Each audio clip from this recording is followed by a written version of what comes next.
Alrighty folks, good morning, Colorado. We are coming to you from Highland Park Lanes in Greeley, Colorado for our round 3, the top 12 from yesterday's 2 squads on the Wolf and Badger pattern. Have been invited back to bowl this 5-game block on the flat Wolf pattern. It's 40 feet of oil, just flat. Oh, we're getting a message there. Going to be holding up on practice. This is our practice session on our TV pair. We're going to have Don Patterson and Sean Lee. They are our 7th and 8th seed on lanes 7 and 8. Of course, the first game we're going to have their set in order. On lanes 1 and 2, we've got our leader George Brooks and Steve Bavinck. Lanes 3 and 4, Brandon Nolles finished 3rd. He's our junior bowler. His whatever money he wins will go into a scholarship account since juniors are not allowed to win the cash.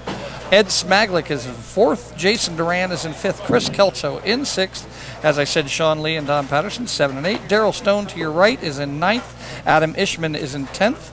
We've got Eddie Lalick and Rick Curry on the end pair in 11th and 12th. What we got to do is get into the top 5 after 5 games. Because after this 3rd block, we're going to be setting the top 5 into a 2-game match semifinals or TV finals format. So the bowlers outside the top 5 are trying to gain ground on the top 5 themselves, and the top 5 are trying to hold on to their position. George Brooks is your leader. First place today is going to take home $5,000, and we're underway. Daryl Stone is up on lane 9, ready to start it up. Bunch of congratulations from the bowlers. Here's Daryl Stone starting with a 6 through the beak 610. This is a flat pattern. It's a tough condition. It's a medium oil, 40 feet, but flat pattern ratio is 1-to-1. Jason Duran, lane 5. You'll see his ball right there. He goes through the beak, leaves just a 3-pin. That's a good 9, and Daryl Stone going for his spare. And no problem picking up. And on that spare, I want to give a little shout out. Hey, Lucas and Gavin and Aslan and Denise, the family I live with, the little boys and girls that I reside with. I want to give a shout out to there. I hope they're watching. We started maybe a few minutes late. The Lucanator, the Gavinator, and the Aslan, the beast, my girly girl. All right, Sean Lee through the beak, leaving a 3-6. Most of the pairs are going to be, I'm pretty sure they're going to be bowling a pro-style format, which means the first bowler bowls the left lane, and then the other bowler will bowl in the right lane and left lane, and then they'll keep bowling right, left, till they're finished the match. So Sean Lee's going to get up, bowl for his spare. After that, we're going to see Don, the Cougar Killer Patterson, bowl on lane 8.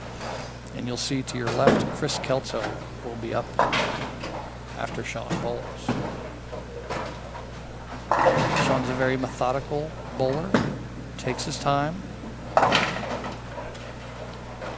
Chris Kelso. He's not on your screen, but he's up on the approach. Lane 6 to your left. And there he goes. Through the beak again. We've seen 3-6, 3-6, 3-pin, 6-10. A lot of stuff's going through the beak here.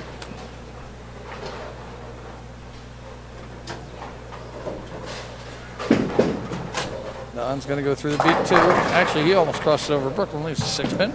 To your right in the pink, I'm wearing a pink shirt, and Adam Ishman is on your right, lane 9. He's out-pinked me today, down to his watch. Adam Ishman in the pocket, leaves a pocket 10-pin. As Kelso gets his spare, Don Patterson is up for his.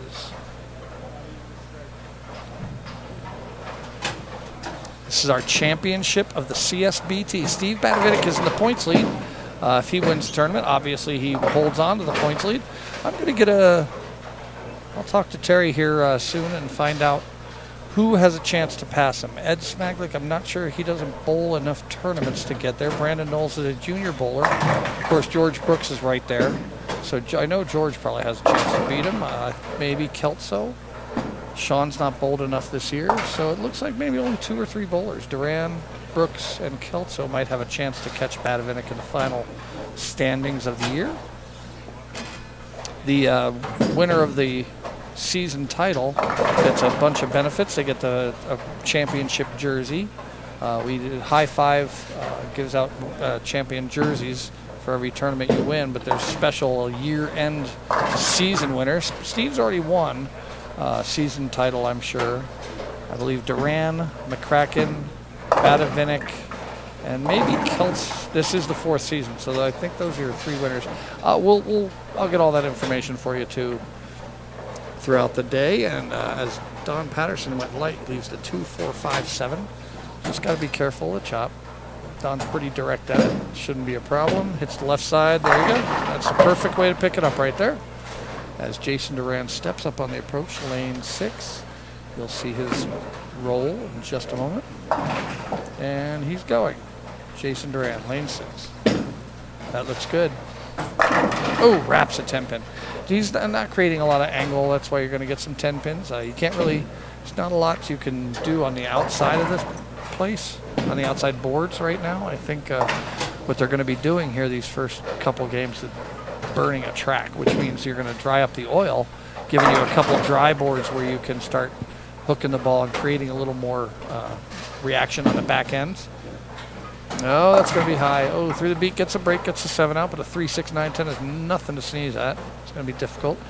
Duran shoots for his 10-pin as Daryl Stone goes up on lane 9. Daryl's moved way in. He likes it inside. Oh, he did create angle, but that came in behind the head pin a little bit, so he wrapped around the 10-pin. But a single pin spare is pretty good right now. Early, we're not going to see a lot of big scores here now, 230s, 240s. Your 4th and 5th game, once the track's burned out, you're going to see these quality bowlers use those dry boards to create some more area for themselves. Right now, there's absolutely no area because it's flat shot. No board should be drier than the other. Uh-oh. Yeah, I went around round 3 and didn't drive into the 9-pin there. So Sean's got spare open for 25 in the second. We got a 16 in the first with a spare in the second for the Cougar Killer. As Jason Duran flushes a shot on 5.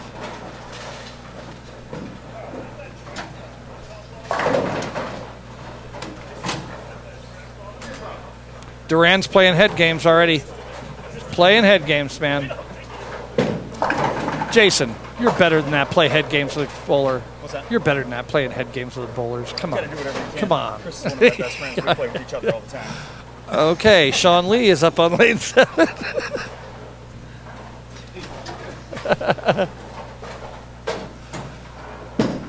That looks good. Oh, come on. Yeah, that reacted nicely. Kicked the 10 off the wall.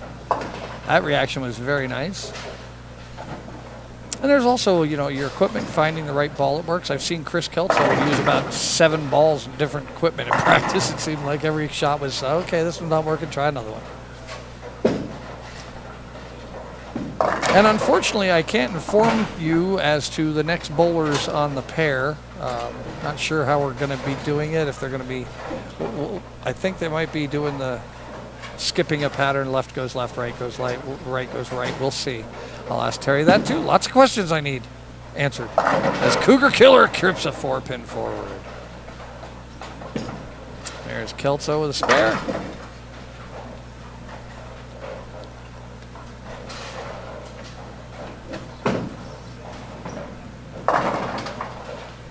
And to your right in the pink, Adam Ishman.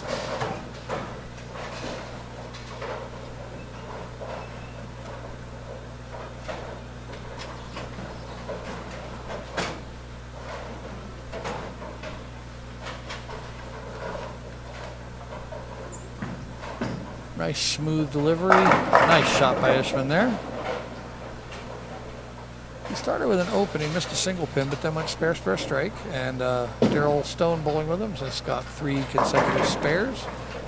As Don gets up, that looks pretty good. Is it going to react? Nope, slid down the lane too far. He just didn't get at the bottom of the swing. So he leaves a 1-2-8-10 washout.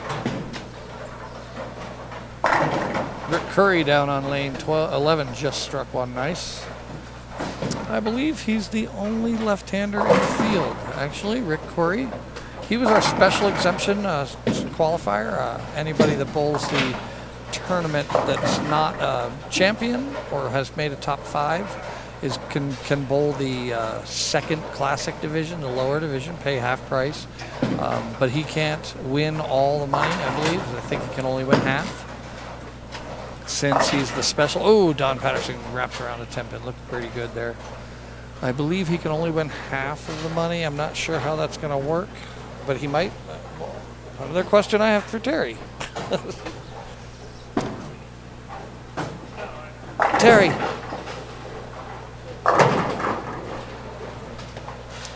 Few questions. They're going to be doing the skip left pair. No skipping. No skipping. They're sliding. Slide left, slide right. Okay. And now Curry is special. Does he win the whole 5,000 if he wins? So, okay. I wasn't sure since it was a special exemption to the qualifier that. Okay, so he can win the full amount. Everything's taken care of. He's got a little ground to make up. He is sitting in last out of the 12 bowlers, but he's only 70 out of 5th. I mean, everything was real tight the whole tournament. There were a couple bowlers that bowled real big games early, but then they bowled real bad games in the middle, and the guys that bowled bad early bowled real big games to tighten everything up. There was a point in time where first place to 26th place was 70 pins total. I mean, 26 bowlers within 70 pins of each other. I think it was right in about game 6 or 7. It was pretty amazing. As Sean Lee leaves the 6 pin, going up for the spare.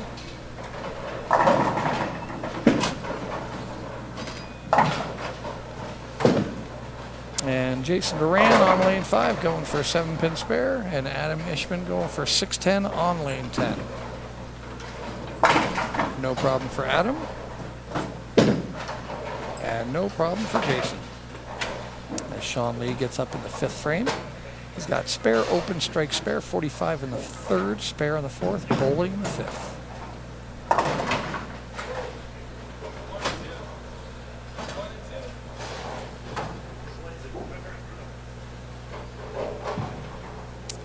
I'm looking at the scores. I've seen one double. Nope, two doubles.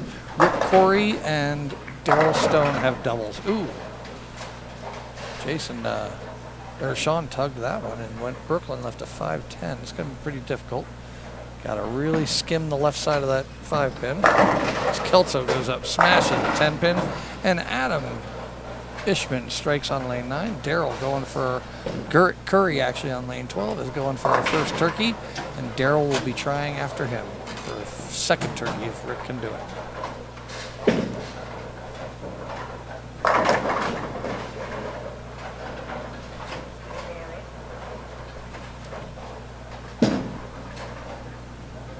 Oh, Sean gave it a run. Rick Curry comes in light, leaves a 3-pin, so Daryl Stone's the first one has the second one who has a chance to get our first turkey of the day. Stone liked it, and Stone got it. All right, so Daryl Stone's got a spare turkey. Bowling his 7th frame. He'll be up on lane 9 in just a moment after Don Patterson bowls. Right here on lane 8. Don's looking to get back on after that washout. Comes in a little light, kicks it out to 5-7-10, or the 5-7 anyway.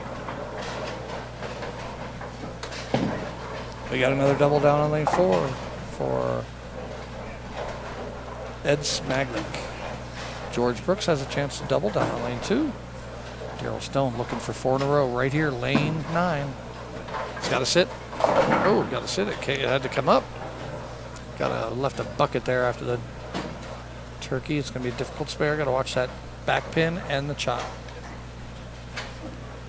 Sleepers are tough on a flat condition. Brooks pocket 7-10. Ouch. And Don Patterson looking to come up. Coming a little light. Oh, leaves the 5-7. Curry leaving a 3-9 down on 11. Daryl Stone steps up to shoot at the bucket. And to our left on lane 5, Chris Kelso on a first ball on a spare. Daryl Stone does not pick up his bucket. Gets 2 of those. He's got 140 in the 7th. He's on a deuce pace exactly. As Kelso left a 2-8. He's clean. He needs to stay clean. And Don, the Cougar killer here, got to go real light. That's got to go straight. Oh, he gets it off the wall. Nice shot, Mr. Don Patterson.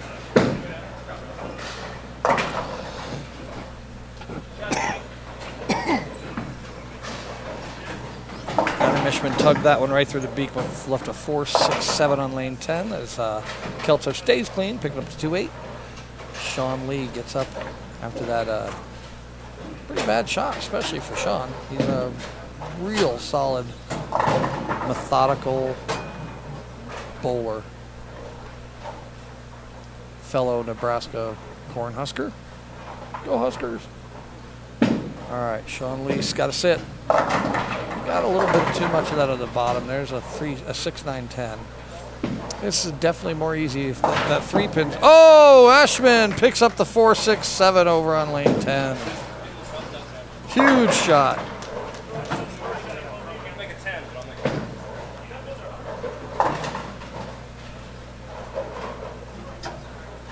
Duran, lane 6 right now. That's going to be good. Oh, bad break. That smashed 7. That was a great shot. On top of the shot being difficult, you get bad breaks. Yuck, that sucks. And Sean Lee, no problem covering the 6, 9, 10 as Ishman comes up after that big, huge split spare. He's going to go for a great shot here. That looks good. Light swisher carries it.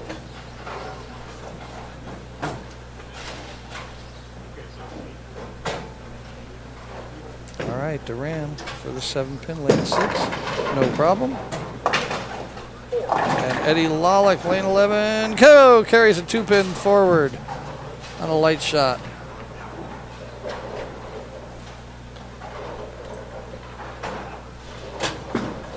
Daryl Stone, lane 10. Comes in light swisher. It looks like bowlers trying to get lined up light, which is what you really kind of want to do. You want to hit the head pin light, kind of carry those light swishers, because when the track dries up, that first ball overreacts for you. Looks like Sean pushed that one down the lane a little, leaving a 1, 2, 4. But if you're lined up light, where you get to carry those swishers, you're seeing the pins flying left and right on these pin decks. Once the shot starts moving and hooking more, oh, bad break for Jason Duran on lane 5, even a high pocket 4, 9. Daryl Stone, lane 9, comes in light again. See, he's lined up light, and when the lane dries up, when they start pulling these bowlers start moving and they start drying up the spots. Once that ball starts hooking, those light shots are going to be more flush in the pocket, and then you start moving off of that. Better to be light than heavy. As Sean Lee, oh, he does get that 4-pin. He was in danger of chopping the 4-pin there. All right, so we've got 88 in the 6th for Sean. We've with a spare in the 7th, and we've got 84 in the 5th for Don Patterson on a spare in the 6th, and he's up for a 7th frame right now. We got a 4-bagger down here for Ed Smaglick. All right, Ed Smaglick had an open in the 4th with spares in the first 3 frames and has followed it with a 4-bagger. Don Patterson going Brooklyn with a carry. That gives him 104 in the 6th, strike in the 7th. Ooh, Brandon Nolles down on 4, just left a 1, 2, 8, 10 washout. He's the junior bowler. He's the one that has the least experience. He's going up against bowlers that are experienced in all this tournament format, quite experienced. So he's the underdog here, even though he's sitting in 3rd place. He's gonna have all these hot bowlers coming after him, man.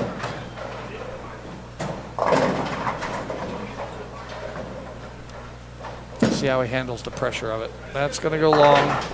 1, 2, 4, 8 for Don there. Pace is gonna be pretty fast with 2 bowlers on a pair, bowling pro style. They take their time. Oh, Chris Kelso just missed a 4-pin. He was clean until the 7th frame. Gives him 121 in the 7th. His opponent, Jason Duran, has 104 in the 6th with a spare in the 7th. This is not match play. There's no bonus pins. This is strictly a 5-game squad, a 5-game block. And the pins have carried over from yesterday. We've got George Brooks with a 51-pin lead over Steve Bavinck, who has a 15-pin lead over Brandon Nolles. Now it drops off to Ed Smaglick. We got a 76-pin difference between 3rd and 4th, and Jason Duran is only 16 pins back of Ed. Now it gets tight. Chris Kelso in 6 is 2 back. Another 4 back is Sean Lee. Another 28 back is Don Patterson. Only 6 behind him is Daryl Stone. And 6 behind him is Adam Ishman. 1 behind him is Eddie Lollick. And Rick Curry is only, as I said, 70 pins out of 5th. It's all real tight. One big game, and you can jump 5-6 spots. And there will be some big games later. We're gonna, like I said, we're gonna get some, I think we're gonna get some track area going. Eddie Lollick down 11 has a double going into the 9th frame, and he's clean, so he's getting himself a deuce here if he can stay that way. Get himself a turkey right here. Lane 11, he likes it. Oh, it's a little high, but it does carry. Sean Lee, the 1-2-4-8. Adam Ishman, lane 9 with the 6-10. I'm looking down at Brandon Nolles, and he's got a couple opens in a row. In the 8th and 9th, so that's going to hurt his game. He's only got 146 in the 9th, possible 176. So looks like he's struggling a little bit. Gonna have to refocus last 4 games, finish out this game strong. Jason Duran's going along. Got the 10 out, only leaves a 2-8.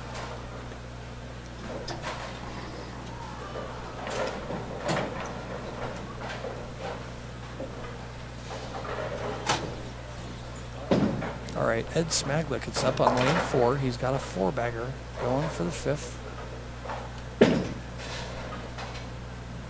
Oh, he almost went Brooklyn, goes through the beak, leaves 6-9-10. You know, we just saw on Facebook, Vicky Bell has just asked a question, why is Don Patterson called the Cougar Killer? You know, I don't know. I have had to admit, I've wondered that myself. But you're not the only one that calls him that. It's all over the place. That's why I call him that. I don't really know. And when you try to ask some of the other bowlers why that is, all they do will snicker. Yeah, exactly. Sorry, Vicky, I don't have an answer for you. Vicky Bell asked why you're called the Cougar Killer. Huh? It's through Facebook. Commented through Facebook. And Don won't give out the secret.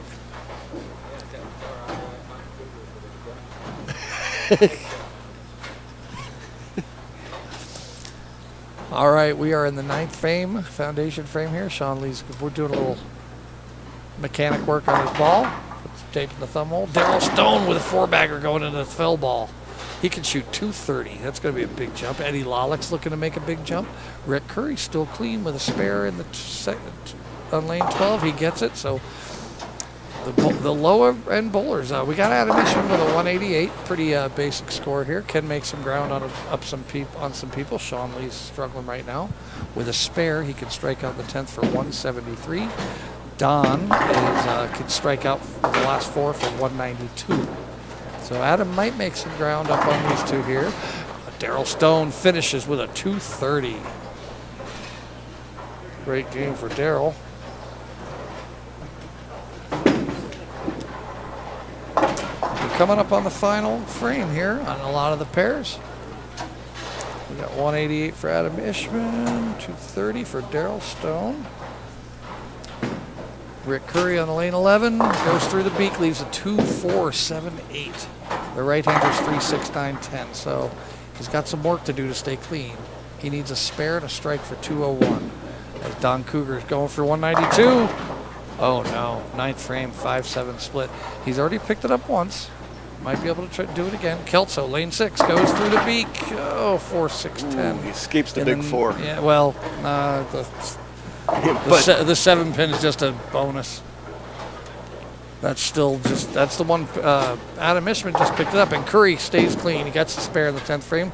With a strike, he'll shoot the 201. I've seen Kelso pick this up before. Oh, well, Ishman picked it up just a few minutes ago. The opposite, he had the 7 and not the 10, but basic same spare. Can he go 2 for 2? Oh, bummer. Open for Don there. Oh, trying for it. All right, we got a 214 for Ed Smaglick. Brandon Nolles is up for his 10th frame. We got a 171 for Steve Bavinck. A little struggle there in the first game. 1 and 2 played tough yesterday. It looks like it might be a little tough today, too. As Curry gets a 9 count for a 200 even. Now, Eddie Lollick in 11th place has got a big game possible here. He's got a turkey coming into the 10th frame, possible 232.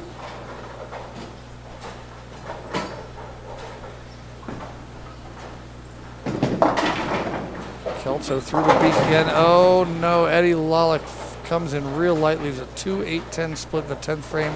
That's going to keep him under 200 unless he gets a break and can spare this big split. As Don comes up, he can shoot 171. They're having some struggle here. Kelso can only shoot 167. Duran can only shoot 183 or 181. Okay, Don gets the first one in the 10th. Nice game, Rick. Thanks. And Lollick gets his 2, which is going to give him a 196, I believe, 197. That was a bummer. He had a great shot at a 230 there. That opened in the 10th frame, kills some bowlers here.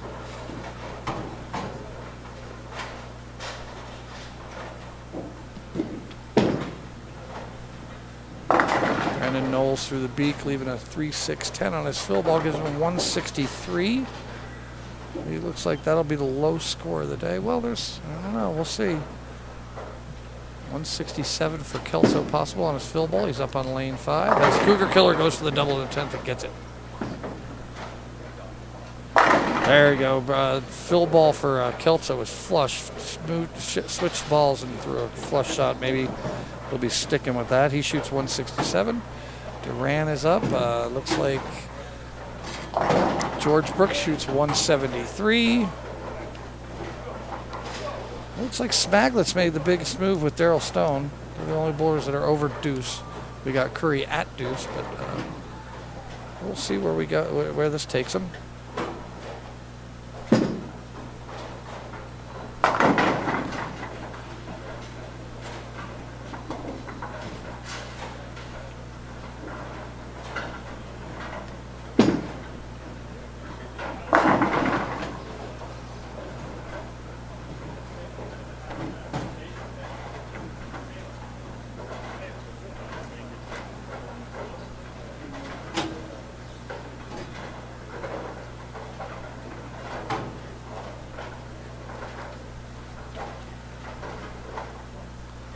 Sean Lee up for his 10th frame. I was just doing some addition there.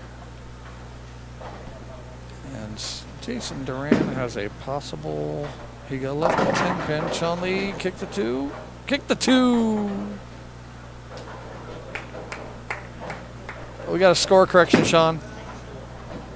All right, so Jason gets his spare with a strike. He can shoot 170 even. Sean Lee with that strike can keep his 180 alive, possible.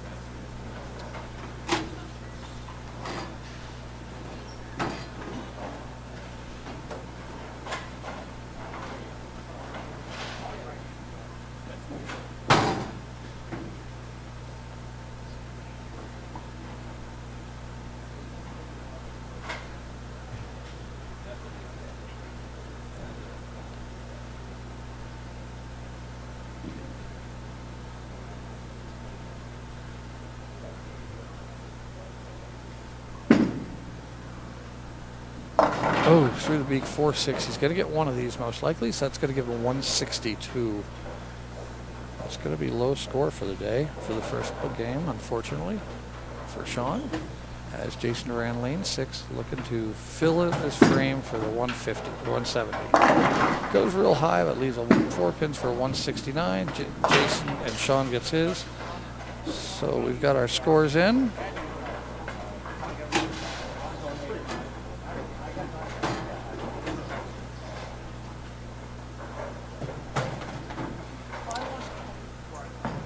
And bowlers are going to be shifting a lane. Left lane bowler will move left 1 lane. Right lane bowler will move right 1 lane.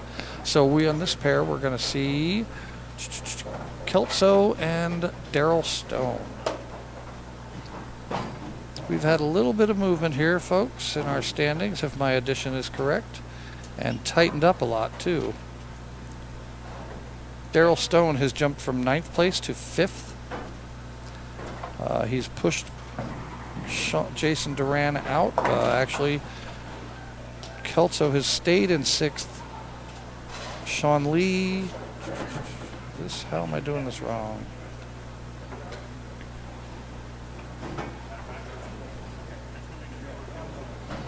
Okay, I am right. Okay. 7th. Duran has fallen, or Sean Lee has fallen to 8th. Duran stayed in the 7th. Or Sean Lee stayed in the 7th. Eddie Lollick jumps from 11th to 9th. Okay. All right, we are on. We didn't even take a break, did we? It's going to be quick, folks. A lot of the bowlers get done real quick. Do you want to take a quick break? Real quick, folks. We'll be back.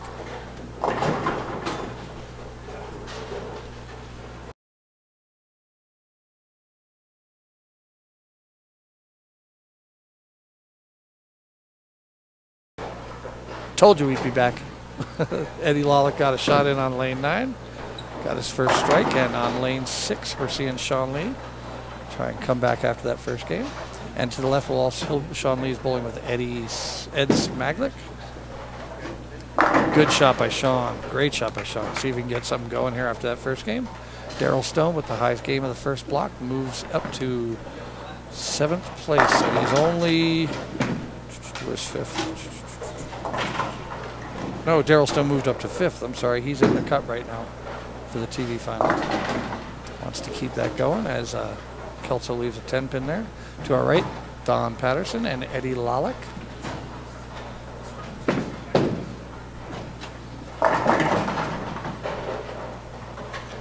Okay, we do have the standing. Let's see if I was right. George Brooks stays in first at 2276. 2223, Steve Bavinck. Brandon Nolles at 2200. Ed Smaglick at 2175. I was correct. Daryl Stone has jumped into 5th place with a 21-pin cushion over Jason Duran, and Chris Kelso 4 pins behind that. Another 9 pins back to Sean Lee in 8th place. 9th place, Eddie Lollick. And only 8 pins behind him, Adam Ishman. Don Patterson at 2081. And Rick Curry still in last place, but has tightened it up. He's only 60 out of the 5th place now. 60 pins in 5 games is not a lot to ask.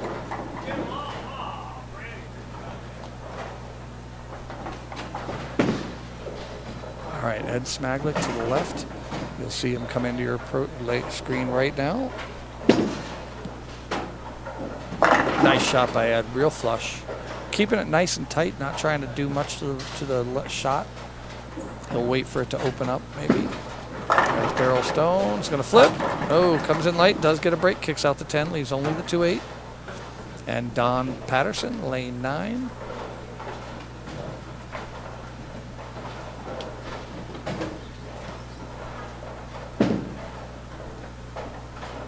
Oh, goes through the beak, leaves another 6-9-10. We saw a lot of those 6-9-10s yesterday, especially on the early pattern.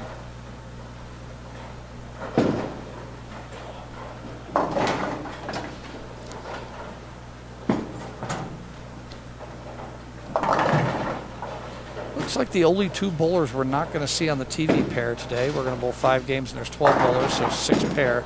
We're going to miss Jason Duran. Unfortunately, will not make it on the TV pair, nor will Adam Ishmael.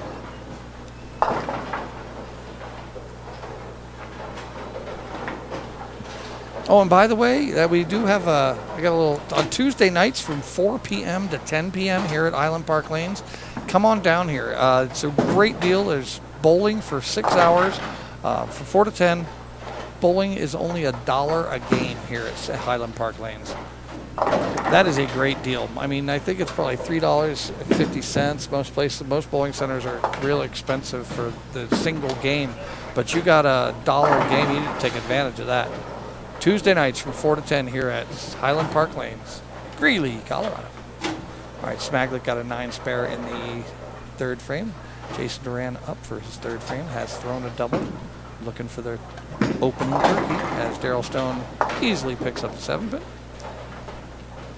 Right now, it's just basically trying to stay clean and wait for the shot maybe to open up for the bowlers. Looks like we're starting to see some more pocket shots.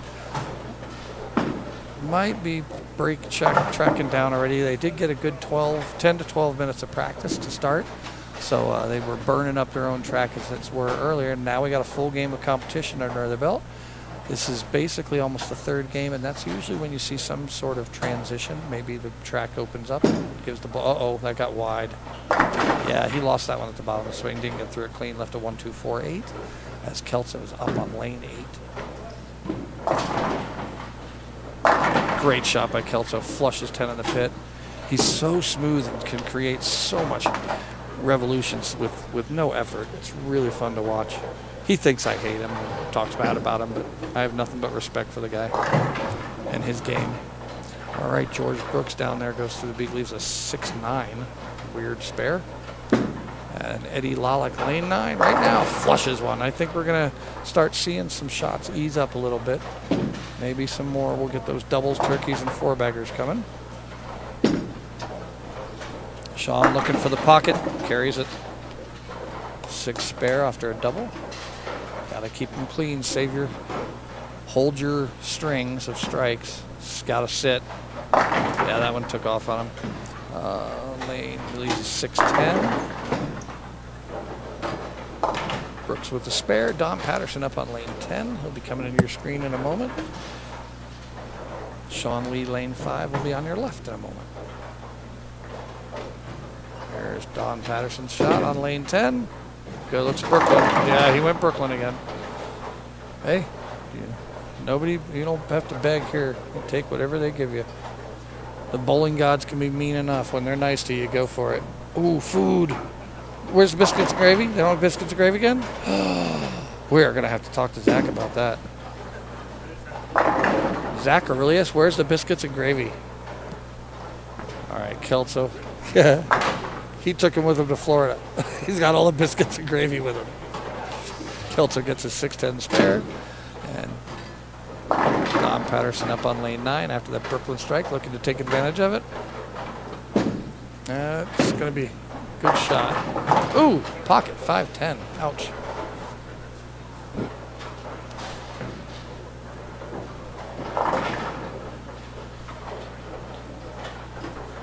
Sean Lee left a 5-pin on lane 5. He's going for the spare right now, as Daryl Stone also is up on lane 8. That's got to sit. Then it does. Kicks out the 10-pin. So we got Kelso with a spare strike, and we've got, or no, sorry, Daryl Stone with a spare strike. Kelso's got spare strike spare. Cougar Killer over there with a 5-10, going for it. Oh, he got a good try at it. He only got 5 out of it. That's going to give him 65 in the 4th. And his bowling partner, Eddie Lalick, has spare strike. As Smaglick bowls on lane 6 through the beak. Gets a break, leaves a 6-10. No trouble there.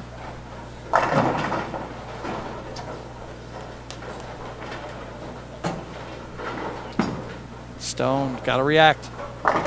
Comes in light swisher. He's got a great shot out there, folks. He's already made a big jump from 9th to 5th in one game. Looking to make some more moves on top tier bowlers in 1st or 2nd or 3rd. As Eddie Lalick just smashes a 9-pin over on 10.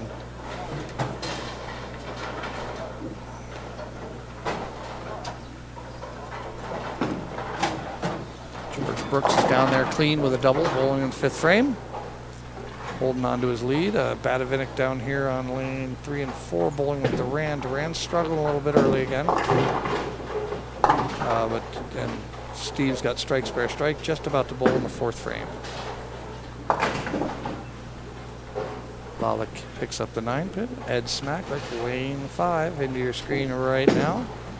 That's got to sit, and it does. It sits high and carries the 4-9 out. So that's going to give him 87 in the 4th with a spare in the 5th, or strike in the 5th. And Kelso flushes one. Puts a hurting on the pins. Keeps his Dutch alive through 4 frames. And Jason Duran last. Yeah. Oh, George Brooks chops the 6 off the 10 as Bavinck on lane 4 throws a double. That's a big move for Steve in 1 frame where he is, and Lalick comes in. We're starting to see a little track area. We're starting to see balls flip a little more on the back end. We're going to create a little more area. We're going to see some more strikes here, I think, in the coming few games. That's cleaner by Sean's. Got to sit, though. Oh, he trips the 3-pin forward through the beak. That's a break. Got to use it now. Yeah, we got to go over to lane 5 and prove that shot. That's got to sit. Sit light, carry light. Oh, swishing 7. Great shot. He's still got the Dutch going with a spare here.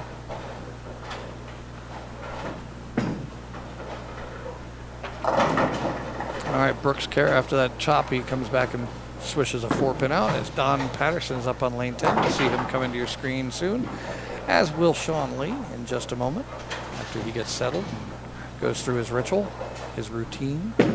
Don Patterson, lane 10. Well, he liked it. It was just a flat 10 there in the pocket. Sean Lee coming up on lane 5, and you'll see the ball right now. Carry ball, get up. Oh, knocks the 10 off the wall with the head pin. That gives him a double after those 2 spares, so he's doing bringing it back here this game as Kelso gets his spare. Now Darryl Stone looking for the turkey, looking to continue to make a big move on the leaders. He's 40 back of 4th and 65 out of 3rd. So he's got some ground to make up on 3rd, but where is Brandon Nolles? He's down on 1 and 2. It looks like he's got an open early and clean since, so he's about a 180s, high 180s pace. Smaglick looking good. Oh, wow, that pin was like that, blocked it. Wow. You know, he creates that much action at the pins, but he doesn't do much to the ball. It's his type of roll. What's that? Yeah, very much so. Because Bavinck, you know, he doesn't really rev it, but he's got such hard forward roll. When it hits hard. All right, spare for Ed Smaglick as Darryl Stone did not get his turkey, left a 6-10, as I was talking to Terry. Terry Wickstrom, thank you very much. Director here at CSBT, runs the tournament.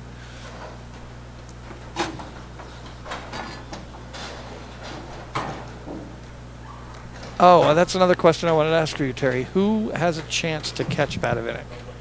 Nobody does. Even Brooks or... Oh, wow. So Steve Bavinck is our champion for the year. Player of the year, yeah. This tournament is a championship, a major, yeah. Okay, he won the High Five Player of the Year. He'll be getting the champion's jersey.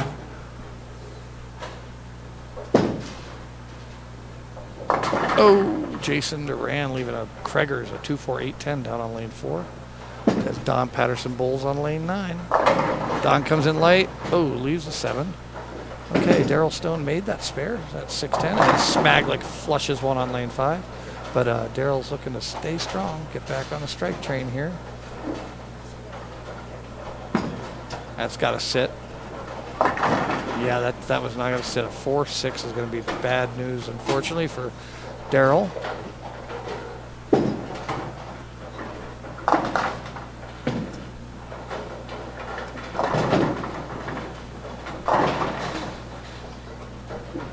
Well, my prediction of seeing some more scores coming in this game is going down the tubes here. I only see a couple of them. We got right here on 5 and 6, Jason Duran and Sean Lee and Ed Smaglick are bowling well, and Bavinck's got a double with a clean game.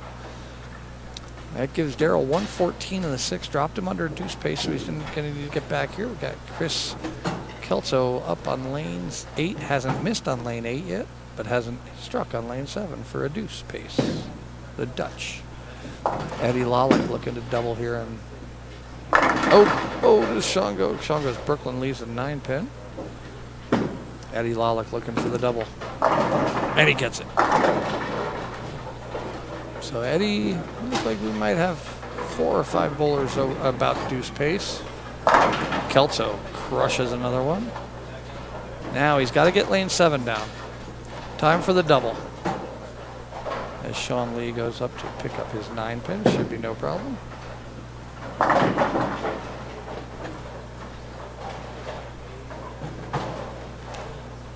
Looks like Brandon's fallen under some pressure here, and he's bowling on 1 and 2. It's going to be a tough condition. He's struggling down there. He's only got 75 in the 5th. As Sean Lee gets that, no problem. Eddie Lollick will be on your screen at lane 9 in just a moment. There he is, going for the turkey. Eddie Lollick, flush, baby. Great shot. All right, Kelso looking for his doubles, looking to strike on lane 7. He's clean, but he hasn't struck yet. That's going to be light. 248. No,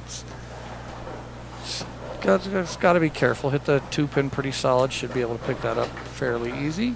Sean Lee will be coming into your screen on lane 5 in just a moment. Getting set with his ritual routine. And he's got a spare in the 7th, 134 in the 6th. So he's about a 2-team pace. And there's Sean Lee right there.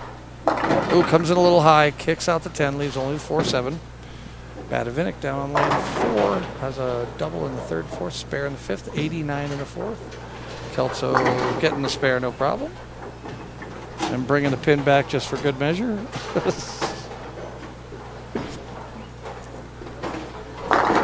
Bavinck moved way outside on that shot I just noticed. He left the 10-pin in the pocket. Adam Ishman on 12 with a washout. He is struggling this game. Ishman's going to setting up needing a lot for the last 3 games with this struggle. He's got 84 in the 6th.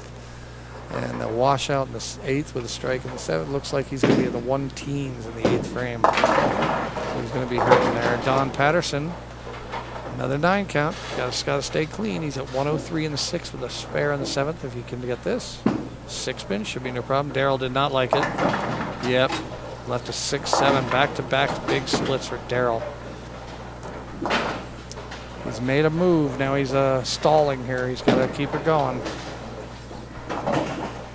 He's got Jason Duran, who's struggling behind him. Chris Kelso, who's just shooting deuce right with him. And Sean Lee's making a move on him. So Darrell jumped into 5th, but he's got a couple bowlers on his tail.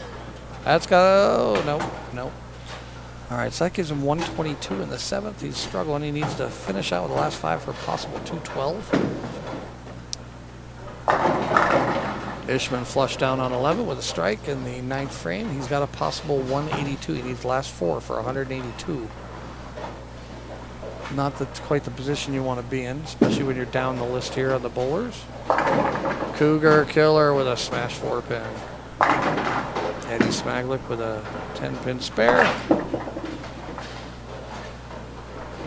All right, Darrell Stone looking to shake off those 2 frames, come back, get it back in the pocket. Just throw a good shot, get back to where you were.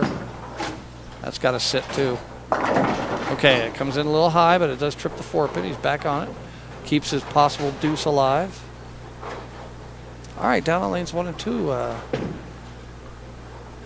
Brandon Nolles got a double in the 7th, 8th to pick up his game a little bit there. As Rick Curry's up in the 8th frame with a strike in the 7th, 109 in the 6th.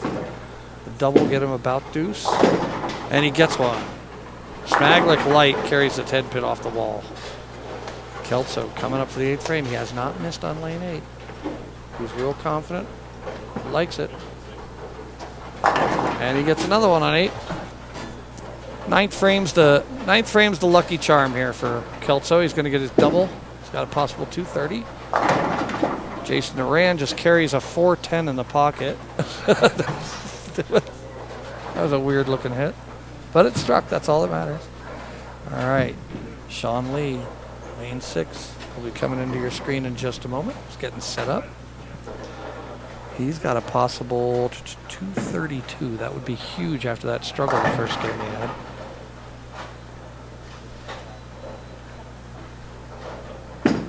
That's got to get up. And it does. Oh, swishing 7 though. Great shot.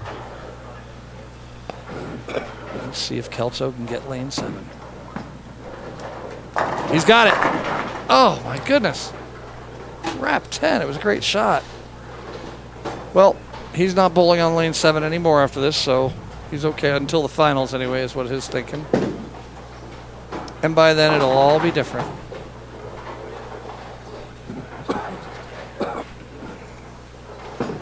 All right, Lalick is on lane 10. He's in the 8th frame looking for a 4-bagger, make a huge move. All right, Sean's directed the 7-pin, no problem. Lalick for 4-bagger, it slid on him, it skated out, and it did not, the 2-pin. All right, Kelso for an easy spare. So Kelso's on a deuce pace. If he strikes out in the 10, he can shoot 210. No more lane 7 for you, Chris. Not till the finals, then you'll be fine.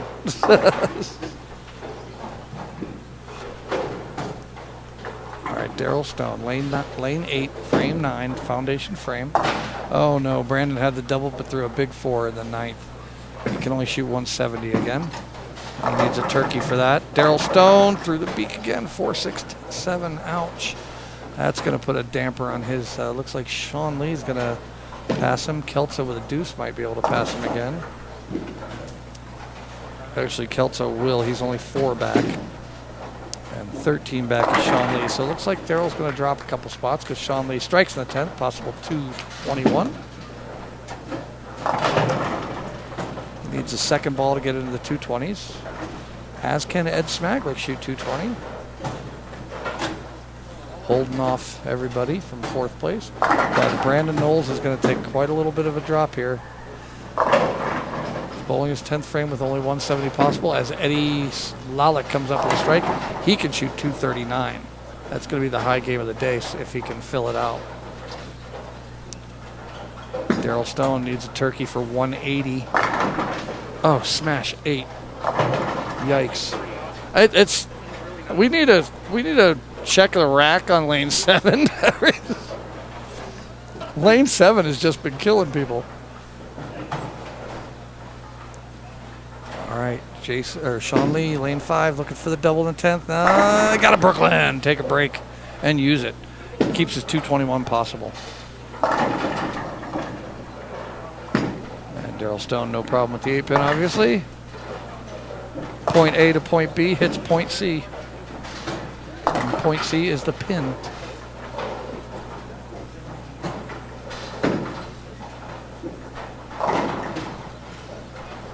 All right, Jason, Sean Lee. Why do I keep calling him Jason?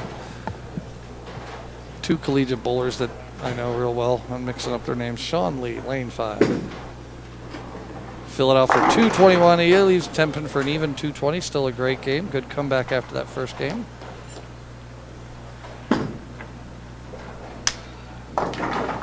Okay. Fill ball first. Daryl there gives him a 167. It's going to drop him back out, but still close.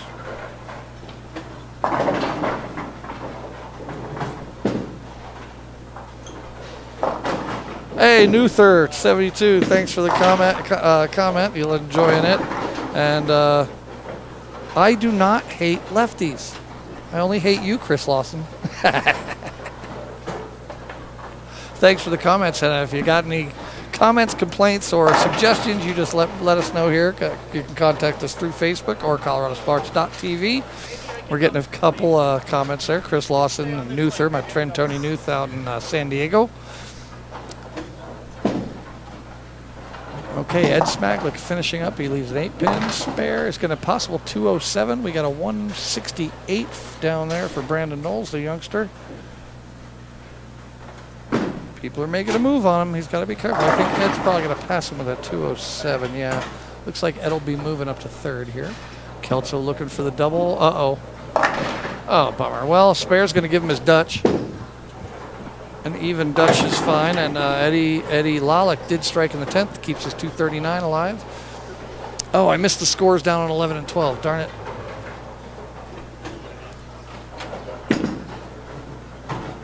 Smaglick finishes out with that 207.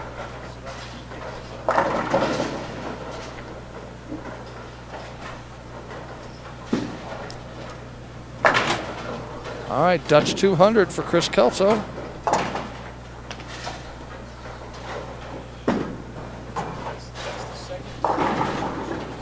It is?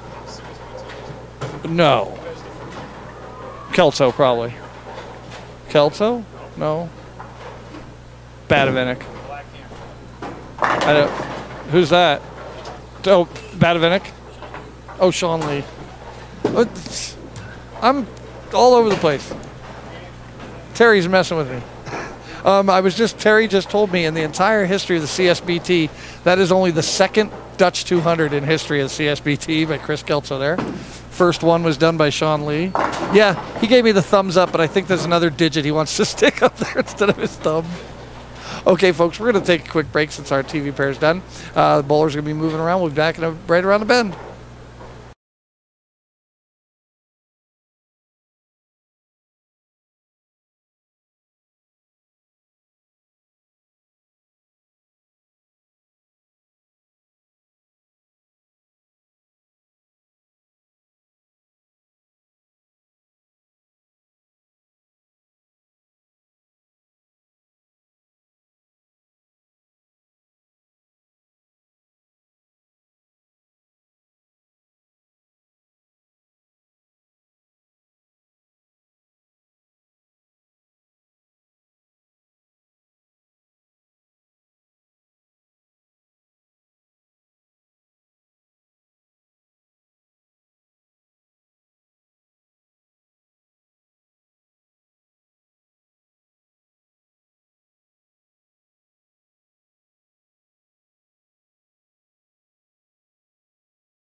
We are back. Eddie Lawlick's first shot on lane 7 is flush, and he's bowling Ed Smaglick here on the TV pair. We'll get you those scores together. I was trying to get them, but I fell behind. So we'll just wait. It won't be too long now that we only have 12 bowlers. I'll give you the scores pretty quickly, and I'll give you the updated standings. Daryl Stone has fallen out of the top 5. We're not sure who's moved in. I believe it would be Sean Lee, moved back up into 5th place. We'll get to the official standings in just a moment. George Brooks, you see on lane 9, he'll be up in just a moment. And there he goes, George Brooks, lane 9, tournament leader. And that's why. That's Smaglick's first shot on lane 8.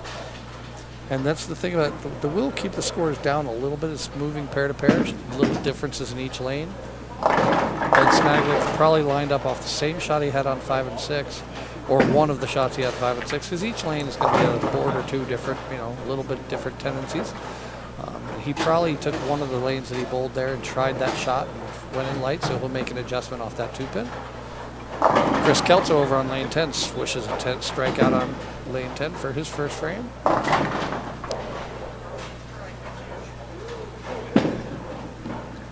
And no problem on the 2-pin there. To your left, you'll see Steve Bavinck bowling right now. He has moved outside. And there he is, his approach. Steve Bavinck, my man crush when it comes to bowling. And that's why, that flush strike. So smooth, such leverage, such balance, such roll. That's why he's a CSBT champion this year, individual bowler of the year. Kelso goes Brooklyn on 9, leaves a high Brooklyn pocket 6-pin. Smaglick comes up for lane 7, keeps it tighter, but goes through the beak, leaving a 3, 6, 9, 10. Difficult spare there. Got to make sure you get that back pin. That's sleeper.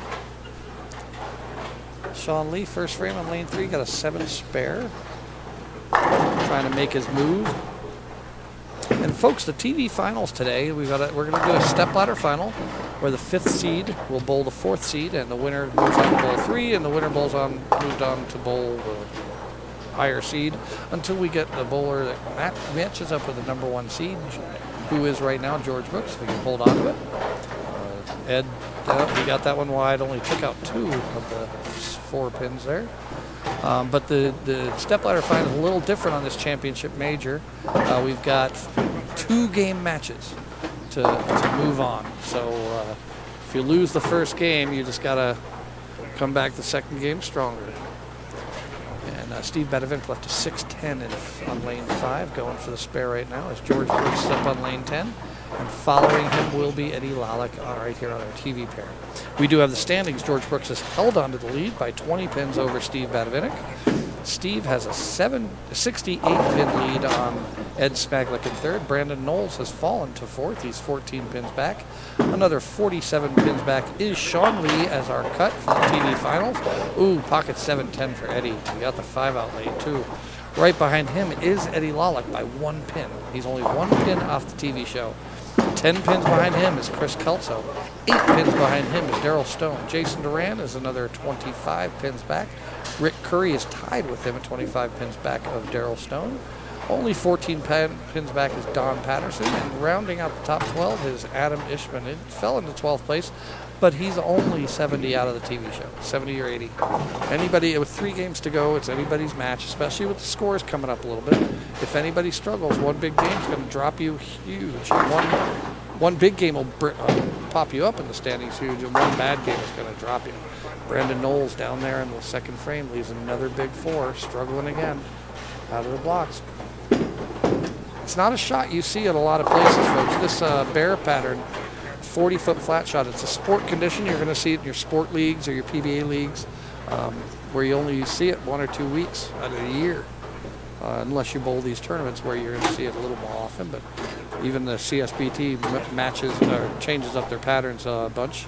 You don't see the same pattern over and over as George Brooks flushes a strike. We got strike for George and strike spare for Chris Kelso. Oh, Lawlick falls off balance. Goes Brooklyn, pocket 6-pin.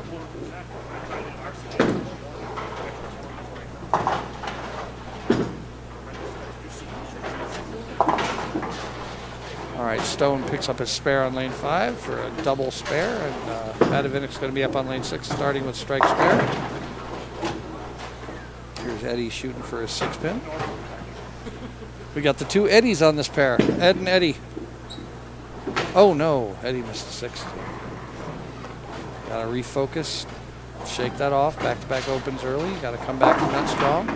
Eddie's a former champion here. I'm sure he'll be able to do that.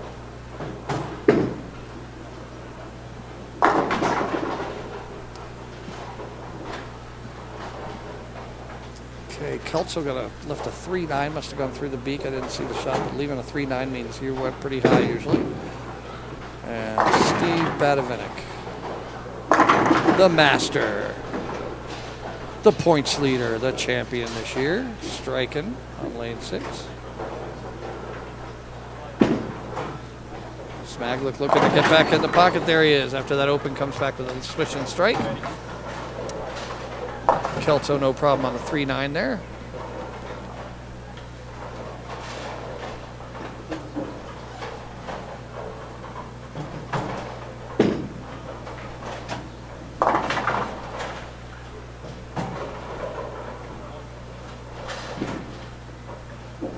Smaglick and Rick Curry are the only 2 that have bowled deuce at both games.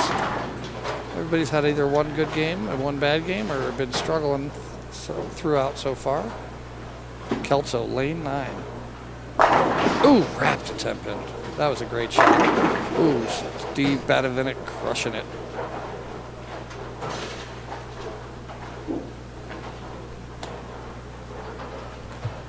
Smaglick looking for a double after that open in the second frame. That's going to be high too. Goes Brooklyn and takes a break. Gets his double. As we're looking at Daryl Stone coming up on lane 6. He'll be seeing on your screen in a moment.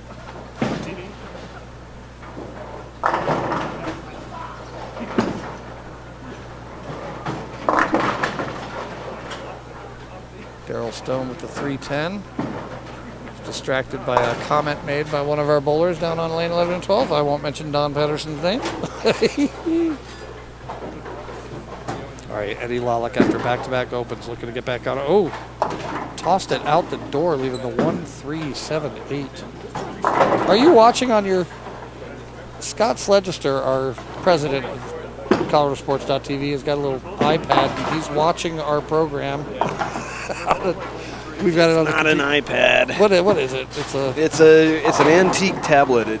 It's 10 huge. years before Apple released the iPad, Microsoft and Samsung were producing tablets as well. That's huge. And it's thick. It's actually a laptop, but it's what they called an ultra compact personal PC. A UCPC. Yeah, and it's old, it's slow, and it's only good for a few different things. Eddie gets a break. Gets that spare on lane 6 or 8. Sorry. Yeah, I'm a techno nerd. I like to play with toys. Well, I'm not going to argue with that. There's a lot of toys around here. We got a laptop, a computer screen, an iPad, another computer, another laptop. It's all on one table here, folks. Well, it takes a lot to produce these things. Okay. Not to mention the talent on the microphone. Thank you very much. Thank you. All right, George Brooks, lane 9. Back to the action. Lane, he's in frame 5. Got strike, spare, double, looking for a turkey.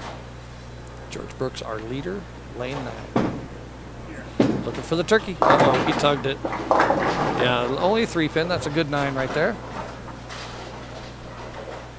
Daryl Stone with the 2-4-5 on lane 5. He did chop that 310 in the 4th frame, so that's going to give him going to be a little underduced pace. Needs to pick it back up. He jumped that big first game and is struggling since. Lollick did not like it, but got a great break on the strike there. Gives him 57 in the 4th, strike in the 5th. Got to use that strike now.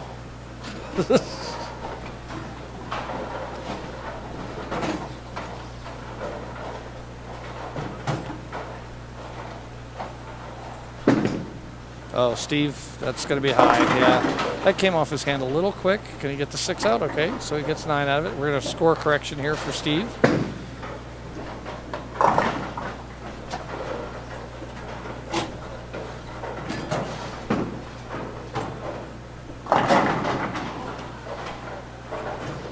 Steve is one of our more methodical bowlers here. Oh, definitely. You know, he's a great bowler, and a lot of bowling is free arm swing and staying parallel and everything, and Steve does all that, but he does it like a robot. Not mechanically so much, but it's just so precise is what the word I think with Steve. Everything is precise in everything he does, and that's what I love about his game.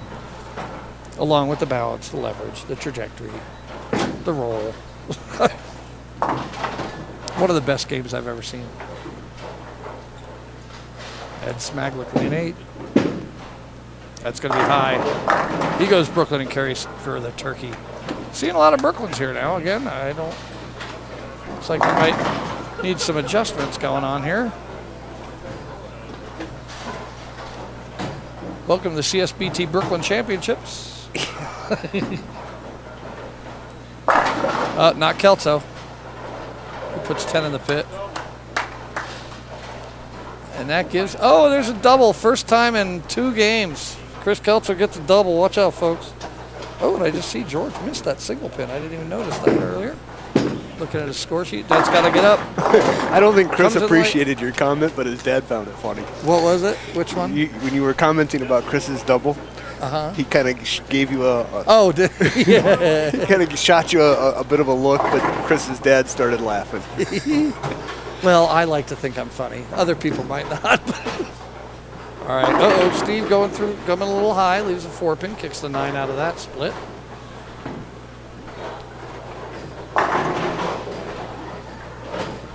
And even though Chris hasn't doubled until now, he's still only 11 pins off the show with 3 games to go. So he gets stuck, keeps these striking, he'll be fine. And we got Smaglick here. He got mad after that washout open and gets 4-bagger. Here's Eddie Lollick, a little better. Sit. Oh, wow, that ball's just snap hooking on him at the back end now. We got 77 in the 5th with a spare here in the 6th, if and when he spares this. Sean Lee's clean down there, but only 1 strike, so he's having a little issue trying to hit the pocket, and he just left a 3-6-9-10. The shot we saw that Ed actually chopped the 2 off of there, second frame. Not seeing a bunch of scores. Looks like Ed's the biggest score going on right now. Kelso has a chance to be big with the double one clean into 6th. Oh no, Eddie missed another 6-pin. 2 6-pins this game. That gives him 85 in the 6th. And he's going to be dropping. He was in 6th place. He needs to finish strong. He can still finish out this game with a 205, but he's struggling to find something. So it looks like he's going to go back and try another ball, find something else that might be a little more effective. As Steve Bavinck has no problem picking up that 4-pin on lane 5. Took him a while. He had something on the approach he had to clean up. Sadie Lollick has gotten another ball. Gonna give it a shot.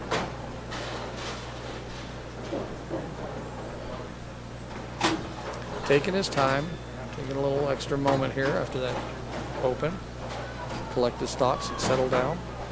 Rick Curry's on lane 4. He's got 48 in the 3rd with a spare in the 4th, bowling the 5th frame.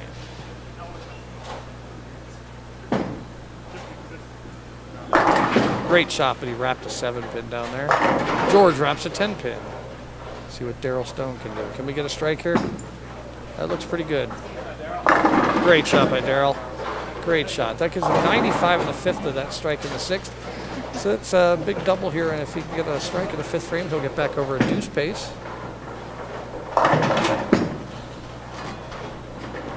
All right, there's Lollick back in the pocket. Leaves a swishing 10-pin, but at least he's back in the pocket. It's a good shot. As George Brooks goes up for his 10-pin here on the right lane. We'll see him in just a moment. Curry misses his 7-pin down on lane 4. As Daryl Stone on lane 5 is up and going to go for his double to get back over deuce pace. Lane 5 right now.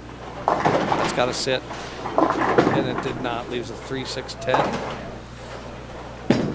And Lollick gets that one. All right, he's back on it.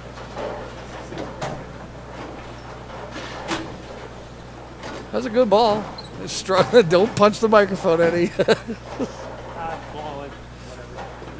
Was it? It looked like a little timing issue. Are you having a timing issue? No. Retardation. No. All right. Okay. That was it. I liked that ball, that reaction, too. The first one was fine. I just not giving it a chance, so maybe I got to force it. Yeah. Well, you jumped up to 6, so bring it back. Not making mistakes, obviously. That's, yeah, those 6-pin, I was surprised the heck out of me. So Smaglick gets a 5-bagger. He's got Yahtzee there. And Kelso did get the turkey. He's going to be up on lane 9 in just a moment after Steve Bavinck bowls on lane 6. Uh-oh, through the beak, 6, 9, 10 again. There's that pesky 6, 9, 10 that's been showing up all weekend. Kelso for 4-bagger. Okay, Kelso's back. Lane 9, strike for a 4-bagger. Kelso's going to be dangerous once he finds it. Uh-oh, that's got to sit. But it goes Brooklyn for the carry. Wow, for a 6-bagger. Ed Smaglick waving to his rabid fans in the audience. All right, let's see what Eddie can do with this new ball. And look at that. Steve Bavinck is clean with a double. Surprise, surprise. Just grinds it out. Grinds it out when they're tough. And scores like a banshee when they're easy. All right, Eddie Lollick. All right, nice shot, Ed. Eddie. You can't go wrong. All right, Bavinck lane 5.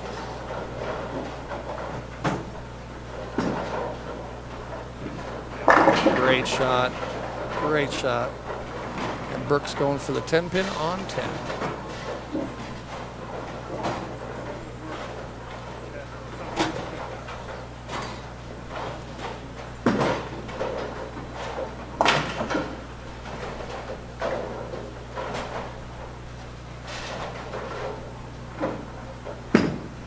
He's not getting through it too clean. That's the problem. We got another Brooklyn, though. That gives him a double going in the 10th. He can shoot 195 if he fills out the 10th frame. And the 195 will be something that he can move on with at least. Darryl Stone swishing a light swisher on lane 6.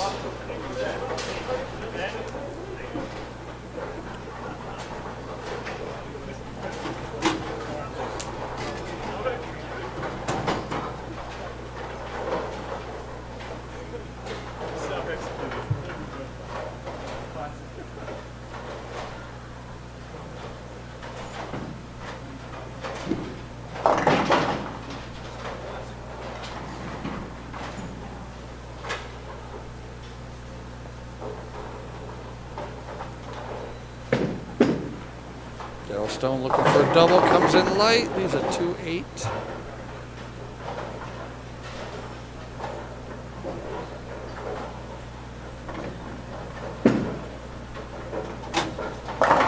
Brooks smash 9. Does it kind of spin into it? No, leaves smash 9.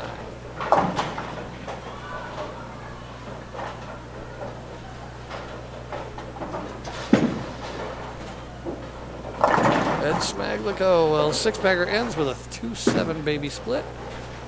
Just want to hook into the 2 and let the ball deflect into the 7 for the spare.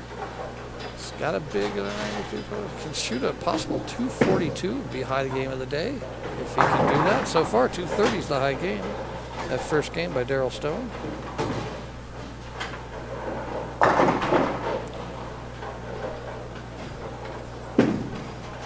Brooks, easy spare on the 9.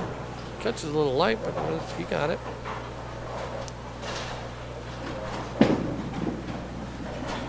Okay. Spare there for Ed Smaglick. The 9th frame. He's going to bowl in his 10th frame for a 242. Possible. Bavinck pushed it down the lane just a little bit fast, maybe. Leaves a 2-pin. Fairly easy spare there.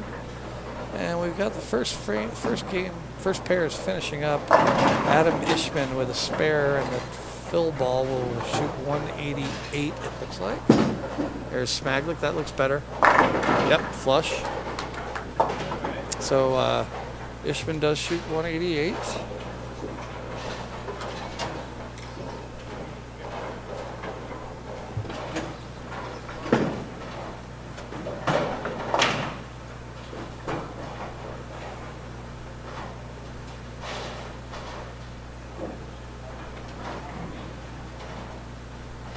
All right, Kelso with a 5-bagger in the 10th frame, possible 257. There's another one. Kelso's coming after everybody now. We had a 229 down there by Don Patterson. Good game for Don, and possible 199 for Brandon Nolles. If he strikes on the 10th, that's got to go Brooklyn, and it does.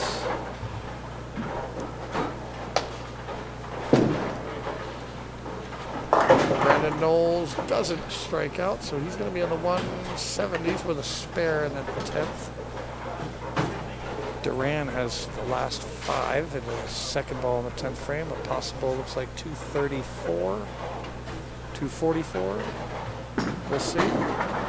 Steve helped that one. Yeah, that was going to go high from the start. 3-6 only. Kelso. Oh, goes in a little light. So the 257 with a spare is going to turn into a 243. Holding off Smaglick by a pin with a spare. And that's going to go nice. There we go. 242 for Smaglick. So he's going to hold on to third place. Putting more distance between him and Brandon. And Sean Lee's clean through 5. Both real slow down on lanes 3 and 4. They're only in the 5th frame. Bavinck with a spare can keep the deuce alive, and Kelso does get the spare, so that's going to be a 243 for Kelso. New high game of the day. All right, the 9 count for Eddie there is going to keep him in the 170s with the spare. Brandon Nolles shoots 177. Eddie does get the spare here, so he's going to be finished out strong. We got a 233 for Jason Duran down there making his move. Starting to see some scores popping up here.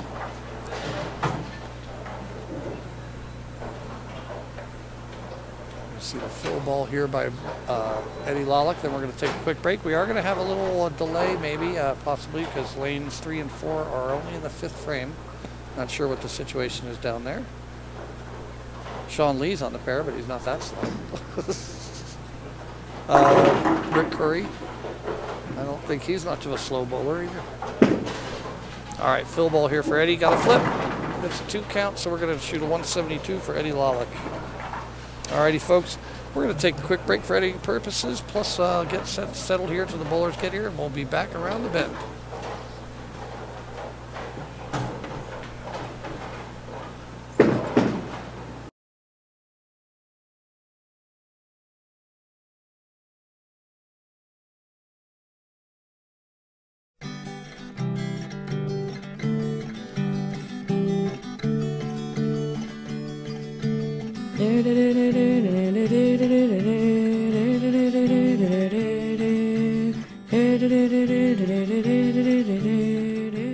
Sticker Giant helps people make great stickers. I'm John Fisher, and I started the company. Every sticker has a story behind it. Every sticker has something behind it besides just stickiness.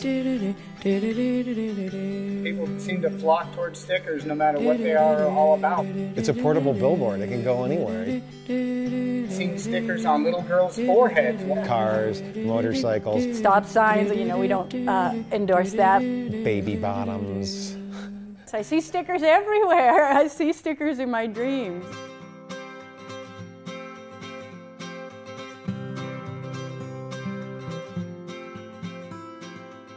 We're a small little group of people, and we all kind of have the same vision for success. Every person is quality-minded, top to bottom. We're about getting the job done right. The quality of Sticker Giant stickers is really fantastic. We run 3 different materials here. All of them were researched to find the best possible thing we can get. We can get your email and process your stickers in 24 hours and get them out to you. We try and do things quickly, we try and do them accurately, and we try and get people the stickers that they want.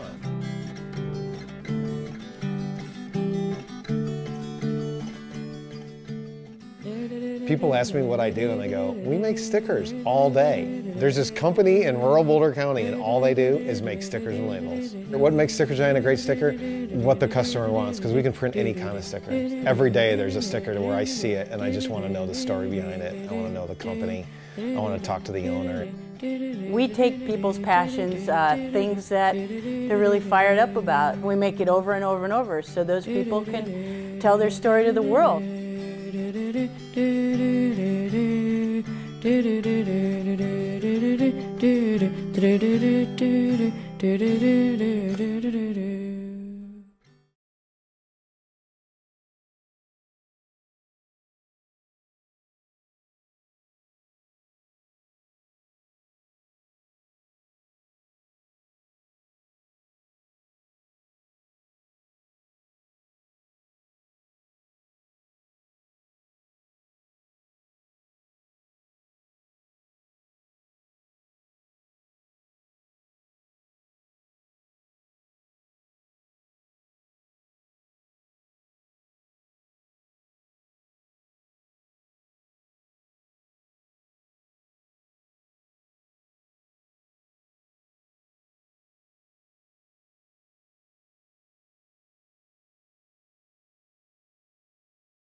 Alrighty, folks, we are back in the action. We've got our 2 tournament leaders bowling on the TV pair right now, George Brooks and Steve Bavinck. Oh, George goes through the beak. First shot leaves a 4-6 here. The curse of the TV pair.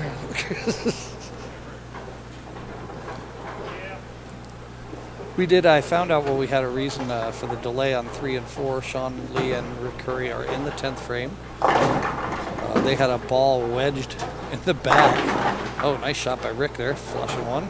Gives him a turkey into the first ball in 10th frame, possible 206. Needs his second ball to get in the deuces, keep his deuce streak alive. Ed Smaglick has already kept his deuce streak alive with a big 242. He's bowling over on lane 10 right now to spare. So he starts spare. First look at Steve Bavinck on the TV pair.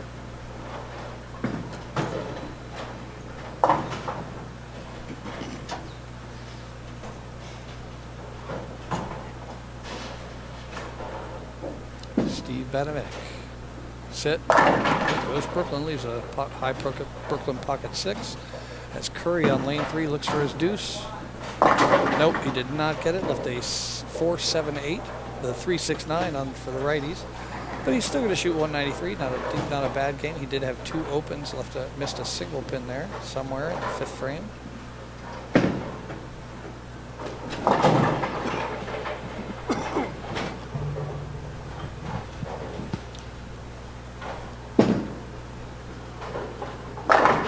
Ooh, that great shot leaves a pocket 10 pin.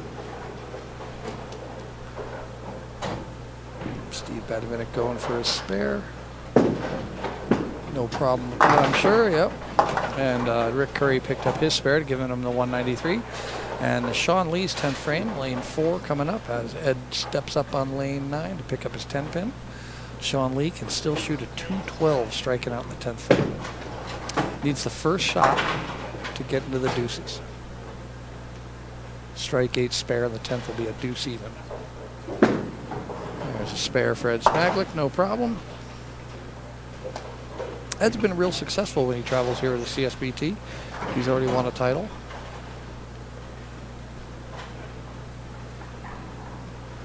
And his banner is just to the left out there. If you look up, just to the left of the hammer sign, that's Ed Smaglick's banner. Oh, smash 9 for Sean Lee. So that's going to keep him under deuce. Going to shoot a 192 with a spare strike. And Steve looking to move in a little bit again after using the outside boards, not liking it. Leaves a washout. Jason Duran on 11, swishing a strike. We'll get those new totals to you in just a moment. I'm sure they'll have them to us real quickly. How big a break are we going to have between? Just the re-oil? Okay. We're gonna have a little re-oiling going on for as soon as the tournament leader gets to pick the pattern that we bowl on in the TV finals. So we're gonna have to re-oil. Probably be a good 15-minute break. We'll make sure once we get to game 5.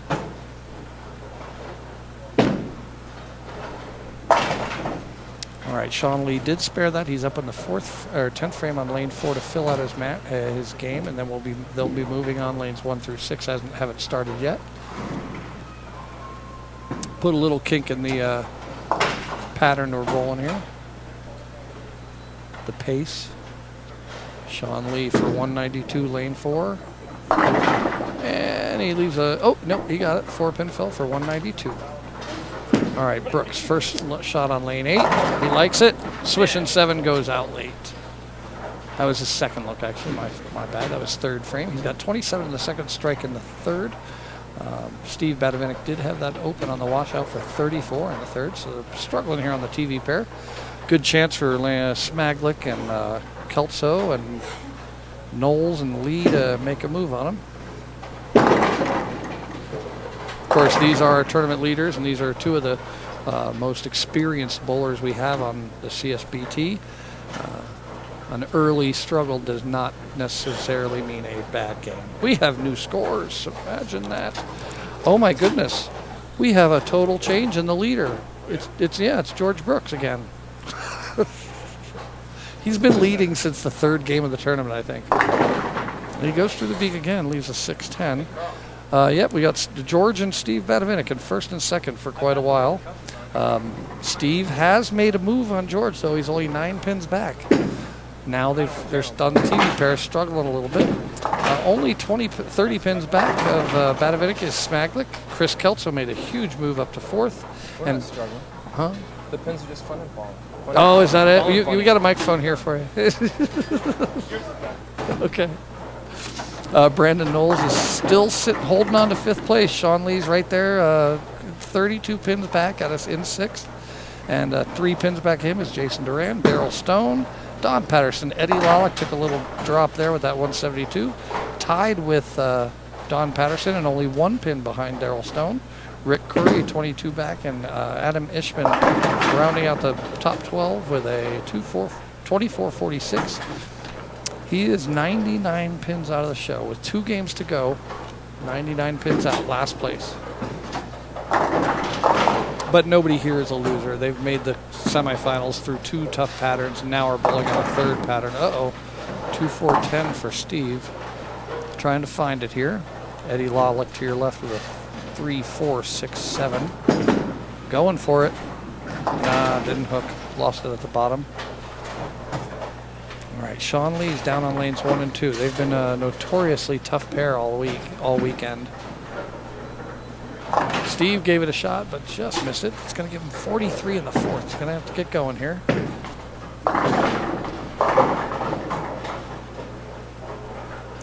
Ed Smaglick and is it Brandon? Yeah, Ed Smaglick and Brandon have 4 spares each over on 9 and 10. Haven't struck yet, but haven't opened, so might be good enough to hold on.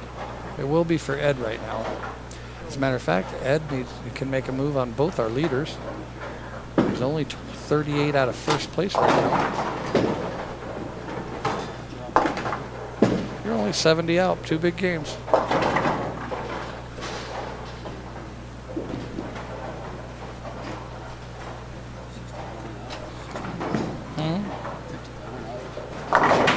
Yeah, well, we finally had some big games here, and Duran made a move.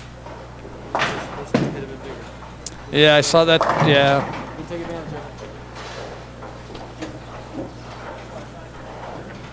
All right, Steve Bavinck does come back with a strike in the 5th frame, as Ed Smaglick just touches the 4-pin. Stay clean. To your left is going to be, after George gets up here and bowls on 8, to your left is going to be our lefty in the tournament, Rick Corey, I was just speaking with about the totals. He's sitting in 11th place. A little disappointed in his finish of his last game. He was told, he's like, it could have been bigger. George Brooks, another swishing 7-pin, but he did kick out the 2. That was real light.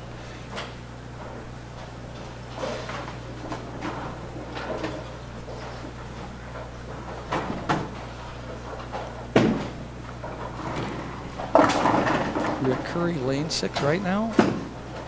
He's got to roll up. Nope, comes in with the washout.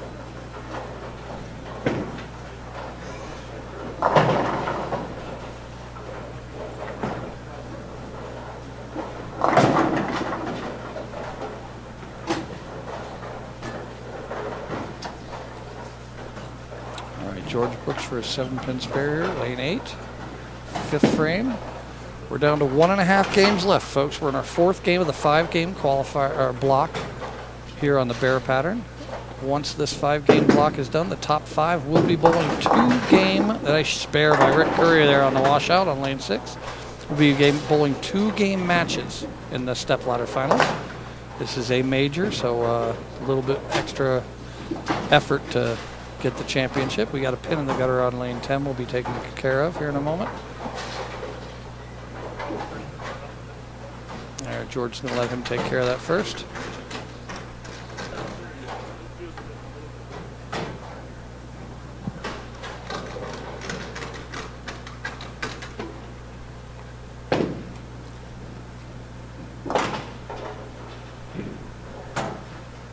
George back up on lane 7 for his 6th frame. He's got 66 in the 4th, spare in the 5th, bowling his 6th frame.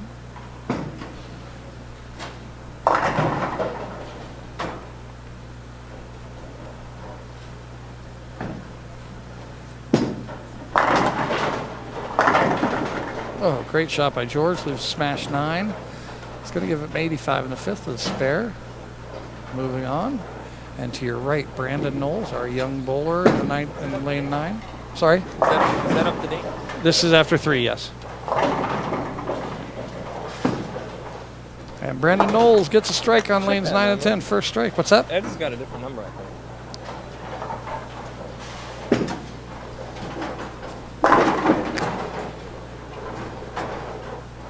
Let's match them up. We got a score issue here.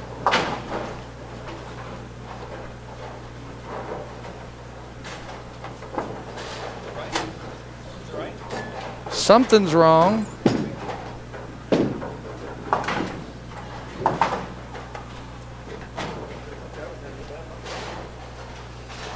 Terry, you got a score issue on Ed Smaglick? You're showing plus 24. He's showing plus 13. These, yeah, all the scores are right. 14, 07, and 42, and his addition is correct here. So I'm gonna take care of that. Figure something out here. Did he start at minus 50?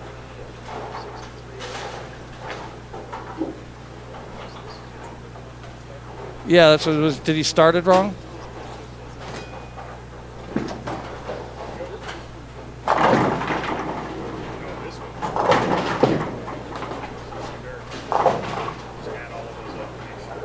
Okay, we're going to take care of that. Looks like Ed's going to lose 11 pins on that total. He has him, well, our totals have him at 24 over. He has plus 13. So his score looks like was correct. They're going to do a double addition on that, make sure all that's set.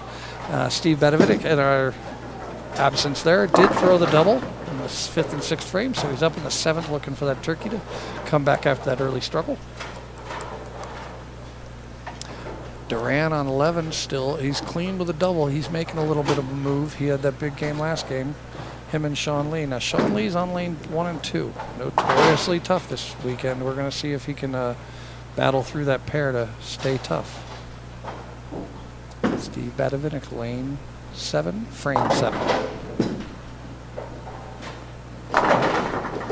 Oh, light pocket. Leaves a 10 pin. Head pin didn't get off the wall all the way over there. Eddie Lollick 6-9-10 again. 6-9-10 on lane 6 as Duran leaves a 4 pin down there on 11. And Ed Smaglick up on lane 9 right now. Got wide. It's okay. Stayed off the washout.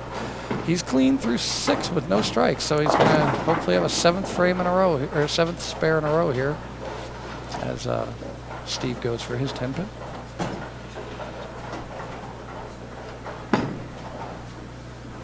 No problem. As expected. Seeing a lot of less 9 whiffs as he did yesterday. These bowlers have made it through, and they're the high quality bowlers that have qualified, so they're going to be not missing as many spares as we saw yesterday. Oh, Eddie Lollick, lane 5, Greek Church. Struggling today. All right, Brooks, lane 8. Got that early 1 open in the 2nd frame. Since then, he's been clean with some spares and 1 strike. Having trouble getting the pockets to carry here today, where a lot of people are hitting the pocket, leaving pocket single pins.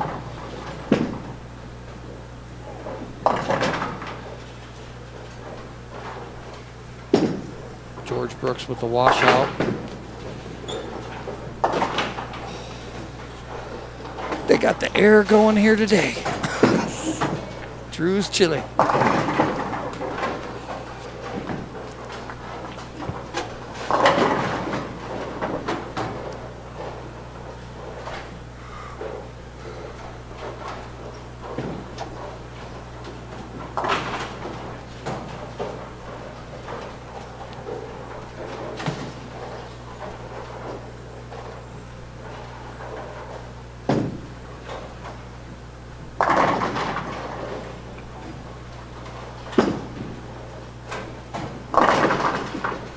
Curry with a 3-9 on lane 6.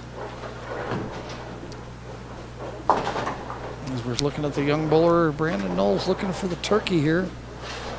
He's been clean through 5 and then a double in the 6th and 7th, bowling his 8th frame. See if we can get that turkey. Great shot by Mr. Nolles there. Young bowler coming back after a struggle in the first 3 games, maybe finishing out strong, trying. He has held on to his 5th spot, so needs to keep that going. Keep the bowlers at bay. George going for it. Well, didn't bounce, got the 3, so there's another open. We got 110 in the 7th for George, bowling his 8th frame, and we're looking at a 92 in the 6th with a spare in the 7th for Bavinck here. As Curry to your left going for the spare, and he's got it. Pretty real solid.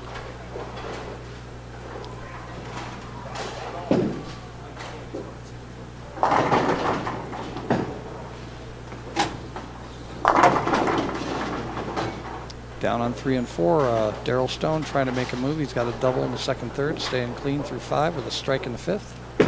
Bowling his 6th frame. Smaglick flush, gets his first strike of the match at the 8th frame, but he has an open, so that's a bonus. Gets a double here. He's going to be in the deuces pace. Curry with 4 consecutive spares to start the match on lane 5. Looking to get on the strike train here. That's a good ball, and it's flush. 10 in the pit, lane 5. Sean Lee with a strike down on lane 2. Need to double in the first frame, or on the first lane. And Daryl Stone smashed 9 down on 3. He needed that double. George Brooks, that ball just stays out on 1 and 2, doesn't flip back for him like he was expecting. Eddie Lollick on lane 6 going right now. Ed Smaglick, lane 9 on your right. Oh, Red Smaglick stopped.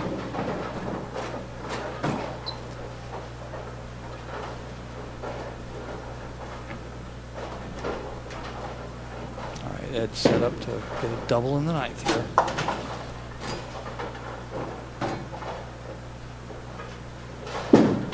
It's got to sit. Yeah, he grabbed that one a little bit at the bottom. Well, leaves only a 9 count, so he got the 3 pin there for spare. He can still strike out in the 10th, spare here, and strike out in the 10th for a deuce.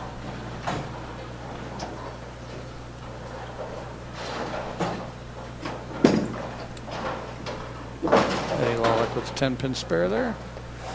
He's struggling this game. He's got 46 in the 4th, spare in the 5th as George steps up to pick up the 1-2. Sean Lee left a 2-8 down on lane 1. He can stay clean on that pair if he gets the spare. He still has that chance.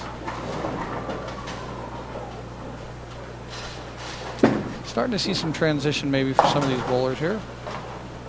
I'm seeing some more 2-8s and through the beak shots, which is typical of what would happen when the shot changes. You got to make the moves, and sometimes you over adjust and you go light and leave a 2 pin. Sometimes you don't move enough and you leave that 3-6-9 that or 6-9-10 that we've been seeing.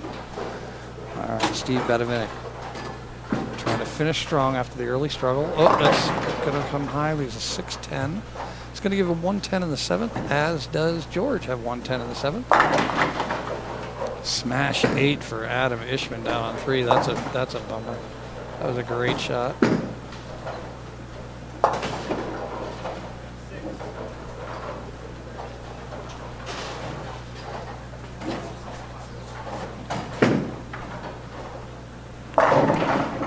Brandon Nolles gets a 4-bagger going Brooklyn. Take that break, using the 10th frame here.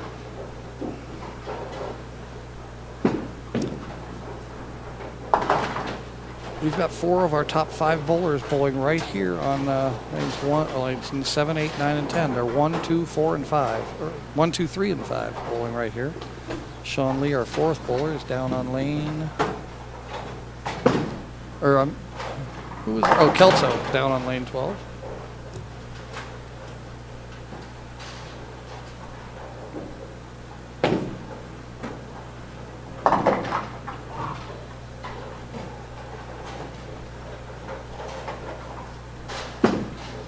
Curry looking for a double. Nope, goes long again. That's back-to-back washouts on that lane. or back-to-back, missed the headpin left.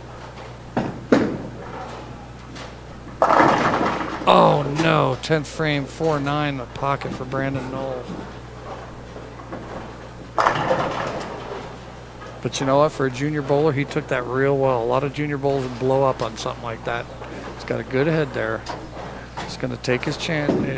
This is where he's sitting in 5th place with a 30-pin cushion going into the last game here. Does he take a chance of getting this? Or on a double, on a 4-bagger, go for the set 1. Make sure not to give away any pins. Kind of like just try to hit the left side, and if you hit the left side well enough, you pick it up. Move through the beak for Steve again, 3-6. And he chopped that last spare, so he's got 119 in the 8th. He went for it.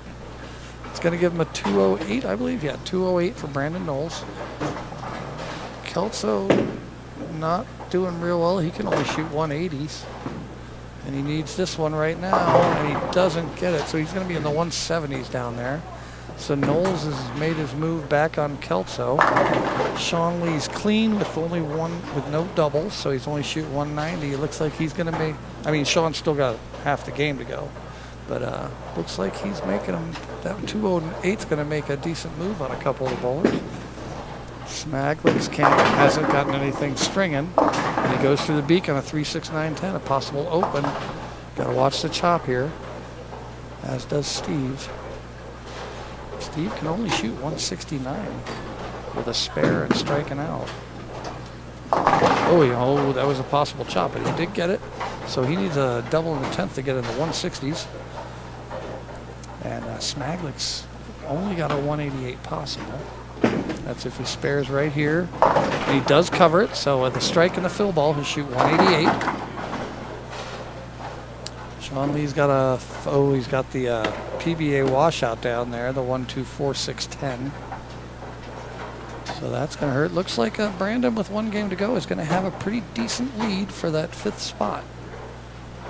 And with Kelso shooting 169, he probably jumped back into 4th. I don't have the scores in front of me. They took them back for figuring out Ed's score, and Ed just bulldozed a big 4 in for the 168, was it? Or no, 180. Oh, these graphics. 188. All right, Brooks, 9-3. Brooks on the long lane. George.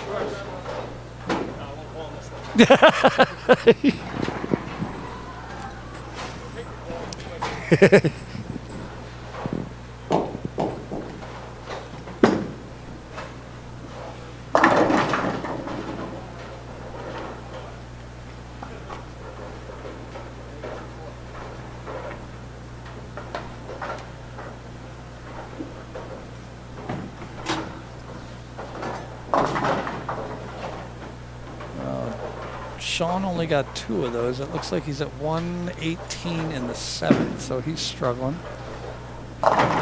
George gets a strike.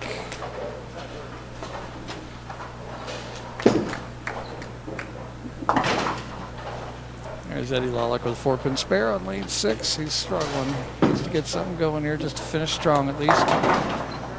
And Sean Lee with a strike on lane 1 after that open. George looking for the double, possible 190. If he doesn't strike here, he's going to be in the possible 160, possible 170.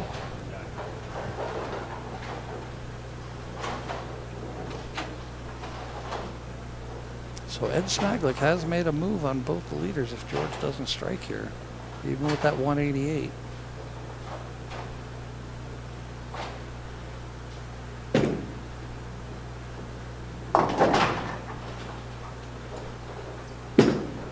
That looks good. It's going to come up. Light switcher gets it. All right, so that's going to get him in the 170s.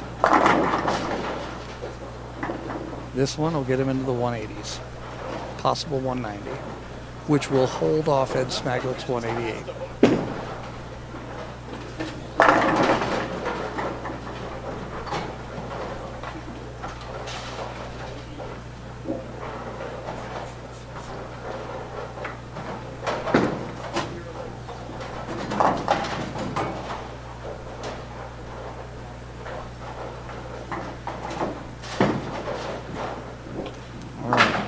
Brooks with the last 4 could save a decent game.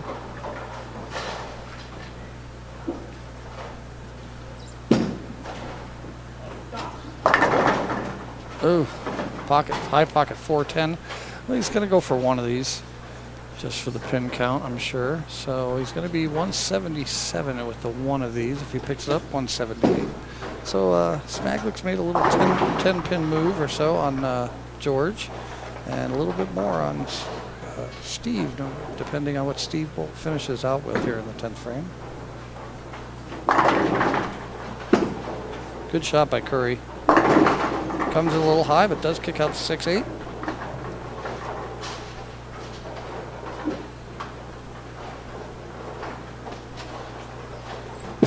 All right, we're coming down here, folks. This is the 4th. We're finishing the 4th game of our 5-game block here on the bear pattern, and it's been proving a bear to a few of the people. All right, Steve Bavinck, our 2nd place qualifier right now with 1 game to go, or 2 games to go. See if he can hold on to his 2nd spot going into the last game. Is that going to sit? Ooh, goes Brooklyn. Takes a break, though. He's going to have to make a little adjustment on there, or a pretty big one. Does get the break, so he's in the 150s. If he gets this one, he'll be in the 160s.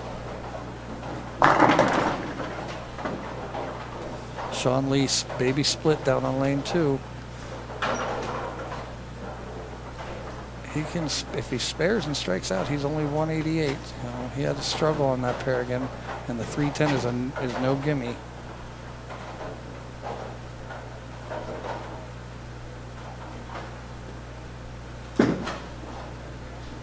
Curry leaving the 6-pin.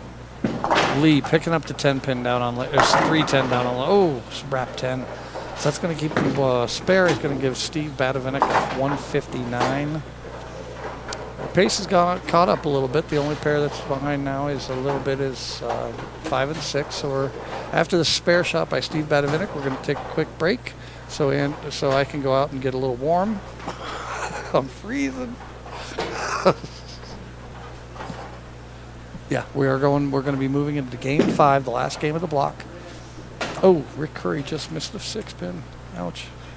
All right, Sean Lee down on lanes 1 and 2. He's on lane 1. Can strike out for 188.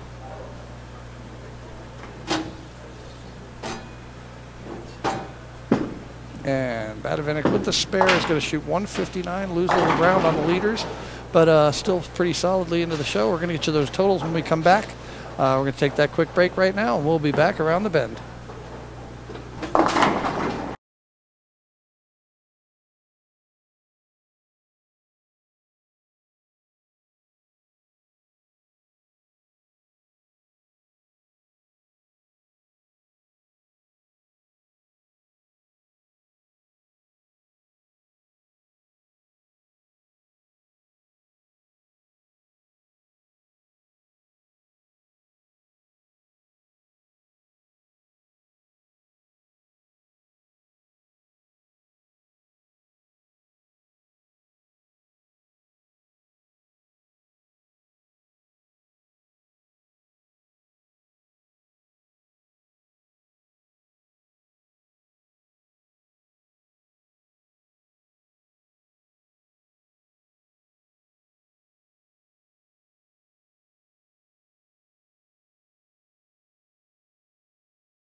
All right, folks, we are back. We got the junior young bowler Brandon Nolles going up against Rick Curry here on the TV pair. First look at our two-handed bowler. He wasn't on the TV pair yesterday, I don't believe. Now, is he really... Okay, this may seem like a silly question, seeing as we just saw him throw with two hands. But is he really a two-handed bowler, or is he more of a hybrid bowler? Because yet he throws his fill ball straight. A lot of bowlers do throw their spare shot with their thumb in the ball to straighten the ball out. A lot of two-handed bowlers do that. But like Noah Gallegos doesn't. A lot of the bowlers feel more comfortable bowling their spare shots with the second hand. But considering his first shot is a two-handed shot, he's considered a two-handed bowler. Okay. All right, we do have totals. I'm pretty sure we got the score situation with Ed Smaglick situated. So we've got George Brooks at 28.39. Steve Bavinck still holding on to second at 8.28.12. Only 11 back is Ed Smaglick. Brandon Nolles moved back up into fourth place as he picks up his spare right there, the 3.69.10, great shot. And our top five right now fills out with Chris Kelso. It's 27.22. Sixth place, Jason Duran is only 13 pins back. Another 10 pins back is Daryl Stone. Sean Lee, another 8 pins back. 12 pins behind him is Don Patterson, Eddie Lollick, Rick Curry, and Adam Ishman rounding out the top 12. We're looking at Rick Curry right here. He wasn't on the TV pair yesterday either, so we'll get our first look at both these bowlers for the weekend on the final game, fifth game of the block. We're down to our final five. Chris Kelso trying to hold off Jason Duran, Daryl Stone, and Sean Lee. There's other bowlers that come in too in the big game, but those are the top three behind the leaders. Corey comes in high, 4-6. Doing a little dance, bummer. Adam Ishman to your left. We're not going to be seeing him on the TV pair. He was one of the two bowlers along with Jason Duran, but we'll be able to see him on the outskirts of our TV set. Or your computer screen, however you're watching.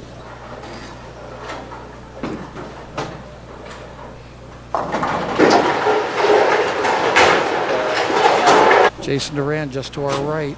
He's got a double spare to start, so he's going to be putting pressure on Kelso for that fifth spot. He's only 13 pins out.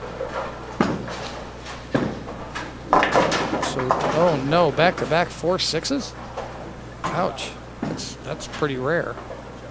Nothing you want, but it's rare.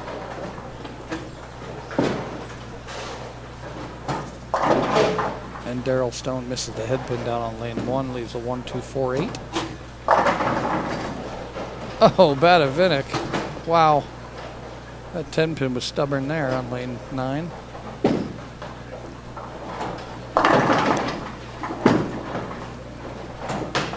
And Curry just trying to throw it hard and bounce something.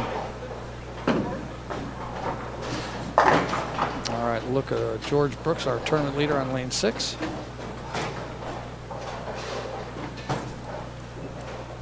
Got a strike in the first frame, looking for the early double. And he gets it. Trying to hold off Bavinck, who with a spare here will stay clean. Oh. All right, Brandon Nolles trying to hold the fourth spot down. He's got a pretty good sizable lead on Kelso. He's got 31 pins on Kelso here, 2-8. If he fills frames, Brandon Nolles is going to be in our finals. Pretty good to see a young kid perform like he has. He struggled the first 3 games, but came back with a real nice 208 that last game to finish strong. He had the open in the 10th frame. It didn't upset him. He's coming in here in the 5th game with a 30-pin advantage over 5th place, and actually a 44-pin advantage over 6th. Jason Duran will have to beat him by 45 and pass 2 people to get to 4th spot.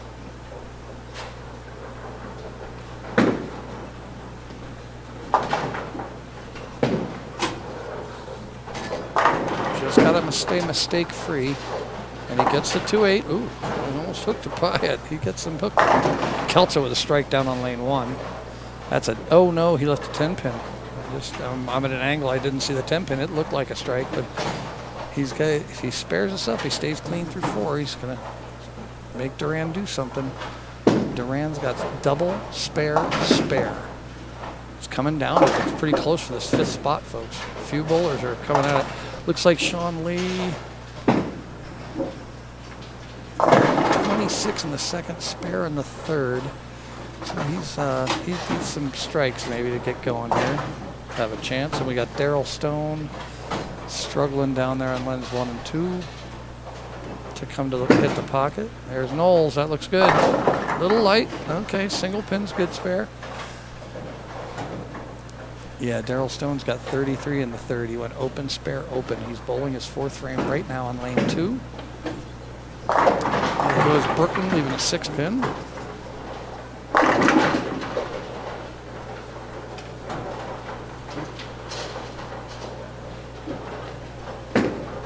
Duran, lane 9. Strike, great shot by Duran there. Trying to make a move. 6th place, needs that top 5 spot. Kelso and Nolles trying to hold him off. Nolles staying clean. Nolles just staying clean for 190s, 180s. He's going to force Duran to shoot 230, 240. And that's if Kelso doesn't hold off everybody for 5th.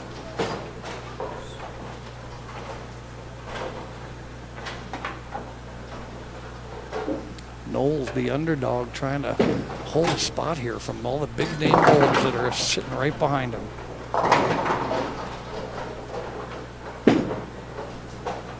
All right, Curry with those big 4-6s, pushed that one down the lane, tried to get it down the lane, just got down there too far. Duran, lane 12. Or, sorry, Sean Lee, lane 12, strikes. Bavinck, lane 10. High pocket kicks the 9 pin out. Burks has got double and a spare in the 3rd frame. He's up on the 4th frame, lane 6, after Curry bowls his spare here. All right, Curry's on the board. Kelso's up on lane 2. Clean through 4, bowling the 5th frame.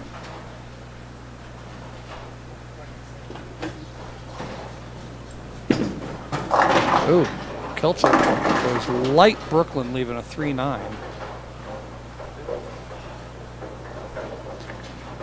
I've heard several bowlers describe. Oh, 1 and 2 has just been horrendous all weekend. Yeah, all weekend. And I went outside, and Chris was out there, and I was like, yeah, it's 1 and 2, so, you know, just traditionally horrible this tournament. And he's like, yeah, I finished there. And he's in 5th place. Oh. Yeah. He's trying to hold off Duran, Lee, and well, unfortunately Daryl Stone also is down there, and he's not doing very well. Although Kelso does keep it clean on 1 and 2. If you can keep it clean, if Brandon Nolles in 4th place just stays clean, stays out of trouble, he'll force Duran to shoot 240 something. Well, everybody takes a turn on it today, don't they? No, 2 people miss it. Actually, I don't think Eddie Lalick and Sean Lee didn't bowl on it. I was going to say, I thought Sean last game was on 3 and 4. Yeah, with the 5 games, everybody's going to miss 1 pair. Like we're not going to see Adam Ishman on TV or Jason Duran. They finished right before they would come to us. That's unfortunate. Yeah. It would be nice to have a 6-game block to see everybody. But we'll have to see if one or both of them make the next round. Well, Adam's in 12th. We won't be seeing Adam, unfortunately. And Jason Duran does need to. Jason Duran's in 6th place. He's got to catch either Kelso or Nolles. Ed Smaglick, George Brooks, and Steve Bavinck are pretty solid in the finals. They should be making it. Unless they come out with a 110 or 120, they'll be in. So I don't see any of those 3 bowlers shooting that bad right now. So. This will be my first experience with a 2-game step ladder. Yeah, it's rare, and it's because it's a major. They did it with Masters qualifiers and other tournaments. You'll see 2-game matches in some TV finals or a bracket type form. Mm-hmm. Like the year that Steve beat me in a Masters qualifier, it was a double elimination 3-game matches bracket formula. To win the tournament, you had to bowl like 27 games. Wow. Yeah, I was actually the winner of the winners bracket, and Steve came through the losers bracket to meet me in the finals, and he had to beat me 2 consecutive 3-game matches, and he did. I actually had to I actually had to withdraw in the final match. He had me down by 150, and I hadn't bowled for a year and a half. It was my first tournament, and I was in my 25th game going, I can't do it anymore. My arm is falling off. My arm, my knee, my back, my neck, you name it. It was all swelling up on me. Yep. But he deserved the title. He just outperformed me when he needed to, that's for sure. As Brandon Nolles stays clean, does what he needs to do. Jason Duran over here doing what he needs to do. He's got double, spare, double. Going for a turkey, lane 9 to your right. Kelso's down there, clean through 6. It's tight. Duran's only got to catch Kelso by 13 pins. And right now with this turkey, he'll be doing it. Oh, comes in high, leaves a 4-pin, but it's an easy 9 count. Young bowler, Brandon Nolles, doing what he needs to do. Brandon's really surprised a lot of folks here this weekend. And you know, he had that great pat. He loved the Badger. He made his huge move on the Badger. He stayed close enough on the Wolf. Comes in light, leaves a 2-pin. Single pin's good. He performed well enough on the Wolf to set himself up for a great Badger pattern where he went 130 some over, which got him into 3rd place. Struggled those first 3 games, but that last game came in with a late 4-bagger. He did open in the 10th with but it was a pocket 4-9, so it was still a decent shot. So he's come back, and he was falling, and people were catching up to him, and then he just performed when he's performing when he needs to. He's just got to stay strong on spares. Oh. As I say it, that's okay. He's still got a 50-pin lead on 6th. He can't give anything away, anything more. You don't want to do that. He's got 84 in the 5th. And he's still, in 2 people would have to pass him. So just has to refocus, shake that frame off like it didn't exist. Kelso's down there with a 9 count in the 7th, so it should be an easy spare. He's in the excuse me folks, he's in the 190s pace, so Duran only needs a 220 to pass him unless Kelso can finish strong on that bad pair down there. He just missed a single pin spare on lane 2. That is opening the door for Jason Duran.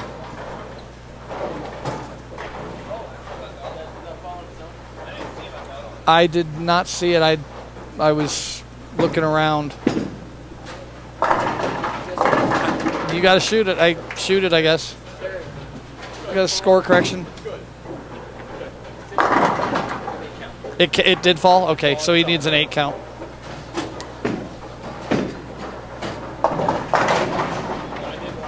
Okay.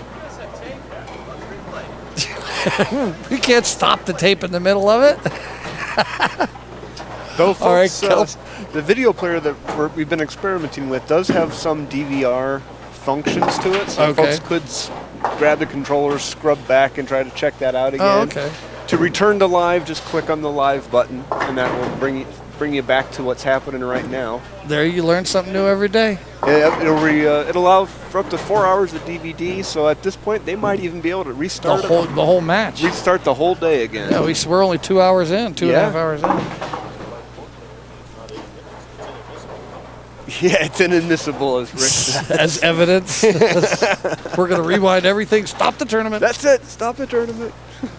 All right. Chris Kelso did come back with a strike in the 8th frame after that, missing that single pin. So, but right now, I believe we're looking at Jason Duran has overtaken Chris Kelso for 5th place. Brandon Nolles again just got to get back into the marking, stay clean from here on out, and he should be settled in that first match. There's a shot by Corey. Raises his arm in victory. Ball change worked.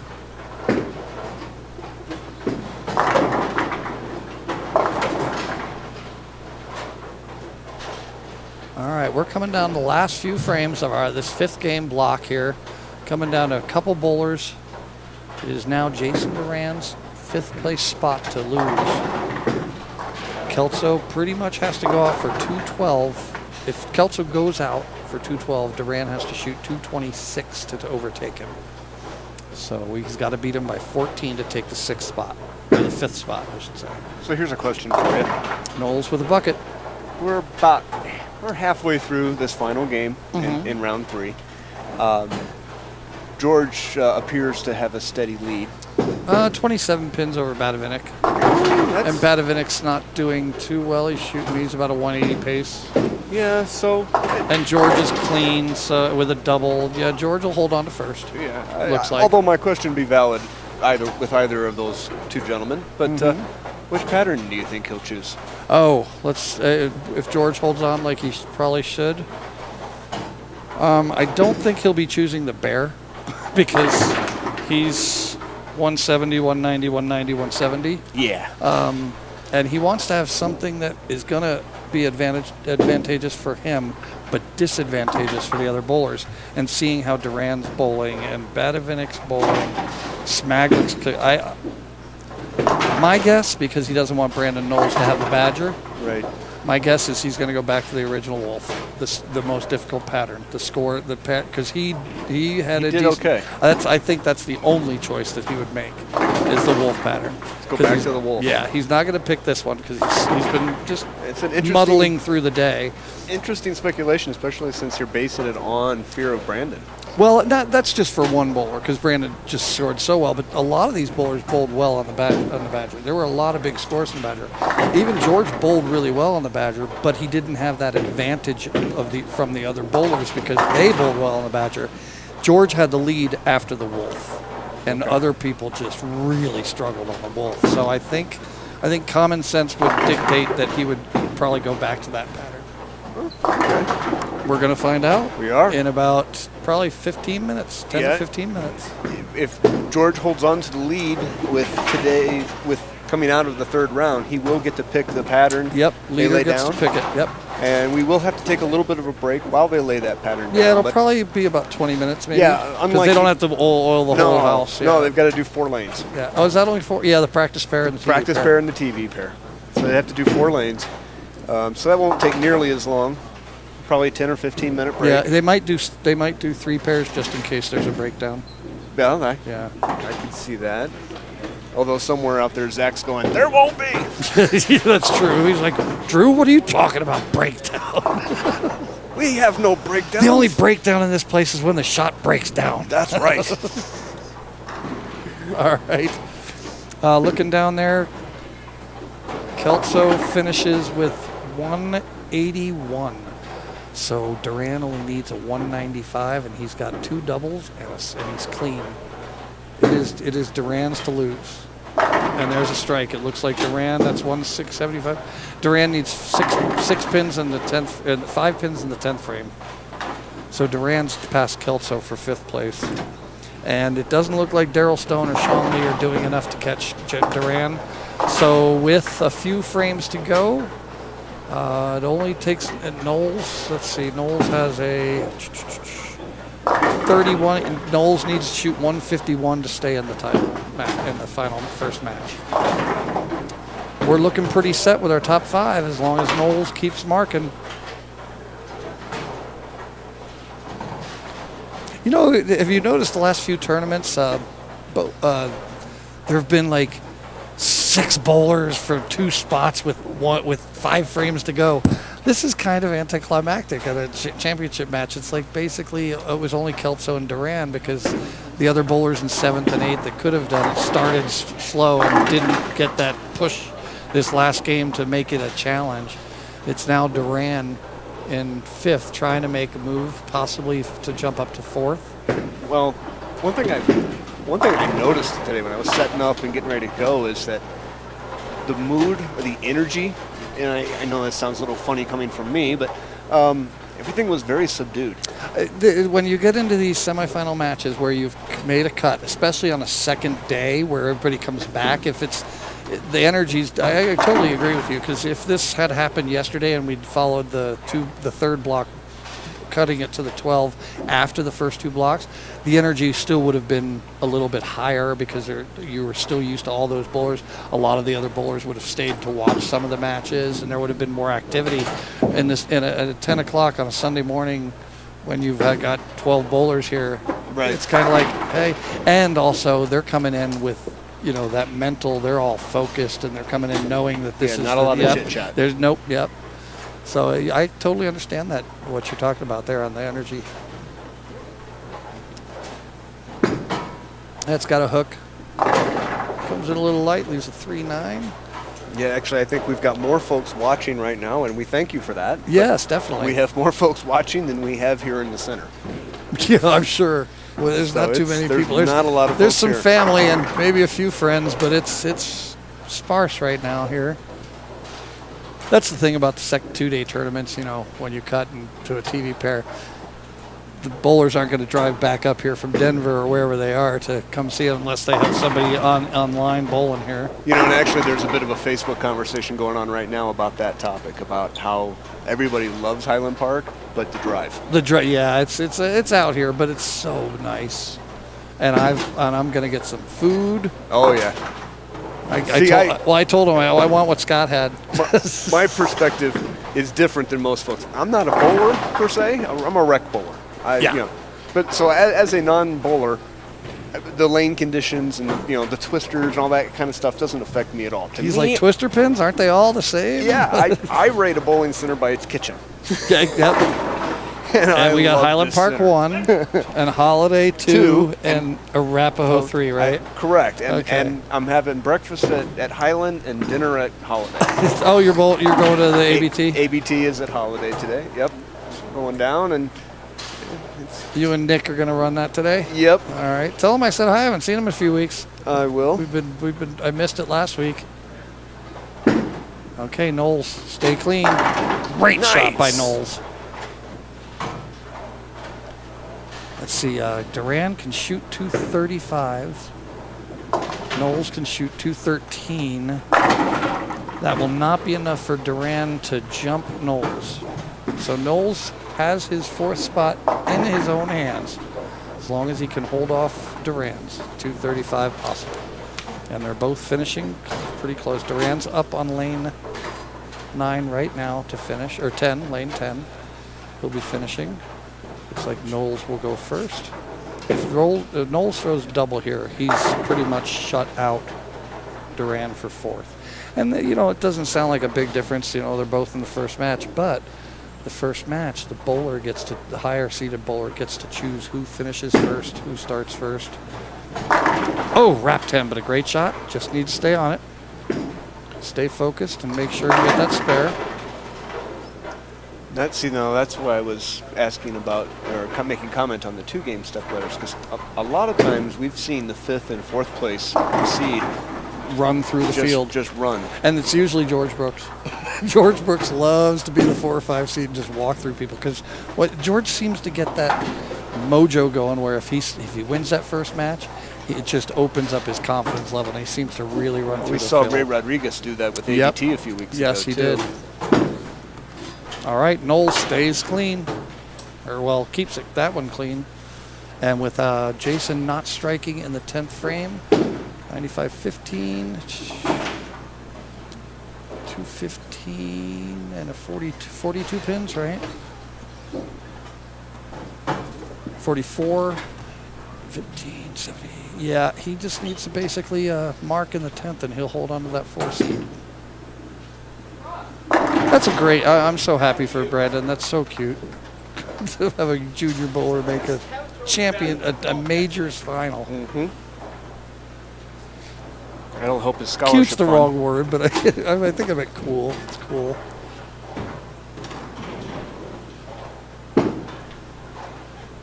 And Curry finishing in style. Going to throw the last 4 for us here, right? Last 4 to finish in style. What's that? Last 4 to finish in style. All right. All right. Duran ends up shooting 211, so he held off.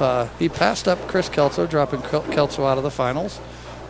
Unfortunately, Kelso got the bad draw of the last pair being 1 and 2. Oh! Take that. Was Chris the A or B bowler? He's the 181. He was the B bowler. There's 165 for the A bowler. That was Daryl Stone. Ouch. Yeah, see that, and they were both seventh. They were 5th and 7th, sitting there bowling on 1 and 2. It was rough. It's the luck of the draw. Your position made sure. There's one. There's one in the 10th. Well, just about everybody had that pair. So George Brooks finally shoots 200 on the bear. Ends up with 202. 202. Scores didn't go up as much as I thought they would. I thought there'd be more of a track built up, and we'd see some more scoring toward the 3rd, 4th, and 5th game. But nobody really got lined in to shoot those 250s, 240s. What is 243, the high game? Yeah, 243, Chris Kelso, that 4th game. That's the highest game of the block. Oh, go! 7 pin for Curry there.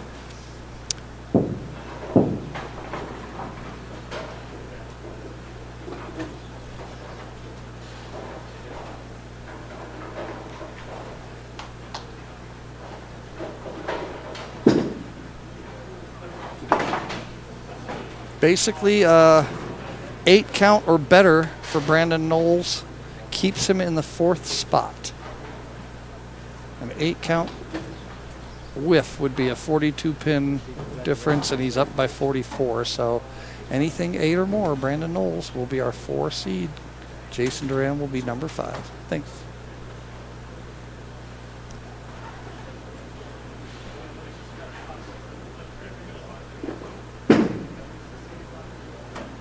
All right, Brandon Nolles is going to be our number 4 seed with that strike. We're going to watch him finish out this match. He's got 2 more balls to throw here in the 10th frame.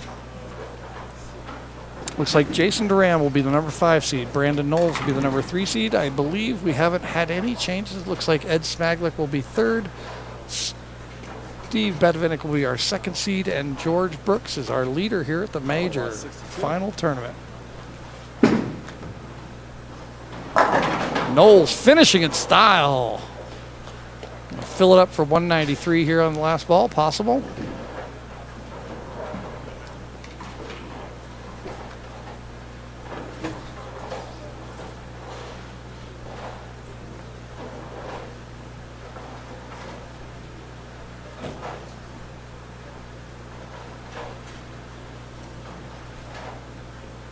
All right, see if we can finish it. And he does. Smashes 3 in the 10th. All flush. 193, our number 4 seed, Brandon Nolles, finishing out our 5th 5-game block here.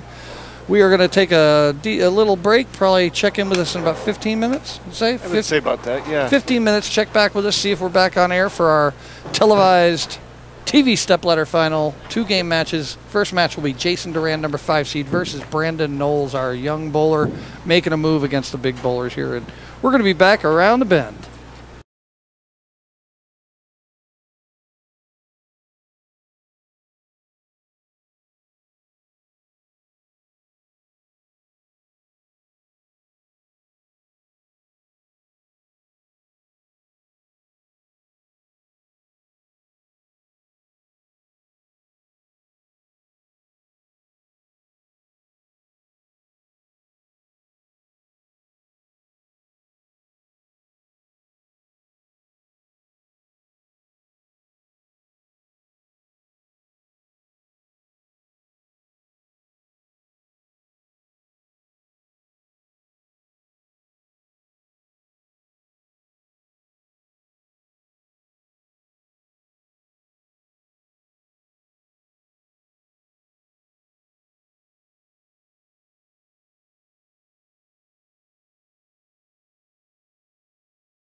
A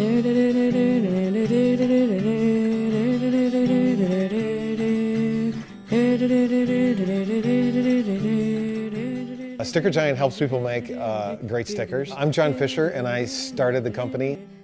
Every sticker has a story behind it. Every sticker has something behind it besides just stickiness. People seem to flock towards stickers no matter what they are all about. It's a portable billboard. It can go anywhere. Seeing stickers on little girls' foreheads. Cars, motorcycles. Stop signs, you know, we don't endorse that. Baby bottoms. I see stickers everywhere. I see stickers in my dreams.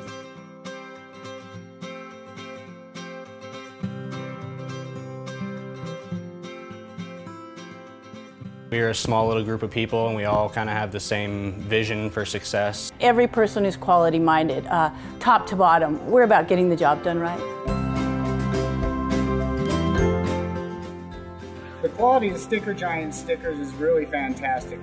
We run 3 different materials here. All of them were researched to find the best possible thing we can get. We can get your email and process your stickers in 24 hours and get them out to you. We try and do things quickly, we try and do them accurately, and we try and get people the stickers that they want.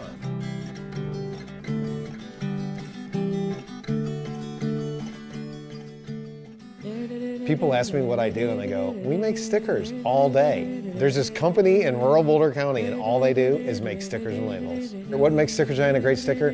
What the customer wants, because we can print any kind of sticker. Every day there's a sticker to where I see it and I just want to know the story behind it. I want to know the company. I want to talk to the owner. We take people's passions, things that they're really fired up about. We make it over and over and over so those people can tell their story to the world.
Alrighty, folks, we are back for our television finals.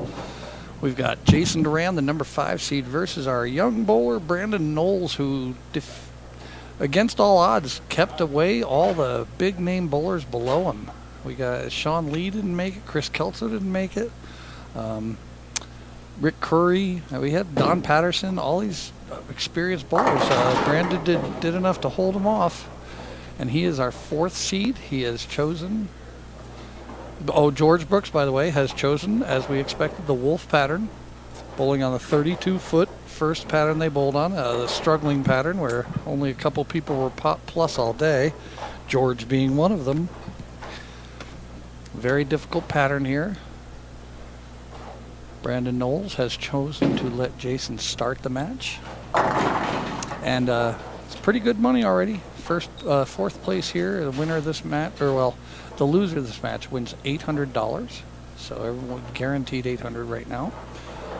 The winner will move on to see if they can bowl for more money. There's Jason's first shot on the wolf. Comes in real nice shot. Good shot. Put a little early pressure on the young bowler. Maybe get the nerves going here. We'll go with that one. The prize fund is as follows. First place winner is going to take home the championship and $5,000. Second place is going to get $2,500. Third place, $1,500. And the 4th place winner is going to get $1,100. Again, the non-winner of this match, I don't want to call anybody a loser because they're in the TV finals, but the non-winner of this match will take home $800. All right, first shot. Brandon Nolles. He's got to sit. Okay, takes a Brooklyn, takes a break, use it. It's going to be real difficult out there. It's you know, like Jason just threw that great shot there, and Brandon's wasn't. He didn't throw it as good as he wanted to, obviously, since it went Brooklyn. But that's the. Oh, there's a lot of noise there. I see what you mean. Scott was moving his headset around. Sorry, folks. It's okay. No, they'd rather hear that over my voice anyway. I know. We've already gotten a lot of compliments today about Yay! commentary and our coverage. And who's the new guy? He's kind of doing better than that older guy. Nope, same person. All right, second frame after a Brooklyn. See if you take advantage of it. That looks good. Oh, great light shot. Is it gonna? Nope. Head 10 pin stands there stubbornly.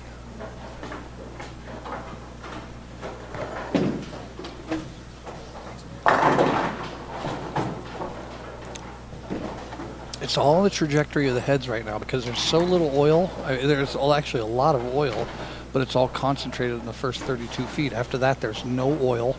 So if you tug it through your mark like Brandon did the first frame, once it starts hooking, it's not going to stop. So you've got to get the trajectory down the lane where you want to the hook spot.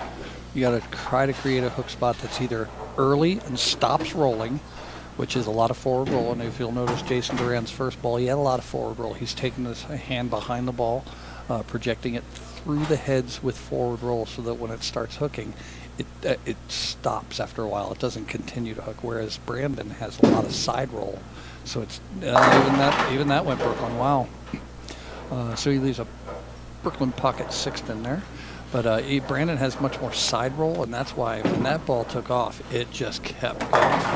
Whereas Jason's, it stops hooking at a certain point. It doesn't necessarily roll out, but the forward roll keeps the ball from taking a left turn.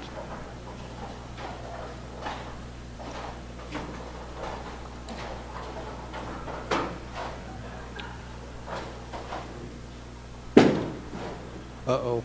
Okay, well, never mind. It's a wolf pattern. even a plastic ball hooks. That one? Oh, that's... Oh, well, originally I went, uh-oh, and then I thought, oh, it's the wolf pattern.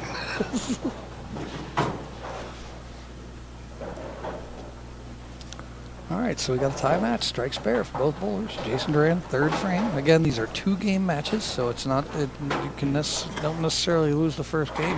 You're not out of it.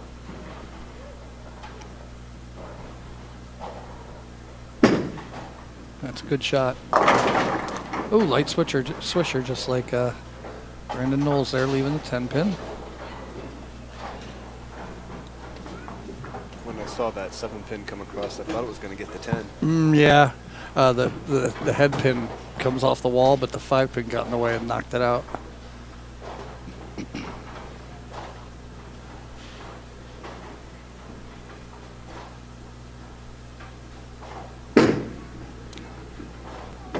Oh, wow. Surprise there. I was just going to comment on, I use Jason Duran's release and follow through as an example to a lot of people that when they try to hook the ball, their first reaction is to hit up on the ball and their arm comes up to grab the ball. And Jason gets that good roll by extending that release, and you see his arm swing just goes, he's like trying to touch the masking units out there. It's very, very nice to watch. All right, Brandon Nolles, see if he can take advantage of that early open by Jason Duran here. He went light Brooklyn last time on this lane. See if he throws a better shot. Uh-oh. Yep. Ouch. Yep, and that's on a spare, so that's going to hurt big time on that count. He threw one in practice too, but you know what? At least he has the confidence to do it. A lot of the younger bowlers like that are scared of the gutter, especially when they don't have to play it very often, and they'll tug everything because they're scared of that gutter. So it shows something that he has the gumption to at least get out there and trust it. Well, this has been a heck of a coming out party for him. No doubt. I mean, he's been bowling these for a few times. I've seen him around, and he hasn't done particularly well that I remember so much, but wow, to come out in a major on 3 different patterns and qualify for the TV, that's pretty impressive. Oh, it goes through the beak, leaves a 9 pin. So we're looking at a 48 for Jason to 39 for Brandon. That gutter on the spare ball really cost his count, or we'd have a tie match. But it's early. There's still 17 frames to go. Basically, just consider this a 20-frame game. Mm-hmm. There's tournaments, I don't know if you've ever heard about it. They have what they call the 40-frame game. We've done them here. Oh, have you? I love them. We've done them here the Sunday. We covered 6 of the Sunday sweepers here at Highland Park. Oh, they're so fun. And one of them was a 40-game frame. It was 40-frame game. Or 40-frame game. I do the same thing. And it was my great first shot. experience with it. Great shot by Brandon right there. It was crazy. It's nuts. They have like frames where you get bonuses for knocking so many pins. If you strike, you get the. But there's sour grapes where you get -5 for every pin you leave. Yeah, then they had the 9-pin strikes. No tap strikes. They've got all kinds of different. Like each frame has some kind of special attachment to it. They do repeats. Yeah. There's like 5 patterns, and then you repeat it over and over. And yep. It's definitely cool. They've got the super sour grapes where it's like -10 for every pin you leave. So if you get like a 6 count, you're like -40 off your score. You're like, what? Yeah, oh yeah. All right, Jason Duran, 4th frame. And it was sold out. Oh yeah, I want to bowl one again. All right. After that great shot by Brandon, see what Jason can do here to match him. Oh, he switched balls.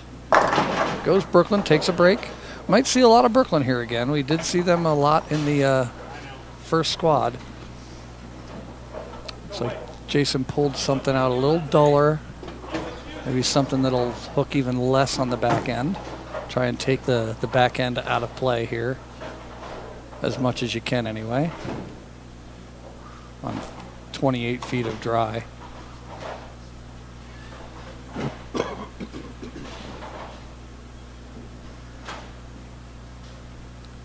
See if we can get a double. First double of the match. Oh, wow, that went Brooklyn. Brooklyn double. That's, wow.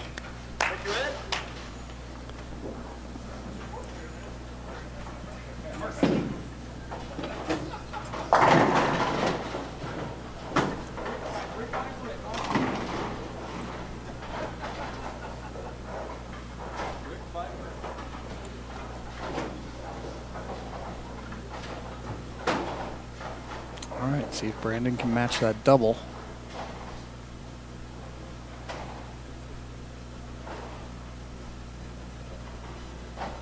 It's going to come up. No, it didn't get there. 5 count PBA washout right there. I think he thought that was going to react a little more by his reaction at the approach. Either that or he was thankful that it didn't drop off into the gutter again. I he think, hovered over it. Yeah, I think it was more he thought that was going to come up. Because he only hit like the 2 or 3 board. It's not like he was trying to hit the 1. It's amazing how more room you have on the 1 board than you think. People think it's in the gutter automatically when because, oh, I thought he had it. It's a good try. But when it's on the 1 board, half the ball is over the gutter, so it looks like it's going in no matter what. That's why people are scared of it. They think the edge of the ball shouldn't be over the gutter, which means the ball is on the 4 or 5 board. I love the 1 board. You know me. You give me a shot on the 1 and 2, and I will walk all day. Y'all got to keep up with the droop. Uh-oh, he's talking about himself in the 3rd person. All right. And 3rd and 4th person, but we're not really keeping track. Nope. All right, Nolles. Sit. That's a great shot. Nice. Looks like lane 8's a little trouble for him, and I don't think it has anything to do with the gutter. I think it's reacting different for his ball. Because lane 7 looks like he's got that lined up. And that might be why he chose to finish on 10.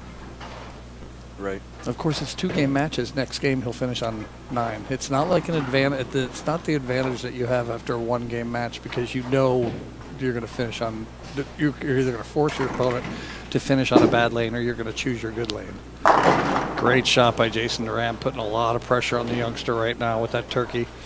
First 2 were Brooklyn's, but he came back with a solid pocket shot. That might be a urethane ball. He might have gone to urethane. By the reaction that ball showed. Well, Jason seems to like lane 8. Well, he's actually gotten a breaks. I mean, he's been the 2 9 counts that he had were almost better shots than that double in the 4th and 5th. See if he can keep it in the pocket here. He went.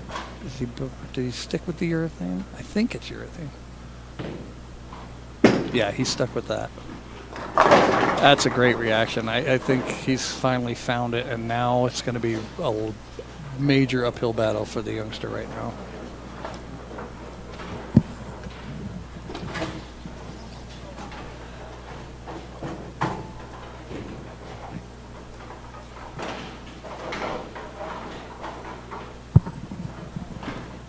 Well, David Kling being a smart ass over here. Oh, that's got a hook. Oh, even on the 2-9 whiff. It stayed a little straighter than he wanted it to. Well, that ball was supposed to go dead straight. It even hooks on this pattern because there's so many dry boards. But when he let go of it, I was like, I knew it wasn't going to hook that much. Just a little lack of focus maybe there or something. Or I don't know. That's real rare to see Jason Duran miss 2 9 pins, 9 counts, I should say, in a game. He's got 135 in the 7th. Did open the door for Brandon to come back in the match, but he still needs some uphill work here. That's going to be good. Oh, surprised that didn't get up either. So it looks like he's either light or going Brooklyn on that lane. Looks like he's struggling big time. Jason leaves a 2-8 there. Brandon leaves the 2-8. I did the same thing just before you. I was like, Brandon. Yeah, and you know, they look so much alike with similar styles. You know, yeah, they're wearing the same outfit. Yeah. Brandon's just as tall as Jason. Oh, yeah. All right. I mean, he stands on a 6-inch tall box. All right. No problem there with the spare. Good cover. He's got 83 in the 6th. Possible 103. So he's down 32 pins right now with 13 frames to go.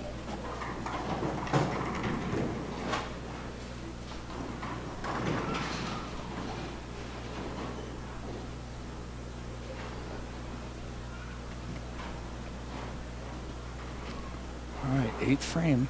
The foundation to the foundation frame. We're in the cellar, folks. He's confident on that lane. Oh, it took off on him again. Brooklyn, 6 pin. Well, George called this pattern. So we're back to the 170 beating 160 scores.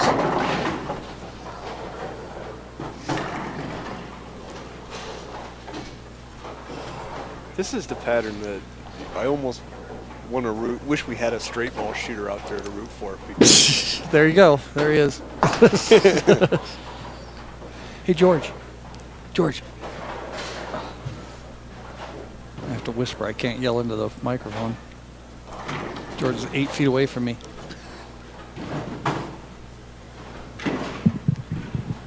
Do you know what Jason's... Is that urethane he's throwing now? Did he go to urethane? Because the reaction looks like urethane. Right. I think that's natural. Looks like a dull... Dull natural. Okay. Yeah, that reaction's looking real good. You might lose some carry, but you're going to find the pocket easier. So yeah. George Brooks, our tournament leader here, discussing equipment Jason's using. I just could tell by the reaction it was just stopping. It was arcing instead of hooking. Yeah, the ball's going to read the lane a little bit earlier, and it's not going to overreact as it leaves the pattern. Yeah. So that's going to be And he's got the forward roll with more than Brandon does, because Brandon's got that. It's either going to hook past a head pin or go late. right. So. It's just a matter of Brandon just keep his head soft enough, but still creating the revolutions, but not creating the immediate friction. Exactly. Because once if he's hitting the immediate friction, it's going to double that when it leaves the pattern. And Yeah. it's double it Yeah. because of how hard he just hits it. I mean, that's just inherent. Mm-hmm. Well, we're looking at a 32-pin lead with 12 frames to go. Both of them spared in the 8th. Jason's up here in the 9th frame, looking to put some added pressure on the youngster who has performed admirably all weekend. Great yesterday. Oh my gosh, he looked so good yesterday. Okay, see, there you go. You're going to lose that carry, but keep it in the pocket. And right now, pocket is premium. Yeah. huge couple of breaks. Are you going to be out that far where Jason and those guys are? I didn't think so. You're going to be around 10 or 11, right? That's what I'm assuming. Yep. Of course, you're going to have 8 games on this before you get to it, but Exactly. or 6, I might 12. Yeah, I might even be 13, 14, Yeah. 15 by the time. Because the next 2 players. I don't know. Oh, okay. Steve and Ed coming in. I don't think they're. Steve might probably play out closer- there. Steve will closer to play the out edge. there. But Ed is probably going to be in to that 10, 12 Yeah. range as well. And you know what that's going to do is you're going to have like from the 1 to the 12 to hit. They're just going to dry it up for you. You're going to be out there banking the ditch. I'm hoping. I'm hoping. Bet you are. We'll see what happens. All right. 9th frame for Brandon. He can strike out for 182, which is going to be it's going to be a challenge, but there were not a lot of turkeys and 4-baggers on this pattern yesterday, and he needs one right now. Oh, he switched balls. Great reaction. Oh my gosh, that was a great ball change. Is that what it was? His spare ball? Wow. Great reaction. I think that's a super now. Yeah, now I'm thinking I saw the color now. I'm not a big equipment guy anymore since I've been out of it for so long, but that is the color of his spare ball. I'm just not used to seeing it rev more than 3 times. Right. You see the thumb hole going like this on the spare ball. I don't know that I would go back to a regular ball after watching the reaction. He went back to the other one. Well, he has this lane down. Actually, he's really bowled well on this lane.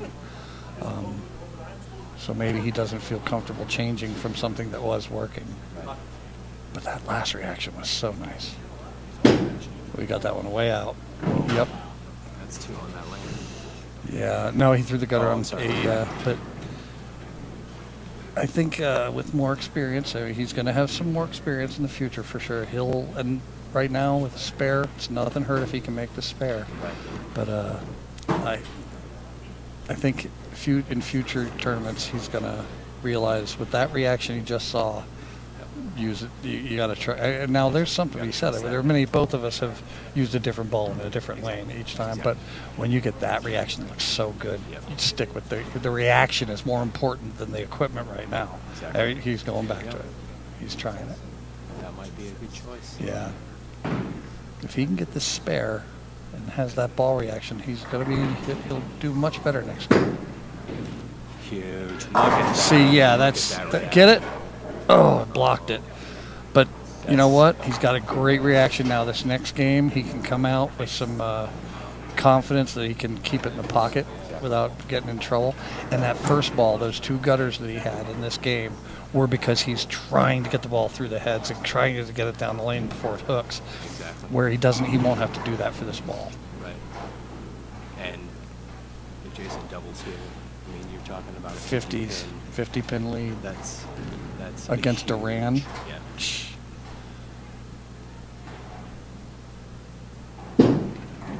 That's going to be high. Wow. High pocket 410 is going to give him a 181 if he gets one of these. Keep it to 31 pins. That was huge. Yep. And I mean, that's a great break for Brandon. Tough break. I mean, 32 pin. You think there are 31 pin lead, and you're looking at Duran missing 2 single pins, and Brandon having 2 gutter balls on count. And only being down by 30. Yeah. That's huge. Yep.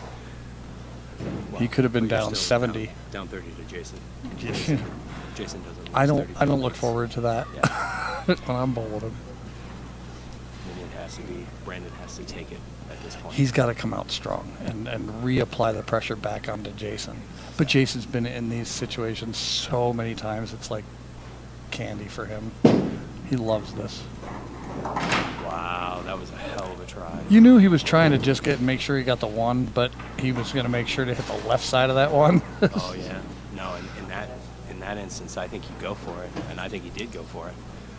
I mean, the 1. Yeah, because you didn't hurt anything. No, you end up with 5-0. You still got a 30 pin lead. All right, so the mountain ahead of Brandon is that he's got to beat Jason Duran in a single game match by 32. Good luck with that, son. Yeah, Yep. But he does have a good reaction now, at least. He's getting experience and knowledge. Oh, no doubt. That is so valuable for his future. Yeah. This is impressive. All right, let's see if we can flush this first one, like you finished that game He's there. throwing the ball with no fear. I mean, he's going for it. That looks Go. is going to Watch flip that. up. Nice light shot. Oh man, what a! I love that reaction. Supernatural. Yep. It's nice and calm, and it leaves the back end of the pattern. It doesn't explode. I'm surprised he didn't use that from the start. Now that I'm looking at this, I mean, maybe he didn't think about it because he used that other ball all weekend. But wow, that ball reacts so much nicer on this Wolf. And they pretty much beat up outside of 5 right now, so they threw a lot of surface on it early. Yeah, Jason's looks real dull. Like he took a Scotch Brite to it or something, at least.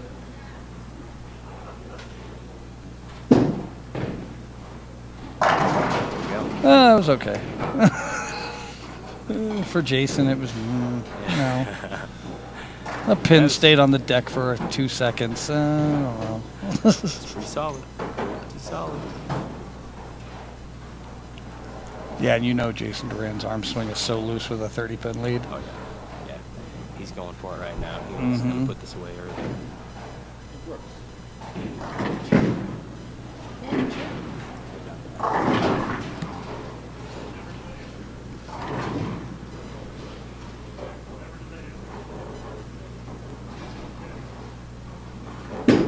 That's got to sit. Oh, boy. Okay. George Brooks would have carried that yesterday. Yes, sir. I saw you leave one down there and Yeah. almost came over, went behind it Couldn't again. carry it to him today, though. You carried more 4 pins off the right wall yesterday than I've ever seen. I had 3 of them. That I'm was like, what in the impressive. world? Hey, every blind squirrel finds acorns now and then. Yeah. Let a wolf chews them up. All right. That's all Jason's going to do now is fill frames. He's It's gonna, Brandon, yeah, take he'll it away. force him to double him in turkey and keep striking. Yep. He can cut it to 20 right here. 21. And 11 if he turkeys. That's with this ball reaction, there's you never know.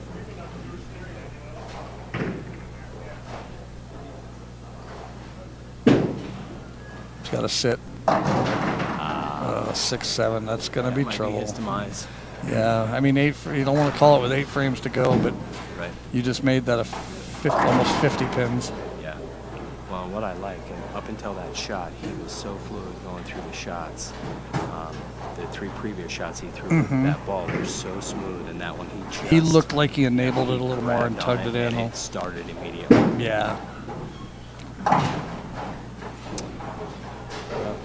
That young man should be very proud. Well, right you know now what, because he has bowled fantastic. I've made the comment that I'm also impressed at his age how he's handling a shot like that in a pressure situation. Exactly. He's not getting pissed, he's not punching things, he's not yelling out, he's not stomping his feet like a lot of the younger bowlers do, and some of us older bowlers. Oh, yeah. Oh, yeah. Well, some of us are just. When you know what you should be doing and you don't do It's it, frustrating, that's when the yeah. frustration comes in. Yeah.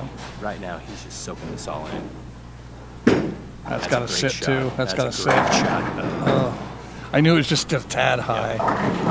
It was a good shot off his hand. Yeah, it was. Good shot off his hand. And that's the key right now. You want to make quality shots. You want to know that, when it comes to the pressure situations, that you can execute. And that should be what he's taking away from. And he this will. weekend. It might not be right now. Absolutely. He might not feel it right now, but he'll look back on these matches, this match, and future matches to improve himself in future matches beyond that. Absolutely. No, he's got nothing great to be. up and young. He's got nothing to be upset about for this weekend. He's bowled incredibly well. Exactly. At that age, oh my goodness. Wow. I would have been. I'd have bruises on the inside of my knees from knocking them. Exactly. This is where you're going to see the experience come in right here. Yeah. Oh, we got that one way wide. That's all right. You know what? 1-2-8's way better than Big 4. Exactly. And see now, and what I meant by the experience is that he's not going to, right now, he's going for filling frames. He's going to try to hit the pocket and whatever, and leave nothing like knock on laminate, pocket 710s are just bad breaks. You just want to hit the pocket and leave single pins. Right. And when you come into the 7th, 8th, he's gonna nut, and he's gonna really nut up and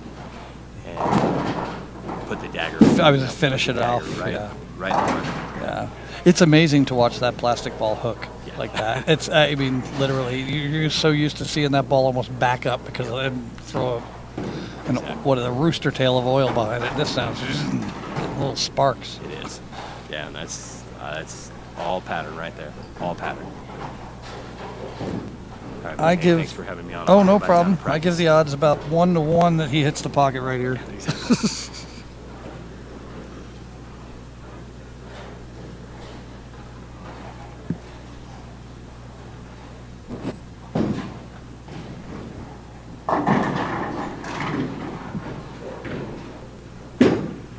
That's a good ball.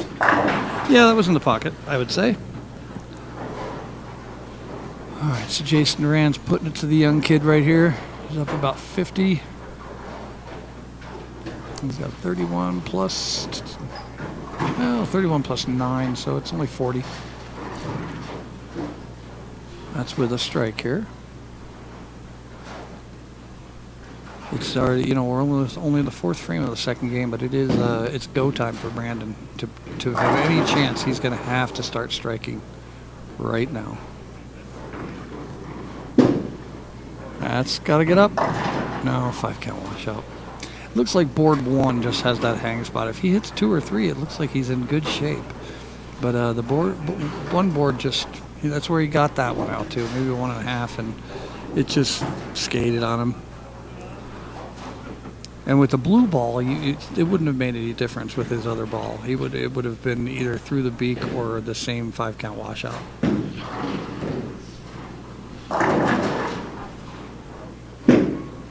Great spare.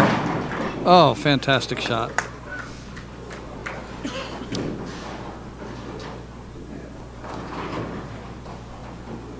So we're at a 45-pin lead right now for Jason Duran.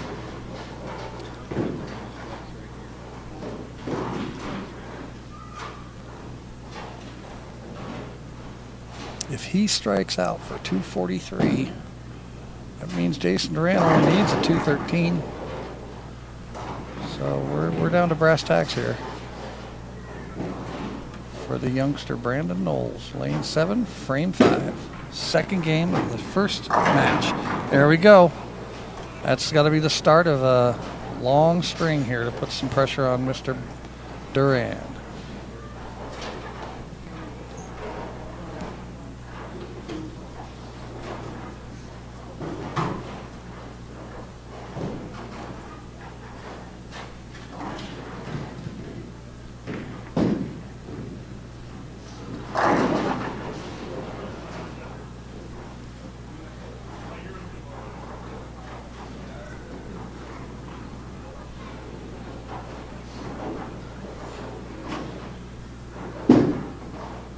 Another sit. Great shot, Jason. He's got a real good reaction with that ball. That's the way to go right now, I think, is urethane. There's just so much reaction. Basically, you're back to short oil from 1988, 1987. Bring out a urethane. Exactly, bring out urethane. That seems to be the way the ball reacts so much better. It's getting an arc to it instead of that snap hook on everybody. Noah threw it really well yesterday, just couldn't carry it. He was using the urethane and looked really good with it, but just couldn't get it going. That's another good shot by Duran. Yeah, he looks tough right now. Duran's going to be tough to beat. He's got lined up.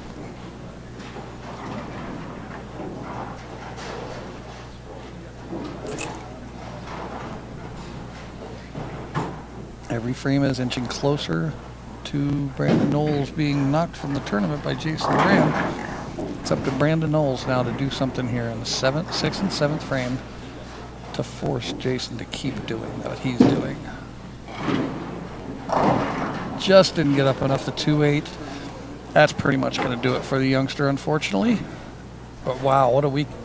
What a weekend! The last major of the season on the CSBT, and Brandon comes out and finishes 5th.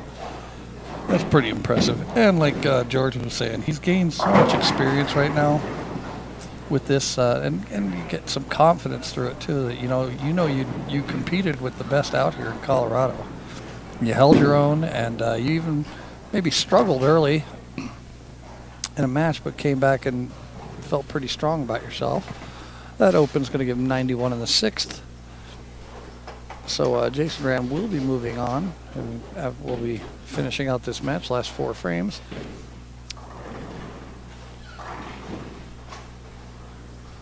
And you had to go into this match with the mindset that Jason Duran, Jason Duran is a former champion here out on the CSBT, season champion winner. I believe he was the original season winner. So you can't be too upset losing to somebody like Duran. His resume is so vast. Bounce. We got a pin in the curtain up there on 7.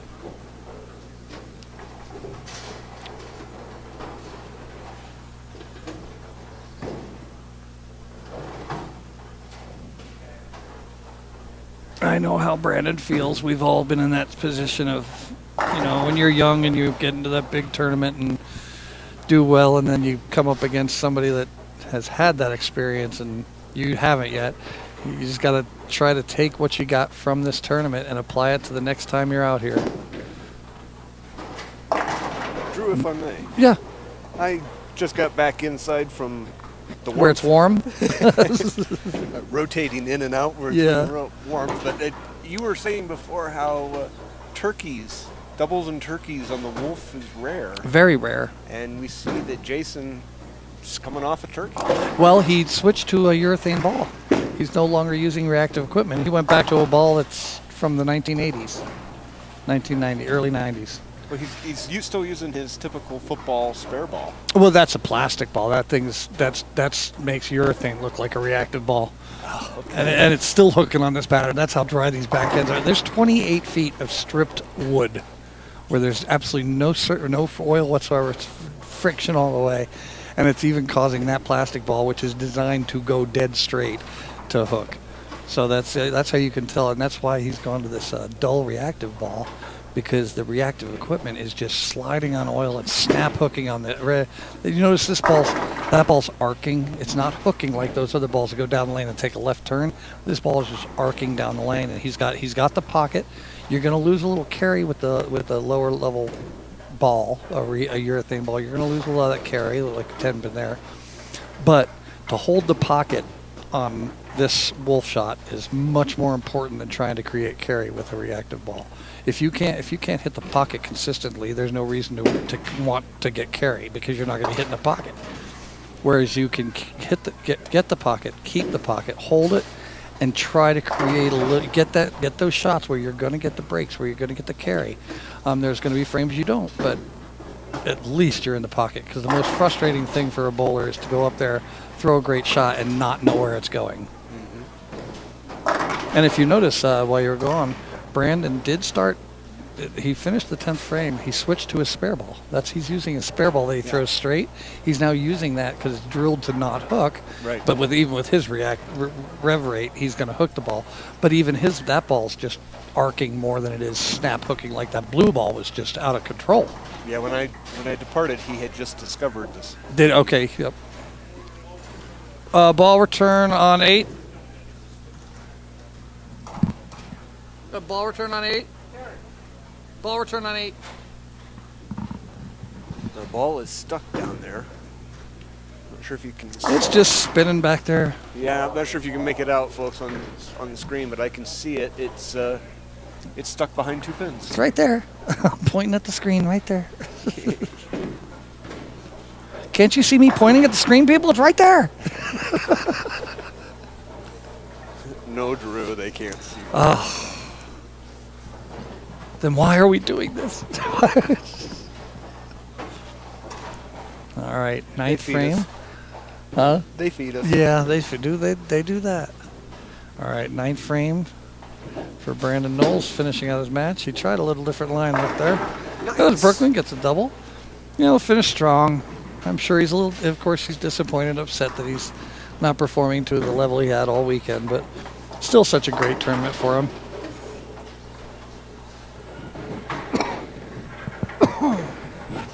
He's sitting at 99 in the 7th with a double after that. He's getting ready for his 10th frame after Jason gets done with his half of the foundation frame. Yeah, we'll finish this out in style. Everybody strike out. Mainly so I can go outside and get warm again. And I'm wearing a hoodie. We're right underneath That's a the good shot. machine, That's a great shot. See, he lost that carry. That 6-pin just falls into the gutter. He doesn't get that snap off the wall as much. But I'll take 9 spare every match in this TV finals. I'd be willing to bet that 380 is going to win matches. George might have the best advantage because he's got that low track. He basically spins it through the heads to get it down the lane, whereas most people, and he's going to be able to play straighter in. But yeah, if you shoot 400 in a 2-game match right now, I'd put that in my back pocket and keep it right now. Even watching these guys down here on the practice pair, they're having a hard time hitting the pocket, hitting the head pin. George, Steve, and Ed are down taking turns in lanes 1 and 2 warming up, and I'm not seeing a lot of strikes down there. Nope, not a lot at all. And we're going to see Ed Smaglick in our number 3 seed the next match take on Jason Duran. That's got to get up. There's 10 pin, 10 pin, 10 pin, but they're good pins, good pins, good pins. As long as you get the 7 out with it.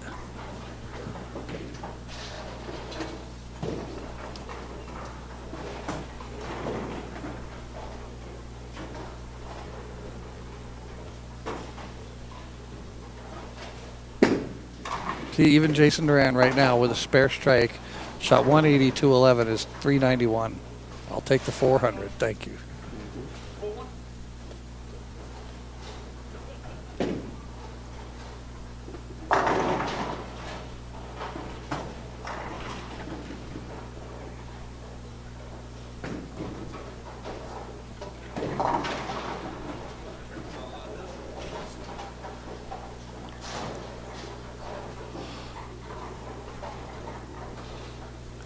I think Jason's going to go check out another bowling ball, see what kind of reaction he gets with something new.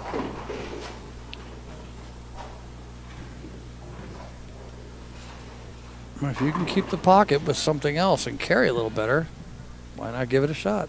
He knows that ball reaction is going to be in the pocket. Now he's going to see how different it will be with a different ball. Just make a little bit. He's probably going to get something that's a little bit more aggressive but doesn't overreact. Maybe create a little angle to the pocket. Yep.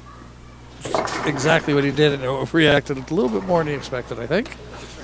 But our winner is Jason Duran. He's taken the 2-game first match against the youngster Brandon Nolles, who performed very admirably all weekend. Had a great tournament. That's a good shot. See, there we go. Finishing strong. Do we know what the prize for 5th? 5th place is $800. Brandon just got $800. 4th place is $1,100. 3rd is $1,500. 2nd place is $2,500. And the big winner today is going to get $5K, baby. 5G. $800 is not a bad. Nothing to sneeze at. Weekend. Oh, great shot. Smash 7. I believe that's going to end up deposited into Brandon's Smart account, his scholarship fund for college. Yeah, we had that discussion. Was it with you or somebody else yesterday that when we were kids, we weren't allowed to bowl these tournaments. We couldn't bowl where there's money involved in the tournament. Right. But they've finally opened that up, saying, "Hey, have it go to a scholarship account." Great bowling, Brandon Nolles, our 5th place finisher at CSBT this week at our major final event. And with that, we're going to take a quick break while Ed gets some practice shots in. He'll get 2 shots on each lane, and once he's done that, we'll be back around the bend.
Alrighty, folks. We've got Jason Duran, our number 5 seed, coming up against Ed Smaglick. Ed Smaglick has chosen Jason to start the match. And sit ball. Wow, that ball is just, he's got a great look with that ball. It's going to be tough to beat.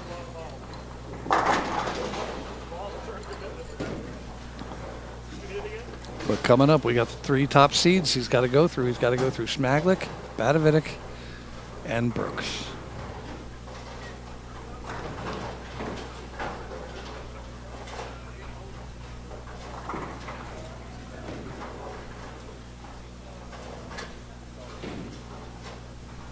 It's chosen a farther inside line. Comes in through the Beakley's a 3-6-10. He's decided to move away from the gutter like most people are playing the shot. Now on the wolf pattern, if I remember correctly, we saw Steve Bavinck play both. He went back and forth for a while trying to decide which shot he had a better look at. I'm watching him bowl on the 1 and 2 down there. And looks like he's staying with the outside line there. Got a pretty good shot with that ball. Oh. All right, thanks. All right, Ed Smaglick got the spare.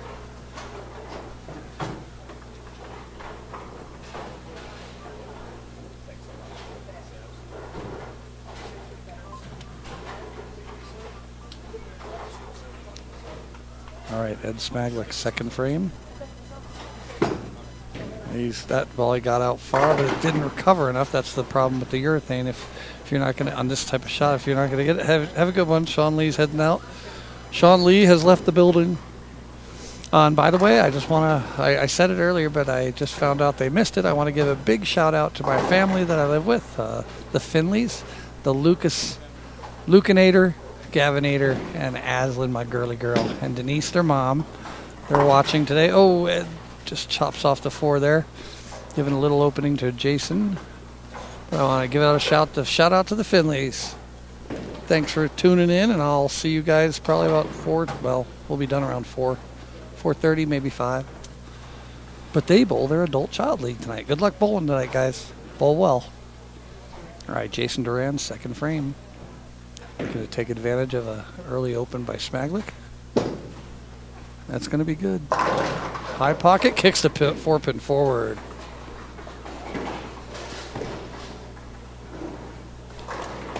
It's unusual because this wolf pattern's so dry and everybody's getting so much early hook and just out of control hook. But this ball looks like he's got tug room on a shot where you should not have tug room. Ever. All right. Camera's showing the angle pretty well, but that bowling ball is like 3 inches off of the ball return. That's another great shot. Wow.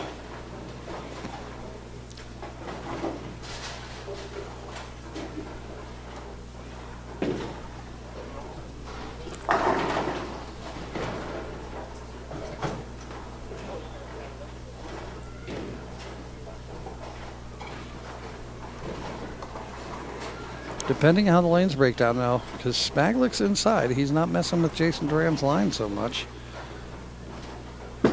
So he's going to be able to keep his line pretty good. Through the beak again, only leaves a 6-pin this time.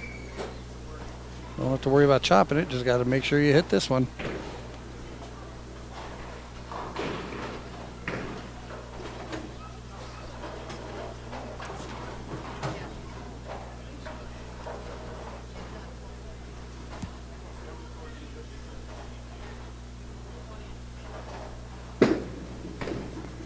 So we got the spare by Ed there.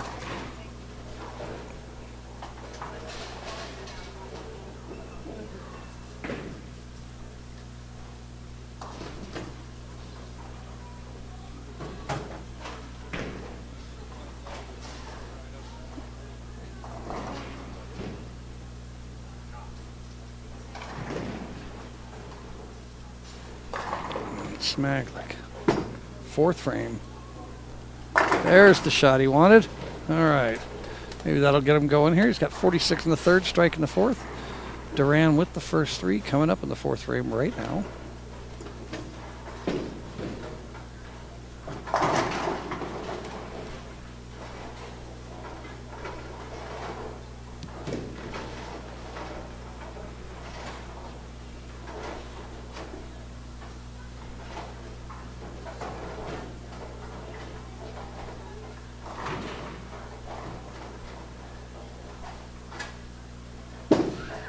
That ball's going to be a little light, but he still kicks the 7 out. Light swishing 7 in the pit.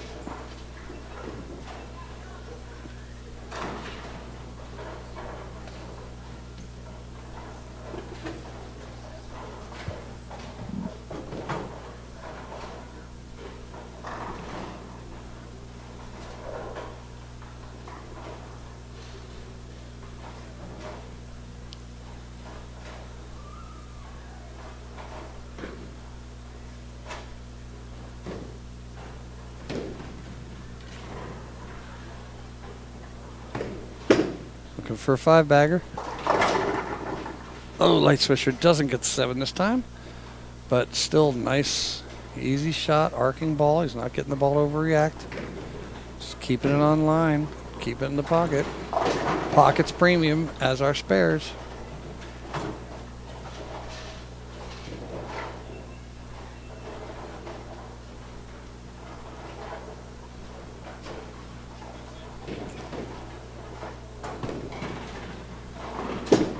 And there we go, no problem. He had his early opens in that first match. I don't see him doing that anymore. That length of his follow through just keeps his ball through his target. All right, Smaglick in early trouble. He's down 33 through 4 frames. He's got to get this ball. There he goes. There's a light swisher for him, and he gets the double, gets down to 23.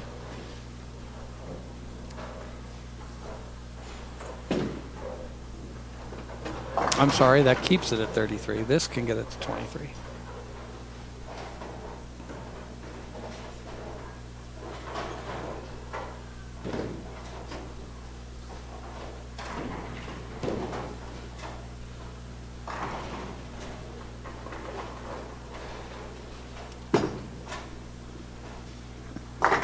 Good shot by Ed there. Oh, he was in the way. I didn't know the 7-pin stood.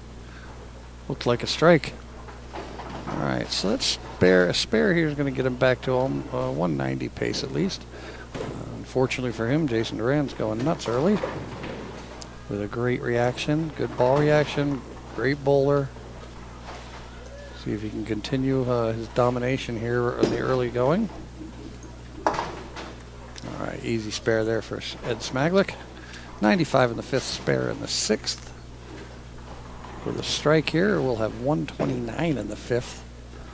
36-pin lead with a strike here.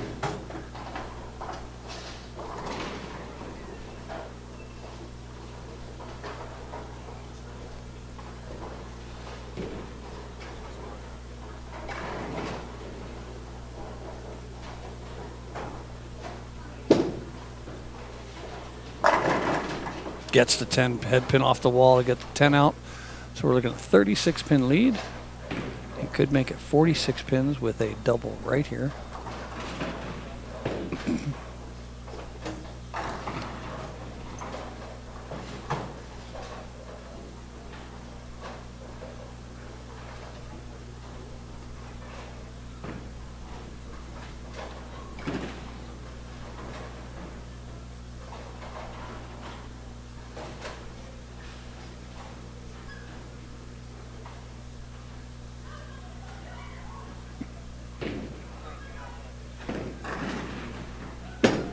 Another great ball. Wow. Duran has got it going on here, folks. He's a beast. Going at it.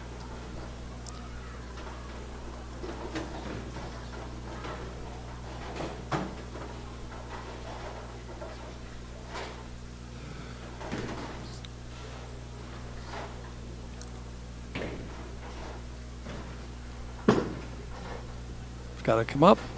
Oh, and a little light leaves Kreger's 24810. That's going to be major trouble for Mr. Smaglick here. Once again, we are bringing you the CSBT final major of the season, final tournament of the season, season-ending championships here at Highland Park Lanes in Greeley, Colorado. Got a lot of specials that come down here, not to mention a great restaurant, snack bar. Come on down, bring the family, have some fun. Great people, take care of you real well. Great spare by Mr. Ed Smaglick right there.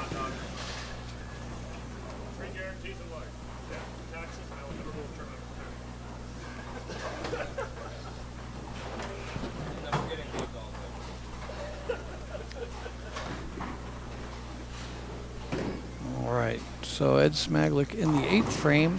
First game of a 2-game match. See who moves on to bowl Steve Bavinck, our number 2 seed. That's going to sit. There we go. Good ball. A good shot.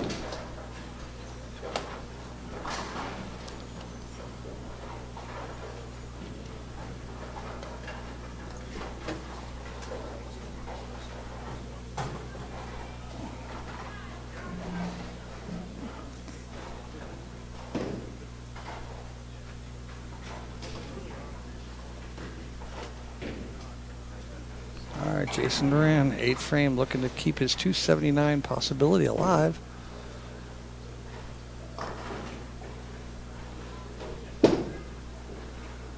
High pocket 4-pin. Does it get over there? Oh! It took its time, but it got there.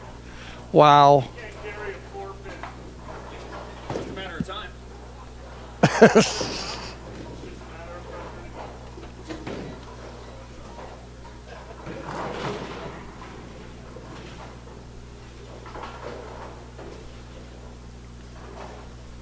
Took so long, we needed a score correction.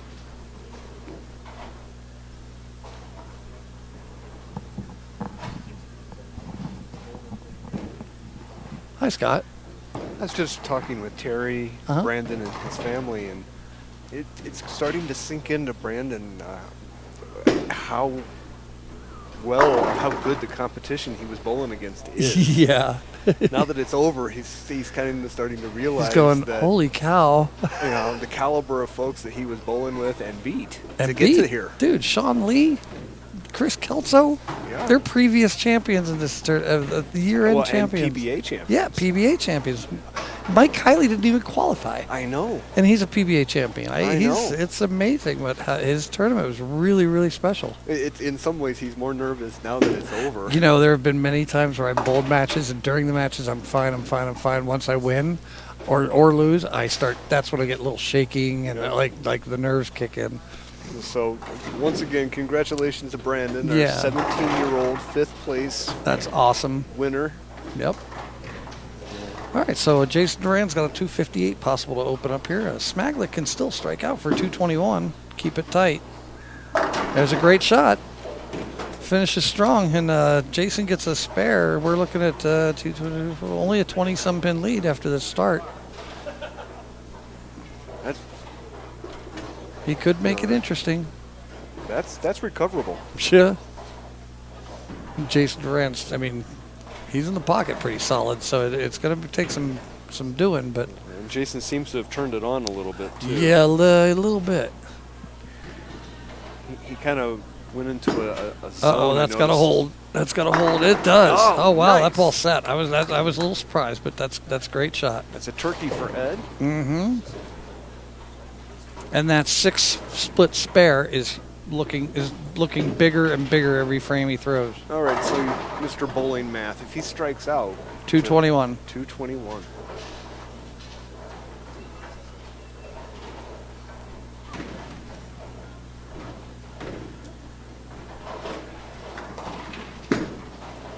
That's going to be good too. Light swisher. There it is.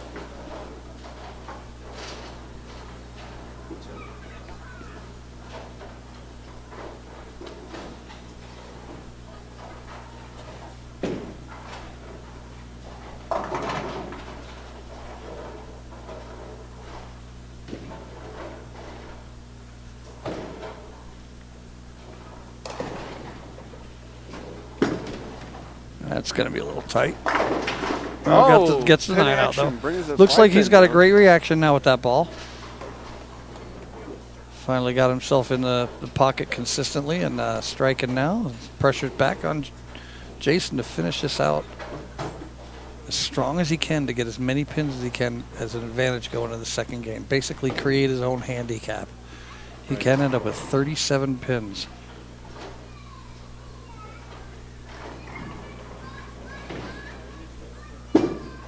That looks good. Oh, it's high. Wow. 6, 7, 10. We're looking at 20 pins now instead of almost 40. No, 11. 232 to 221. 11 pins that's down to. That's with the 2 count on the spare. That's a lot closer than he was wanting. He was down by almost 50.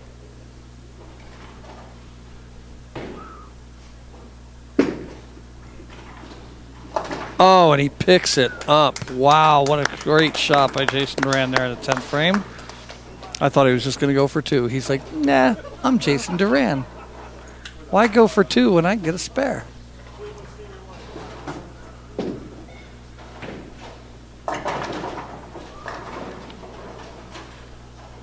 Jason's actually in the perfect position to make a run. Oh, yeah. If he really finds a zone on this pair. Which he obviously has. I Yeah. mean, he's shooting 240, 250 here. And the ball reactions, and the best thing is, for him right now, Ed's not playing anywhere near his line, so nobody's affecting his shot right now. All right, ends with 243 to 221, so he's going to have a 22-pin bonus going into the second game, of which Ed will be starting the match this time. Jason started last game. Ed will start this game. So we got a 22-pin bonus for Mr. Jason Duran over Ed Smaglick.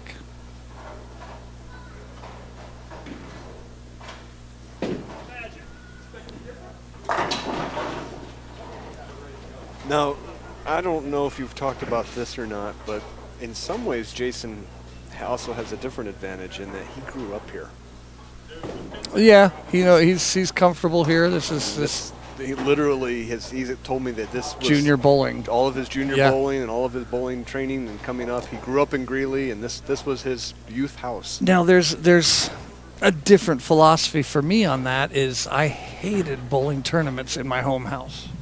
I hated it because I liked to travel. I liked to see other bowling centers, and I always seemed to get up more for tournaments that are away from my home base, you know. Yeah. And I would feel a little la-di-da, it's my home center, league bowling, blah, blah, blah. And you'd have a different mind frame instead of your really focused tournament frame. Now, granted, he's far removed from junior bowling, but and there's so much on the line, and it's a different setting, so I could imagine that would be the advantage of at least knowing the center, knowing everybody here, and being comfortable, and having that ability to turn on the. This is more than your home center tournament. This is for $5,000 final major championship. Well, I know he came up on Friday and stayed with his parents. Okay, because he's out of, where is he now? He lives, I believe, in Golden or yeah, he's out or south Lakewood, or west. Kind of on the west side. Yeah. Smaglick started the match with a strike. Jason Duran comes in, leaves a 5-7 light. We got a match here, folks.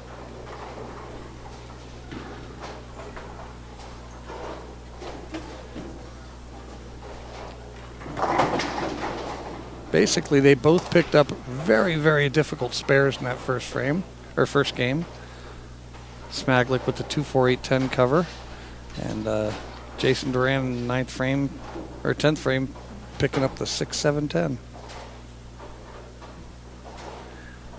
Talk about quality caliber bowlers right here, folks. Can he do it again? That's going to be close. Oh, almost.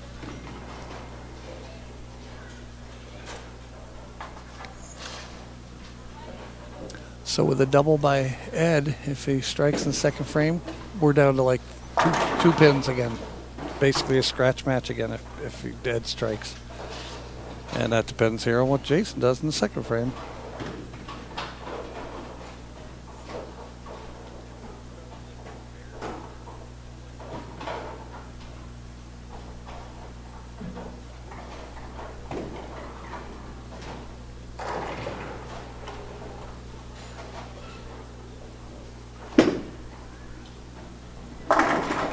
High pocket 4-pin.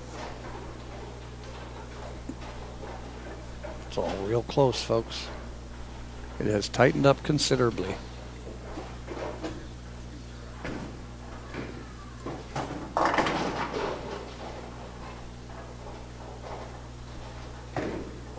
Spares are premium importance right now. They always are, but when the match gets tight in a match like this, it's even more so.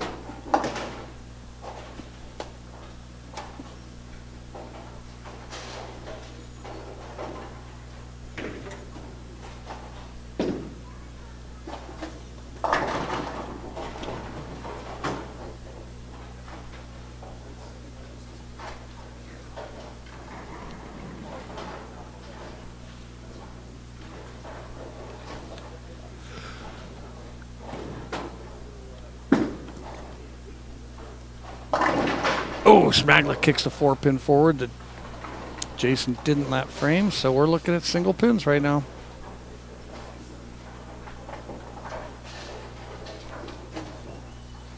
With another strike, Ed takes the lead after being down 50 against Jason Duran. Wow.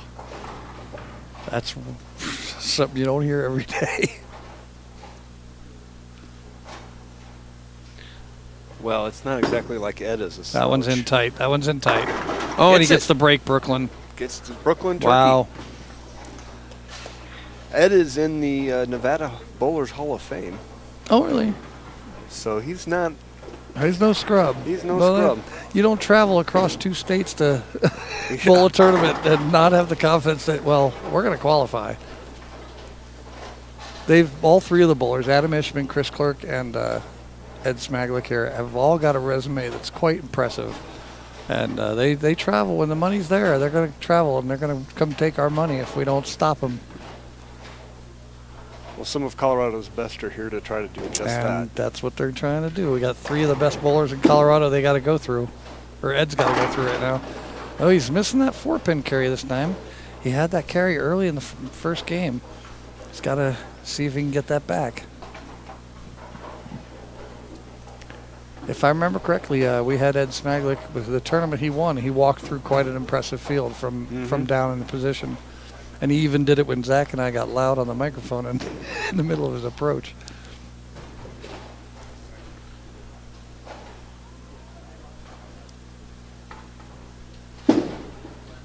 All right, there's a shot by Jason Duran. Spare it up. All right, Jason. It's now on Jason to get back going here.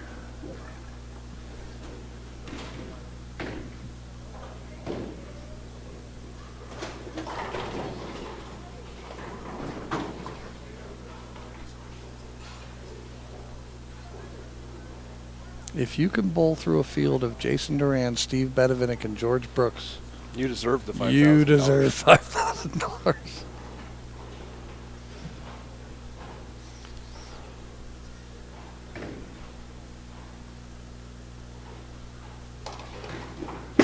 That's got to sit through the beak. Oh, big 4.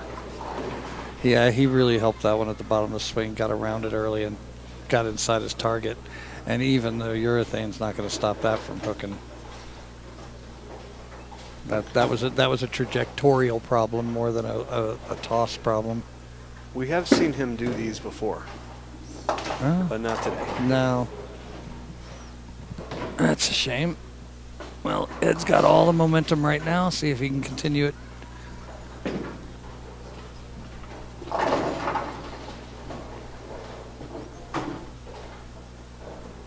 Match turned on a dime, didn't it?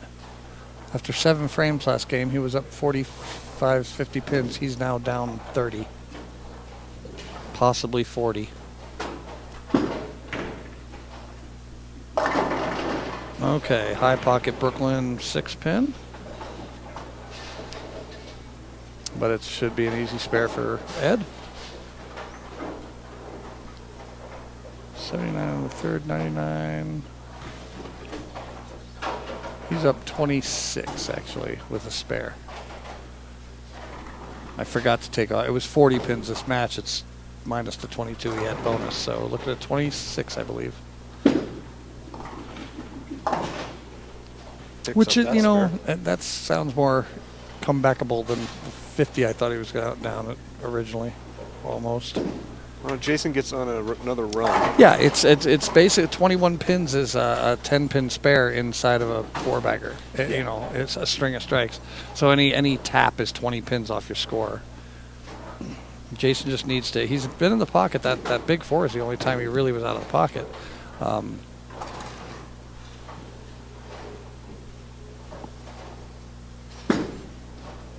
That one's wide. He stayed out on him. Leaves the long rail 1247. Just got to go down the list. But see, there's count issue on a spare. He lost a pin count. So we're probably down to 22, 23. Let's see, 24, 22 pins. He's down by, Jason's down by 45, but he was up, he won by 22. So we're looking at he's down by 44. Oh my goodness, I'll figure it out. And he's going to touch them all. Ooh, just kicks it off the wall, but he gets it. So he's down by 44. This match was up by 22, so Jason is down by 22. If he can strike here, if he can get a strike and double, he'll make it 12.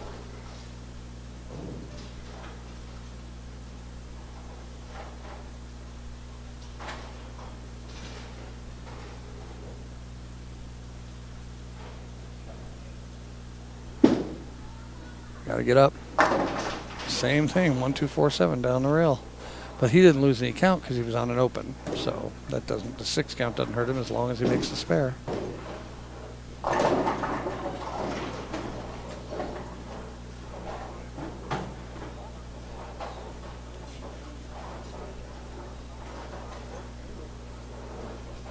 The scores really come out nice on the screen there, Scott. We try. Yeah. And now it's Jason's turn to do the same thing. Oh, he hooks past the head pin. Ouch.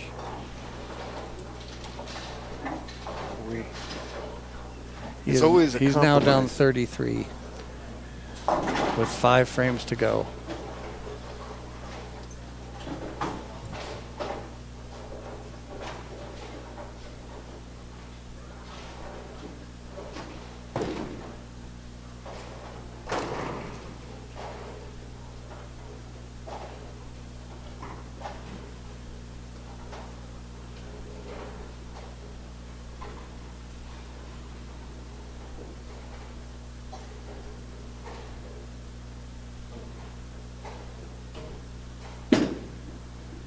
Got to sit. Nice shot. There he is. That was what he needs to do to get back in it. He's down a bunch, so he's got to make a big move here against Ed Smaglick from Vegas.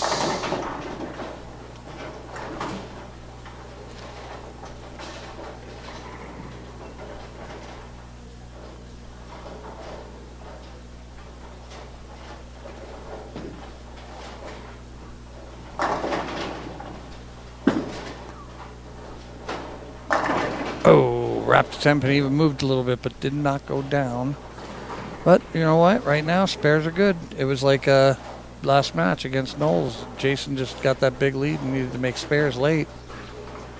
Keep the pressure on, and now it's reversed. All Ed has to do is hit the pocket, make spares, pressure Jason into coming after him with strikes. And there it is.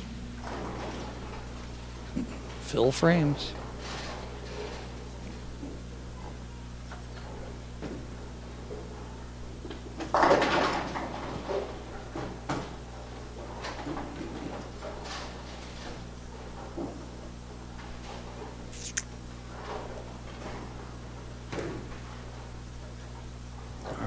Ed Smaglick, 7th frame, second game of the second match. It's not going to sit.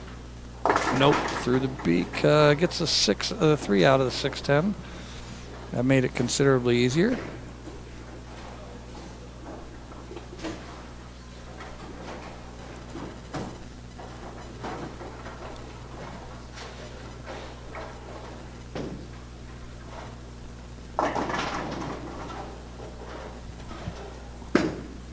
Uh-oh.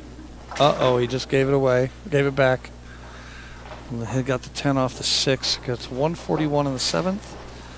And Jason does have a strike up here, so he can get back to even here with a double.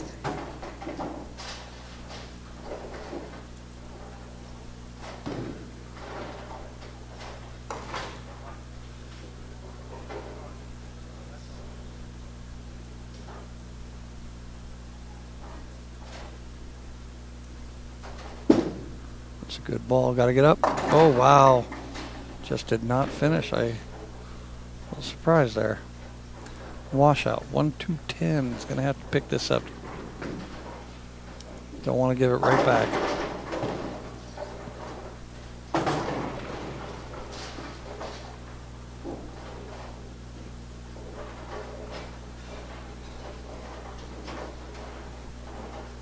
Got to give it a run.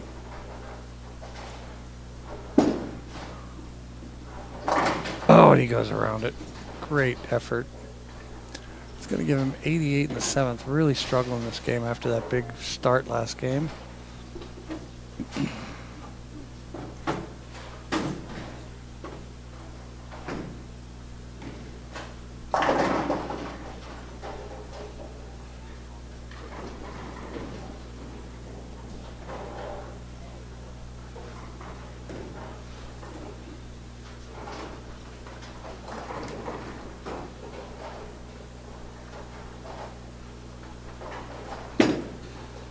Gonna sit. Comes a little high. Does not kick the 4-pin there.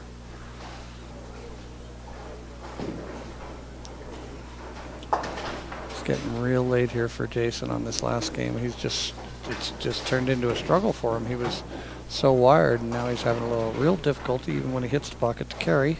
And he's got the 4-pins very easily. And Ed can pretty much finish this match out here with a strong finish. The most Jason can do is 168, which means all Ed has to do is shoot 189, or no, 191. And he's on a 2-0 pace right now. It's not over, but Smaglick can put a nail in it. Oh, he got the 10 out. That could have been trouble, but he got the 10 out, so it's an easy 2-pin spare for him.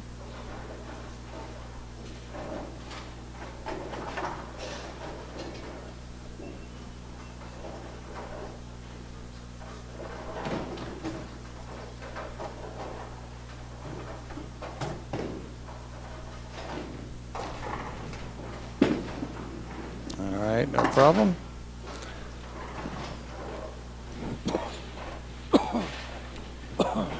Got to fill these frames here. 9th frames first here. Foundation frame.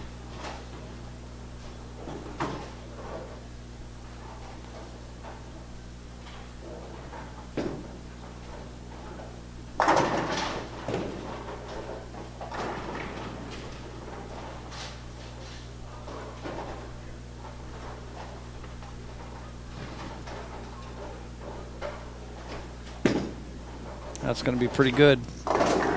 Light swisher. All right, it's up to Jason to fill a 9th, 10th frame. Jason needs a turkey and a 9 count. 3 in a row and a 9 count to force Ed to mark in the 10th. Anything less than a strike until the fill ball, and Ed will be moving on, if my addition is correct.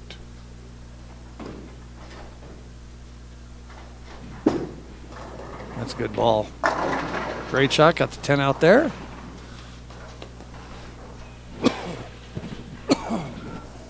So again, a 168 plus the 22 gives him a 188. Or 168 plus 22 is 190. So we'd need Ed would need a 191 scratch to beat him. And a 9 width would be 180, 189. So he would need a mark. He's got to strike out here. Got to get one. He does not carry the 4-pin. Our match winner will be Ed Smaglick, moving on to bowl Steve Bavinck in our next match. Jason just going to fill out the frame here. Oh, such a shame for Jason. He had such a strong start and seemed to lose at that game. His ball reaction looked so great for a while. A little frustration shot there for him. So he ends up with that disappointing 144. And we'll get Ed to finish out the match here. After Ed finishes out his match, we're going to take a break here. Have Steve Bavinck come in and take his practice shots while we take a break for editing purposes. We'll get you this final score here from Ed. Possible 221 if he strikes out.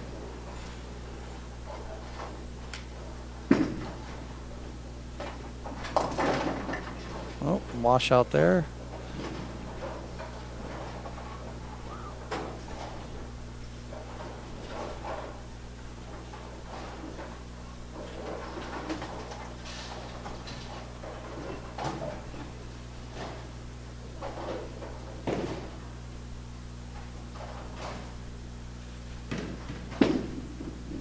There you go. Okay, so we got the 3, but a different 3.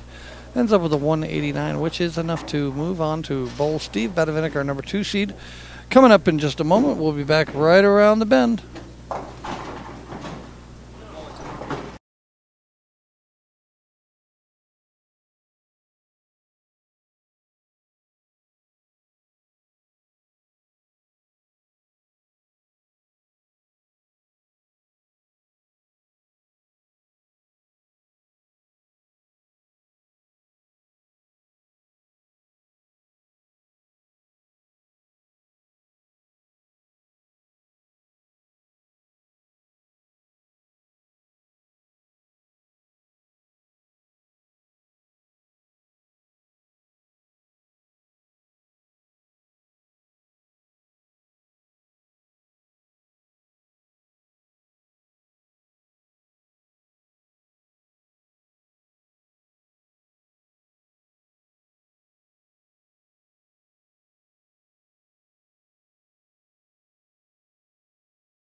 Alrighty, folks, we are back for our 3rd match. Ed Smaglick, our number 4 seed, or 3 seed, versus our number 2 seed, Steve Bavinck. Steve's playing the outside line with reactive equipment. See how he fares.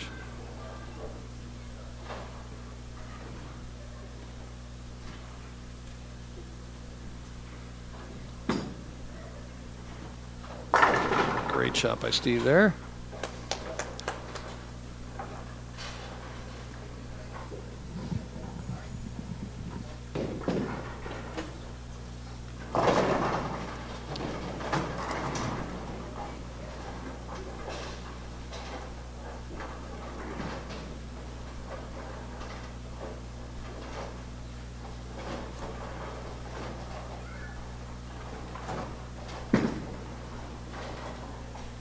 Oh, through the beak. Oh my goodness. We got a break there. 6-9-10 carry. Textbook strike by Mr. Smaglick.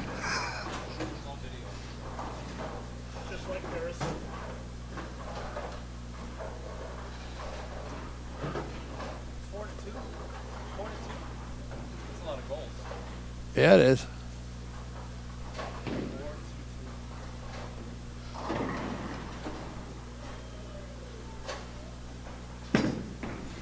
He's got that one in the pocket, and it's flush.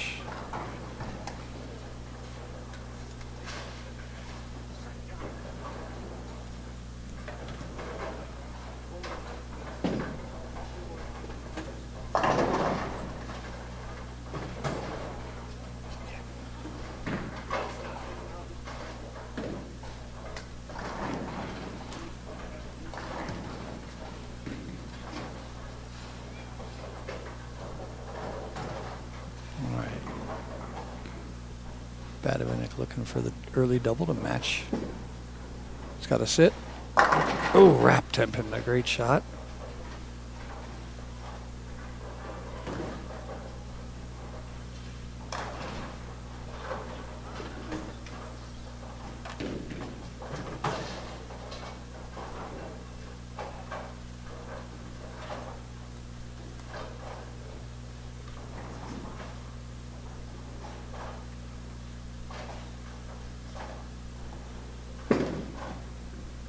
There's Bavinck a spare.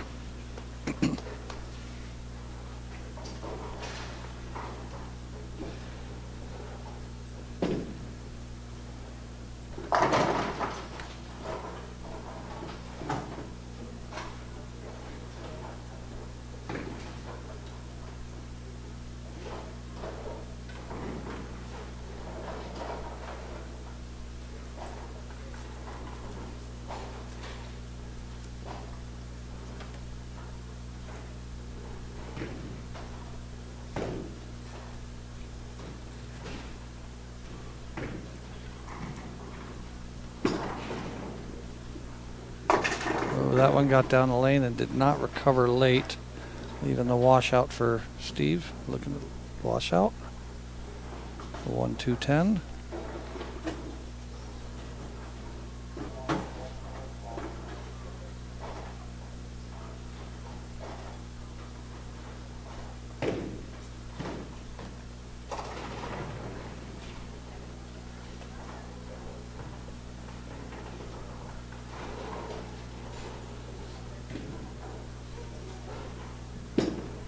Direct at it with a plastic ball. Didn't get over enough to chop the, didn't chop it, but didn't get the pin over to get the 10 pin. So we got 46 in the third for Steve. We got Smaglick up with a double. And the loser of this match, the non-winner of this match will receive $1,500. Jason Duran already walked out of here with $1,100. And this doesn't include any side pots or bracket money that they might have made all weekend. Because if you made it this far, you probably won some money in the brackets. Oh, wow. Funky looking smash 7 there.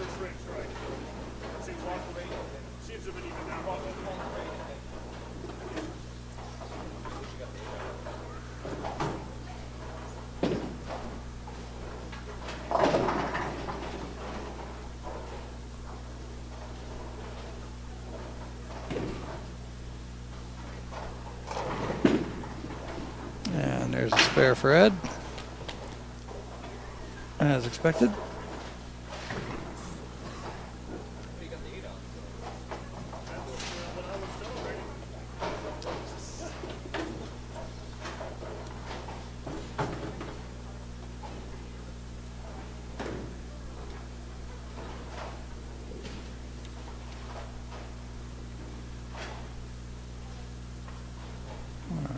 Looking to bounce back up that smash 7.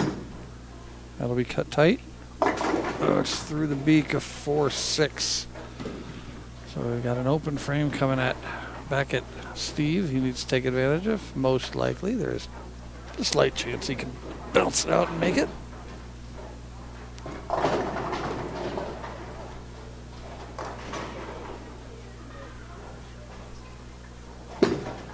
right, got a bounce. So we got it to bounce up, but didn't come back out. This is, it went right out. All right, so that open's going to give an opening back to Steve. Get back in the match.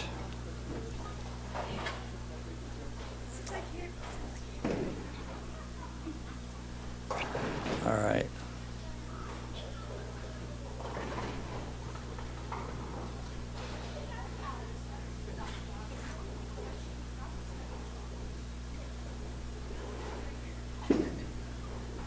That's a good ball. Get up.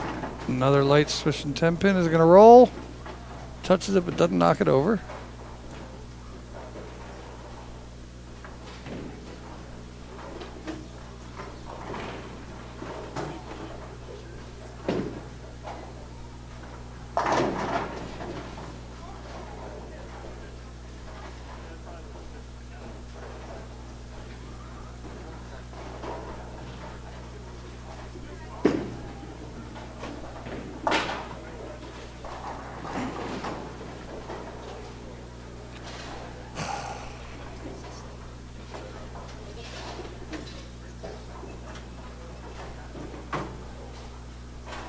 Bad when I can hear it in the microphone.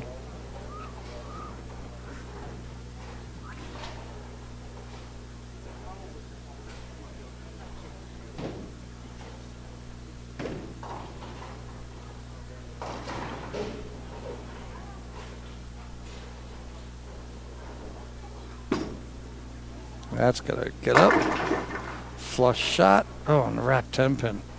Again, he was in the middle of, he was in the way of it. I thought it struck.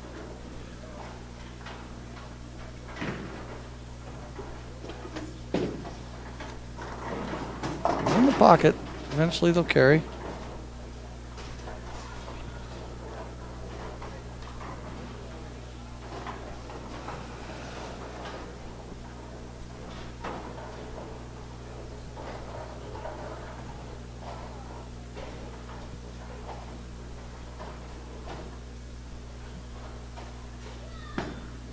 There we go. Direct 10 pin, no problem. So he stays. Keeps those two 10-pin spares there.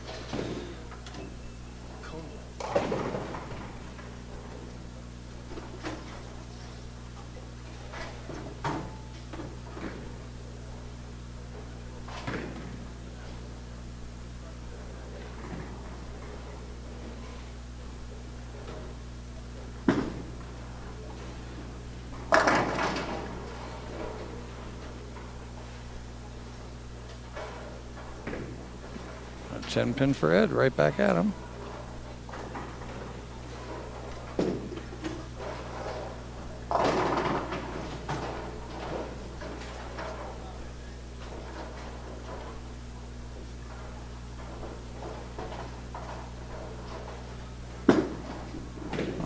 A nice spare, direct. So we're looking at 65 in the fourth for Steve Bavinck with a spare in the fifth. Then we've got 76 in the fourth with a spare in the fifth for Smaglick. So Smaglick's got a small 11-pin lead going into the second half of this first game of our two-game match.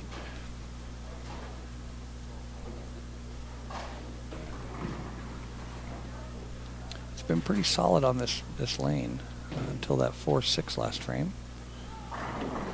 See if he recovers that. That's a better ball. Light swisher. Yep.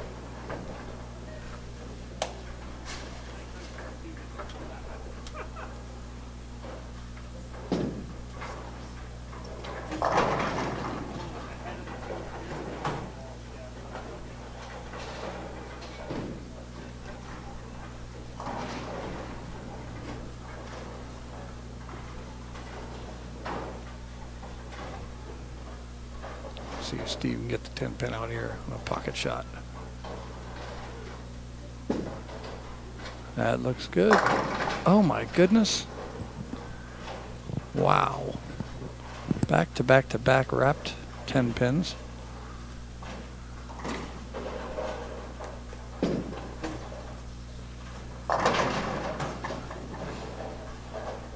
What he's not carrying now, maybe he'll carry in the second game. That's why there's 2 game matches. We'll see. Both bowlers are doing real well, actually. Just 1 bad shot each. The difference is Ed got the double in the first 2 frames.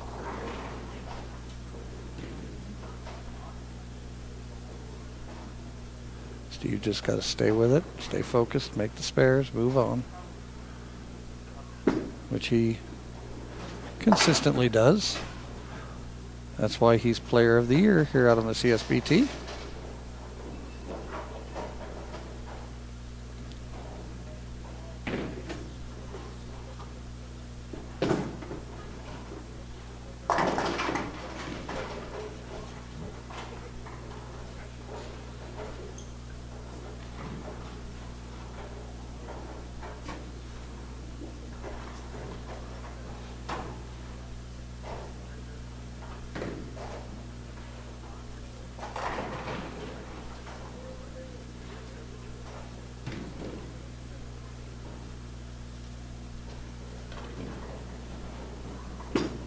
Got that one wide and pushed it.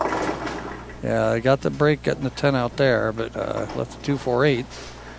Yeah, you got to round that one a little bit. I don't know if you notice his elbow flew a little bit, which caused the ball to float down the lane a few feet too far. He knew it by the time it got to the arrows. Caliber bowlers out here know the tiniest little nuances of the release or trajectory, anything that they feel, they'll feel it differently. And they'll know right away it's not a good shot, and they'll either need to rely on getting a good break, or that should be a good spare. And he gets them. All right, so 101 in the 6th. We're looking at the 120s if Ed throws a double here.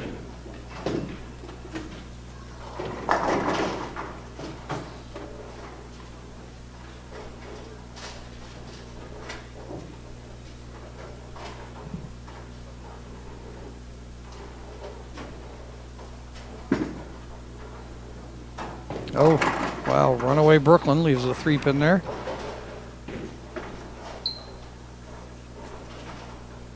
Pretty extreme reaction there from what he was getting earlier.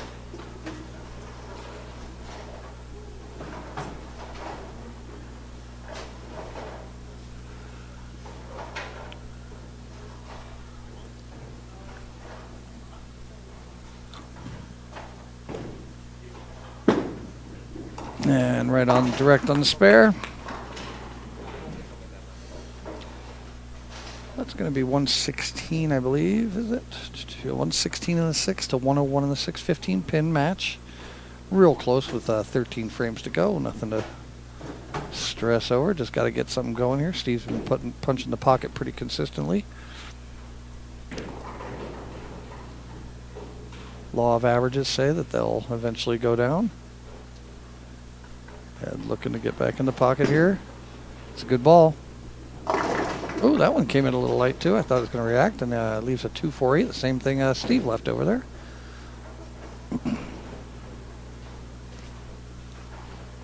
Lose a couple pins on count there.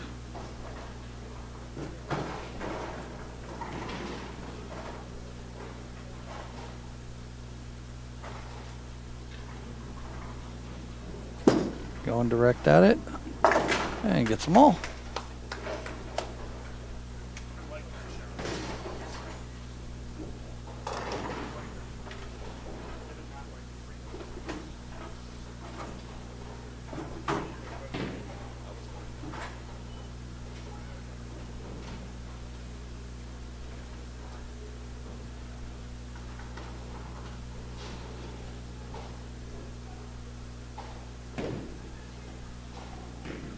Bavinck looking for the pocket here. Get it back. Try to get out that 10-pin. Yeah, he fell off balance there. That doesn't happen to Steve very often. If you see him fall off, it's not a good shot for him especially. He's usually so solid at the line.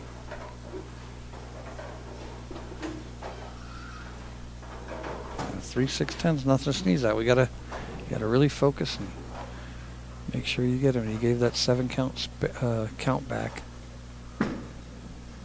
Got a slide. Okay, he took a break off the wall. Spare's a spare. So through 8 frames on a first match here, we've got 118 for Bavinck in the 7th and 133 in the 7th for Ed Smaglick. Keeps it at 15 pins with 2 frames to go in our first match here. Again, they will be bowling 2-game matches. So we'll have a whole nother game right after this between Bavinck and Smaglick to see who moves on to bowl number 1 seed George Brooks in our final.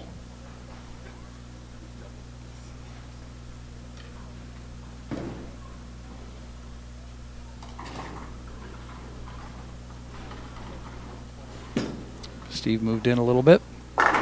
Great shot. There we go. He's on it. Decided to move away from the gutter a little bit there and take the better angle. Good time to do it in the foundation frame, setting up the 10th.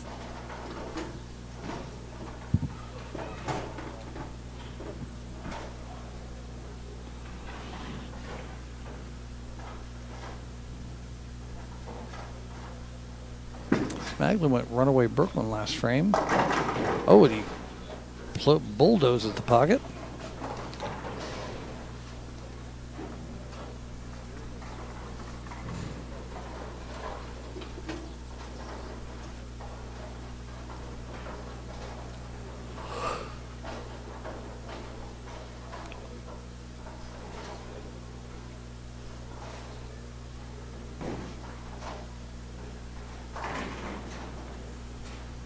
Smaglick.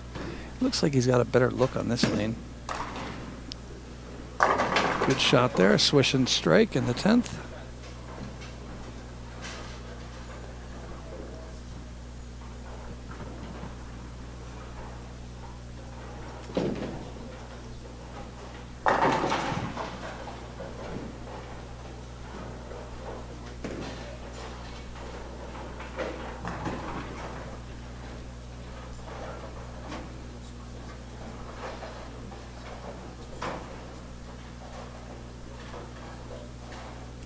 For a double in the 10th. Kept it tight. A little too tight. Maybe caught some oil. Didn't flip up like he wanted. Spare here is going to give him a 202. And Steve Bavinck can strike out for 198 to get it within single digits going into the final game of this 2-game match. Spare should be no problem here. And it isn't. So now Bavinck doing everything he can in the 10th frame to get within 4 pins. That's his goal right now.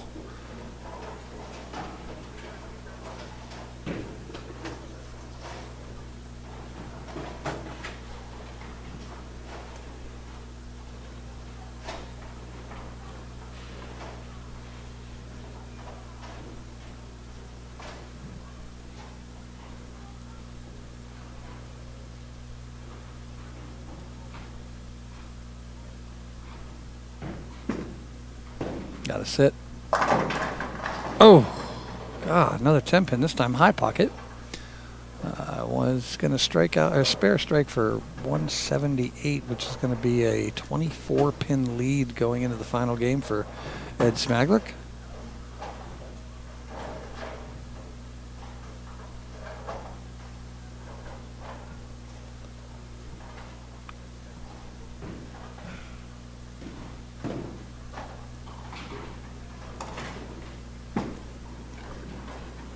There's a spare.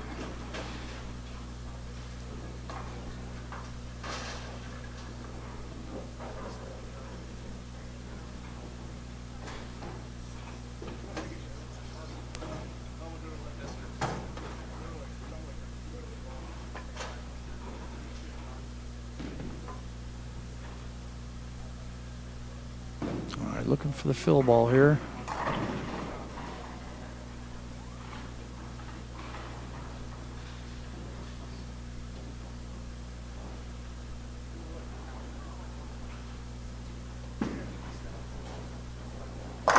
There's the shot Steve needs. See if he can get that going to the second game. 178 for Steve Bavinck to 202 for Ed Smaglick. Ed Smaglick will be starting the second match here. Second game of this match, I should say, with a 24-pin advantage over Steve Bavinck. Winner again, moving on to bowl our number 1 seed, George Brooks, who has led the tournament since, I believe, the third game of the entire tournament. Basically wire to wire. So here's Ed Smaglick with a 24-pin advantage, starting up the second game. All right, little half pocket 10 there. Hello. Scott's sister sitting in now. Did he leave? Oh. Scott will be moving on to head down to Denver for the ABT finals with Nick Lasorsa.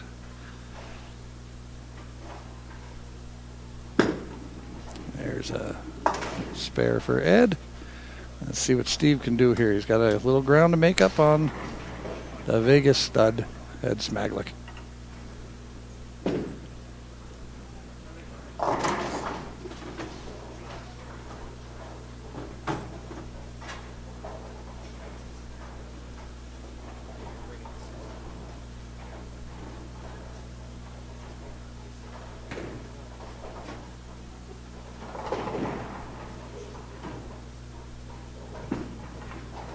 Got to sit. All right. Cut it a little short at the release. Didn't really extend his release through the bottom of the swing. Ball duck hooked on him a little bit. Goes Brooklyn, leaves a 6-pin. No problem with the spare for Bavinck. Just focus.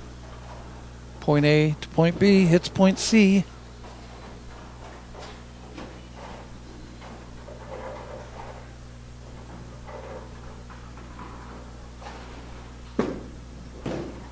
And there it is, no problem. Let's see what Steve can do here in the second frame to get going.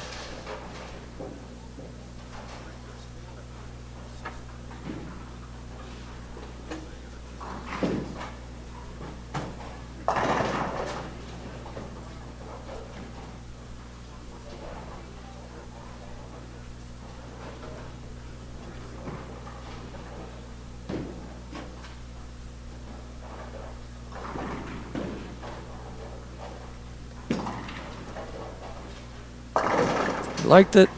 Oh, high pocket 4-pin there. Got the 9 out late. Avoided the split there.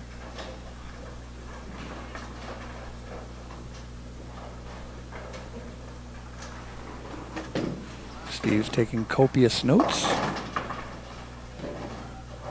And for those of you who are learning and trying to improve your game, that's a real good thing, is to keep a little notepad and a pencil or pen in your bag.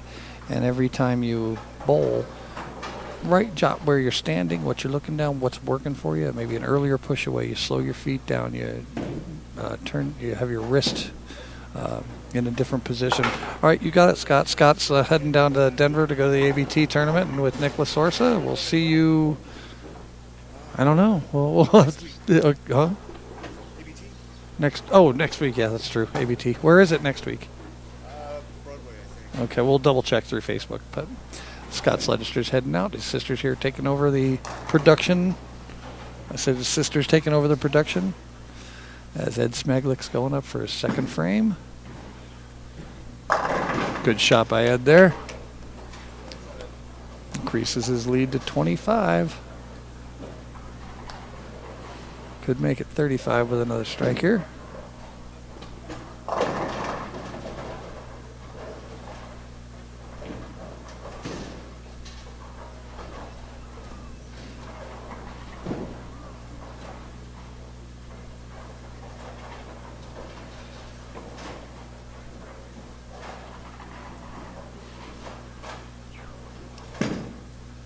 Looks good. Good shot, kicks the 10 off the wall. That's 35-pin lead now going into the third frame for Steve Bavinck here.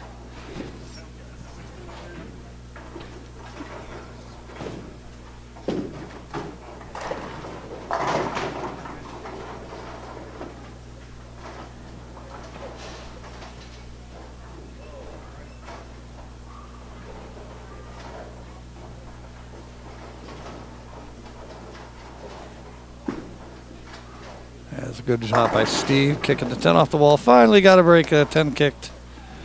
Maybe that'll be the startup for him here. He's got a 39 in the second to a 50 in the second, so 35-pin lead for overall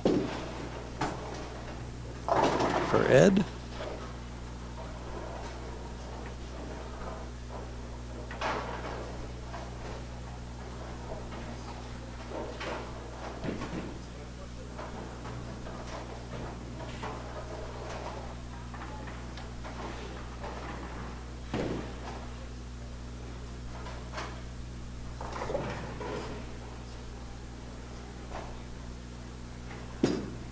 Another good ball there, sit. Comes in a little high, leaves a 4-pin.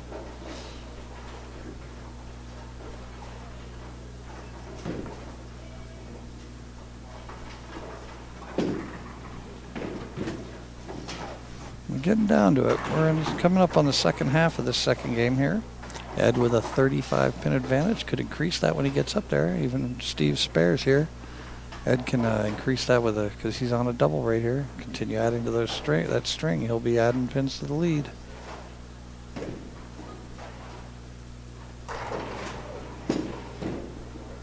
And Steve eases a spare there, right direct on it. Shaking his head a little bit.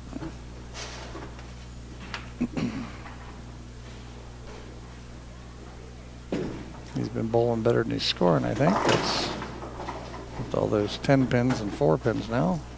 It's like, and this pattern will do that to you. Once you get the pot, you might have the pocket, but you're going to leave the corners, either the 10 or the 4, 10 or the 7.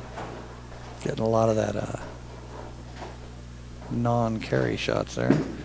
Whereas Ed, oh, that's going to be Brooklyn again, pocket 6-pin. Brooklyn pocket 6-pin.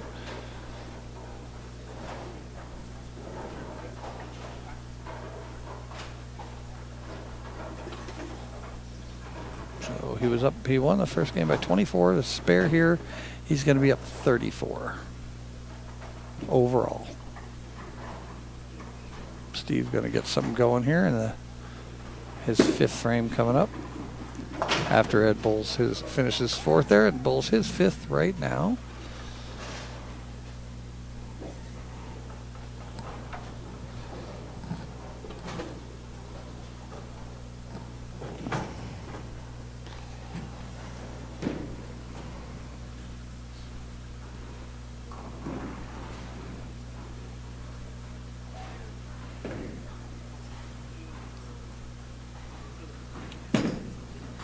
That going to hold tight. Comes a little high with the 4-pin. It's a little inside target, it looked like. But that ball is not an overreactive ball. So, ball's holding for him very nicely inside there.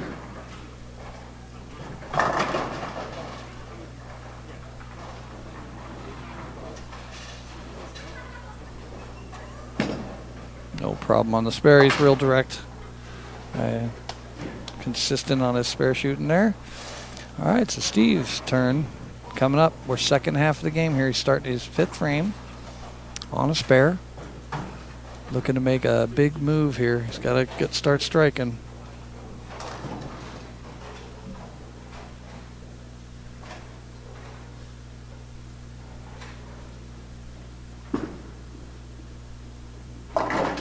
High pocket, if not almost through the beak, but carried it out. Needed that one. Now let's see if he can make that adjustment to kick the 4 out on lane 7.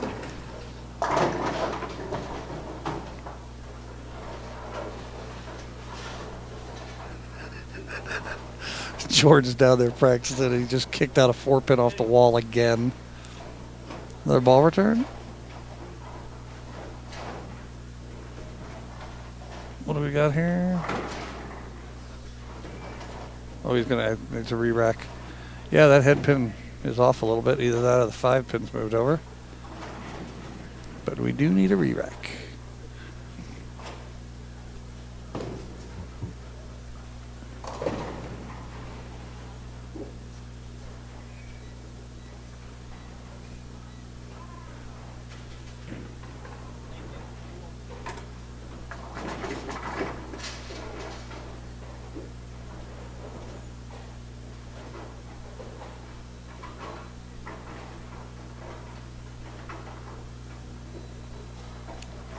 ready.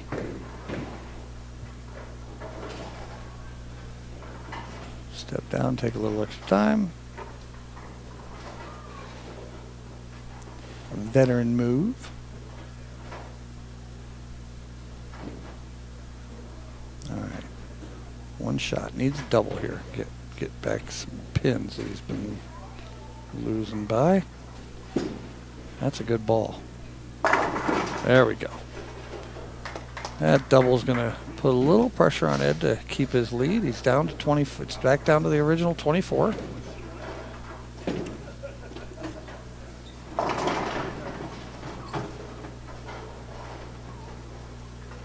Actually make that 23. He's gained one pin back. And he's on a double, so if he keeps stringing him, he can cut into the lead and force Ed to keep striking.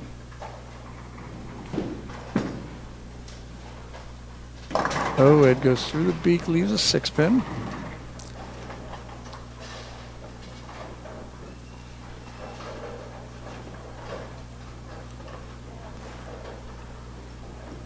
Looks like he's having a little trouble on 8, and it works out that he is going to be finishing on 8, so that could be a slight advantage to Steve Bavinck. But the quality of bowler that Ed is, I'm sure he's going to be making a move here. I don't know if that was a bad shot. He felt it was not up to par for him, or if he does need to move. Lane 7 has been pretty consistent for him. We're going to see where that puts him now. So the lead is down to 22.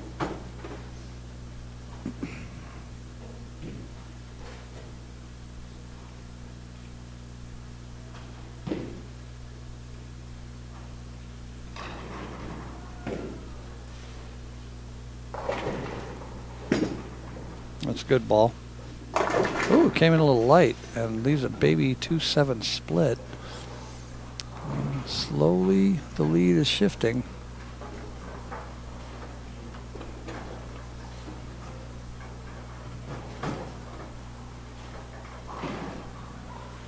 Could be single digits if he doesn't pick this up here.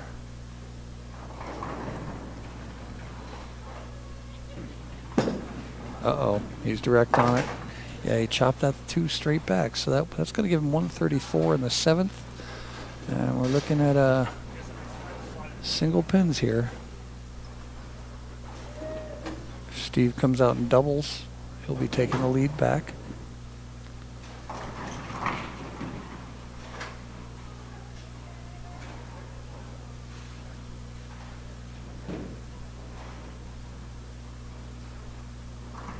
All right, see if Steve Bavinck can keep it in the pocket and keep carry.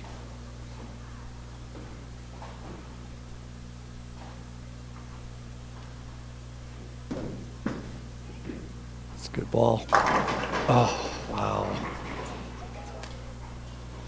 Great shot. It's going to give him 120 with a spare. It'll be 128 in the 6th to 125 in the 6th, but the open, he'll get it down to 11 pins with 3 to go with a spare here. And anything can happen with 11 pins in 3 frames.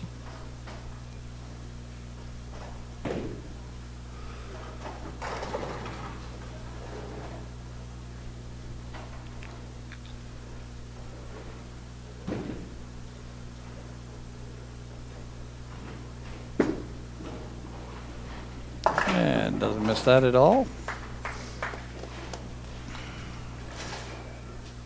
All right, 8th frame, setting up here for Steve Bavinck. 128 in the 6th, spare in the 7th. Said Smaglick has 134 in the 7th. So 24 pin lead with a strike here can be cut to 10.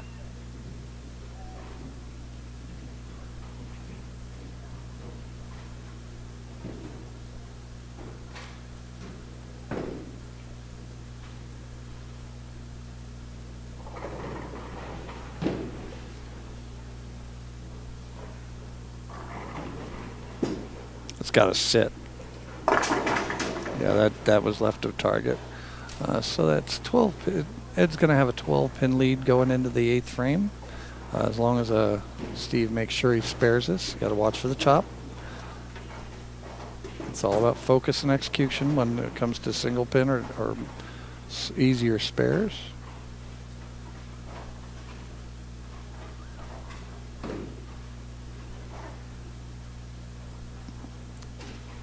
Not many people have better focus and execution than Steve Bavinck. Ooh, but he tried. All right, so it's a 12-pin match with 3 frames to go. Ed Smaglick in the 8th frame.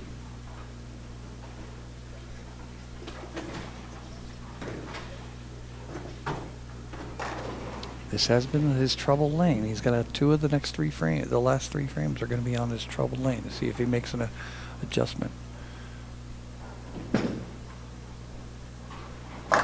Great ball, great ball. Kicked the 10 off the wall there to keep that 12-pin lead. He can increase it to 22 right here in the 9th frame.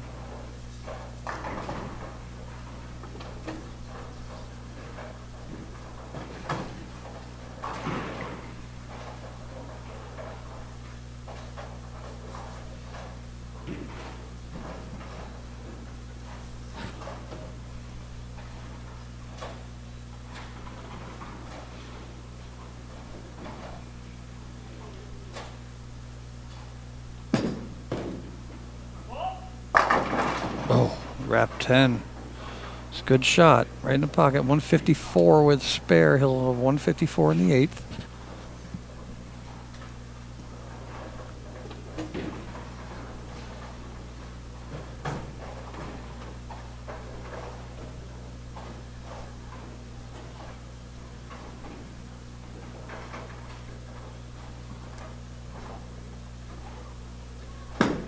Uh-oh. Oh no, fell off his hand, went into the ditch. That gives a major opening to Steve. With that spare, he could have possibly not been shut out. But right now, Steve Bavinck can go up and shut him out.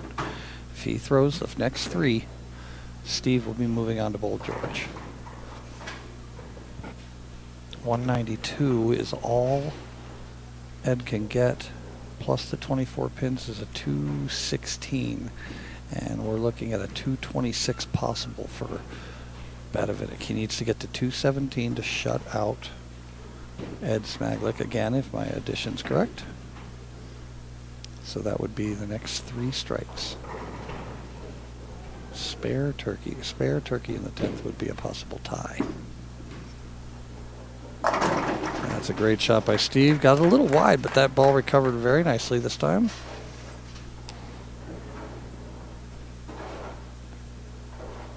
We are definitely looking at a possible tie.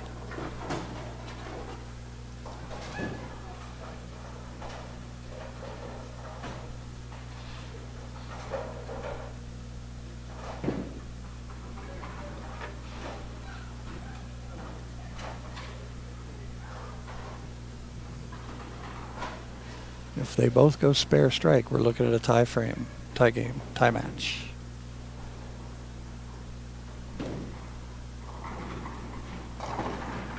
Neither one of them want that. They want the win outright.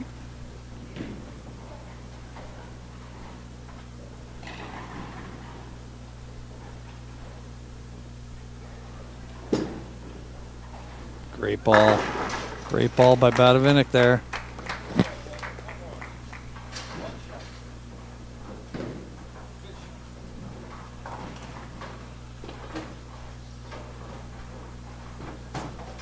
Biggest shot of the tournament so far, folks, right here. Steve Bavinck with a strike will be moving on to bowl the #1 seed, George Brooks.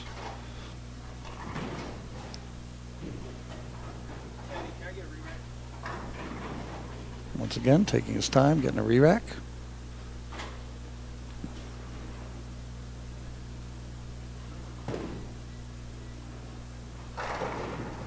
And this isn't so much to play head games with Ed or anything. Steve's not that type of bowler. It's more he just wants to take a little extra time for himself, make sure that he produces the best results with a maximum effort and execution through his bowling. There's no defense in bowling. Some head games and things like that get played, but if you're this type of quality bowler, head games are just useless against you or against anyone else. It's all about just doing what you need to do to perform on this most extreme shot right here. This is for a $1,000 shot right here, 2,500 versus 1,500, and that's at it, giving you a chance at 5,000. That's got to sit. Great shot, Steve Bavinck comes back, takes the match from Ed. He needs one pin.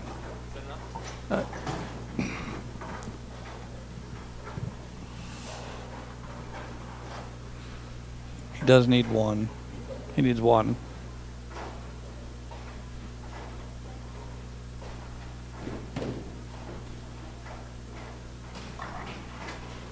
All right, there we go. Steve Bavinck. He's been seeded number 2 all tournament long behind our number 1 seed, George Brooks.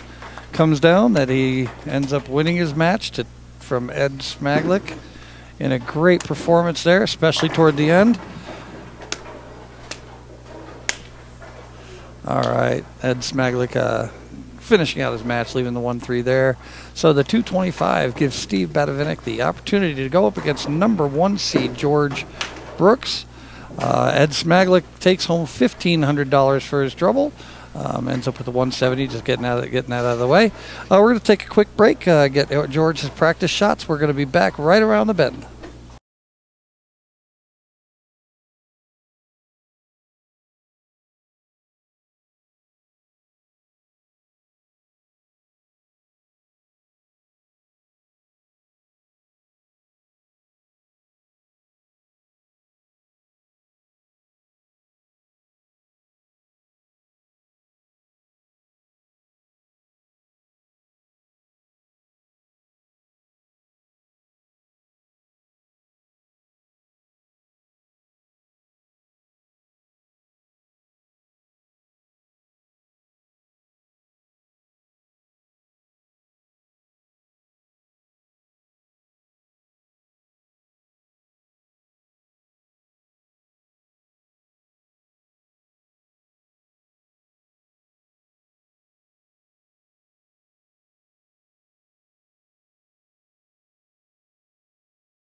Ready?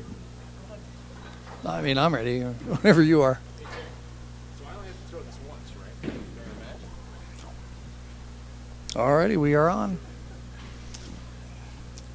We've got George Brooks, our #1 seed, choosing to start the match first against Steve Bavinck, our #2 seed.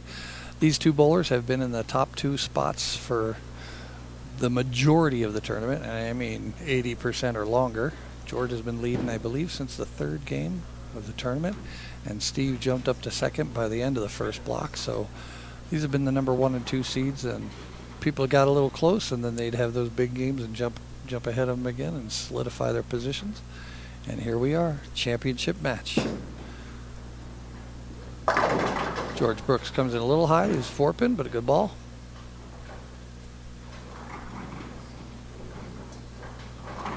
He's using a vibe? Oh, okay. Oh, well, I'm thinking the vibe, like the plastic ball vibe. Isn't it? What am I thinking of then? I'm thinking of something else then. Huh. Anyway, George makes it work, that's for sure.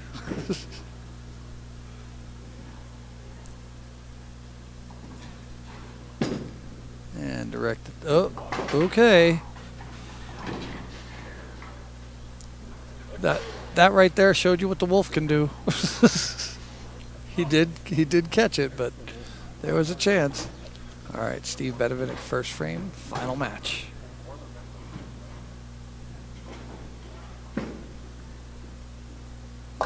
He got the bottom of that, but he goes Brooklyn, gets a break.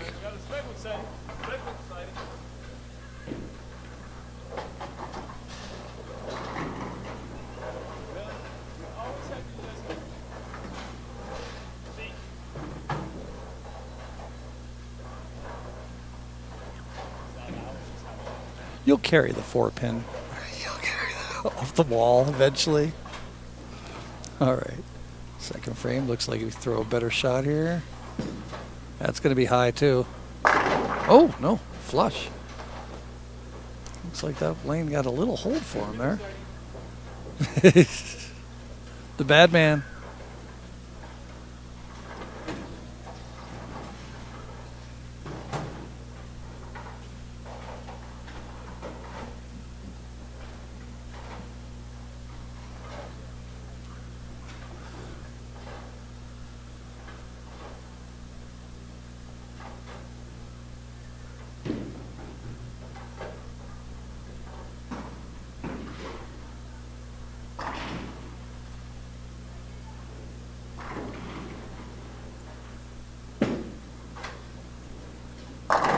Ooh, Georgia got that one wide.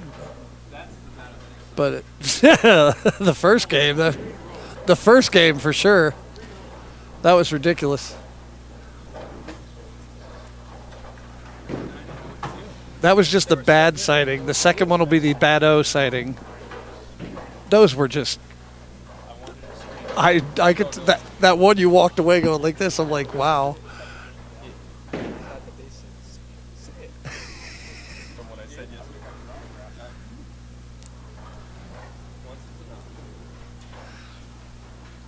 Brooks for the spare. All right. So we got spare versus strike early in this first game of the 2-game match for the championship of the season, the last major of the season. Bavinck with 3 titles, 2 of the majors, looking to go 4 titles and 3 majors.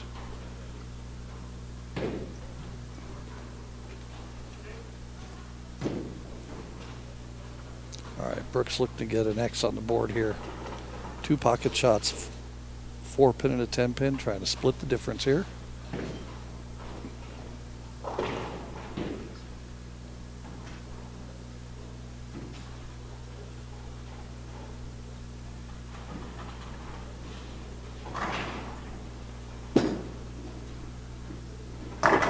Good shot there, gets 10-pin off the wall, gets on the board with the X.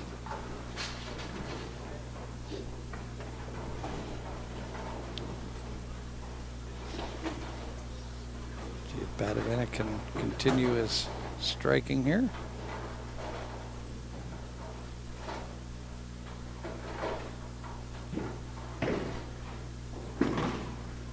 got to sit. Yeah, he got around that one a little early. Another one of those 6-9-10s we've been seeing so much this weekend, especially on the wolf pattern. Yesterday we had, I think, probably 8 or 10 in 5 games that I saw in just the pairs that I could see.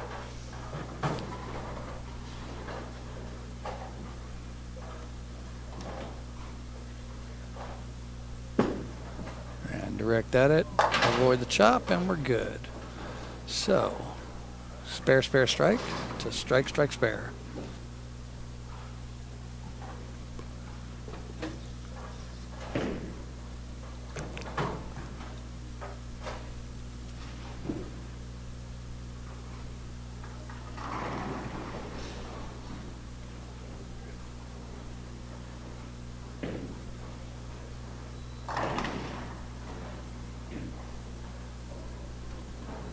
Great shot on this lane last time.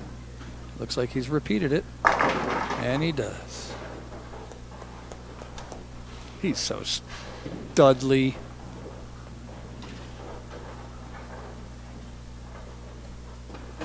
And now Brooks looking to get up and double, get back in single digits. Basically an even match once if he strikes here. And still 16 frames to go.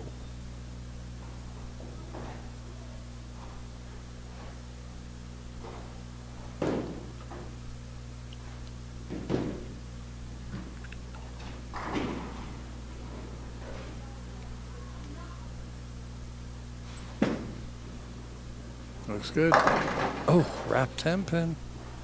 Seeing a lot of 10 pins this last few games, folks.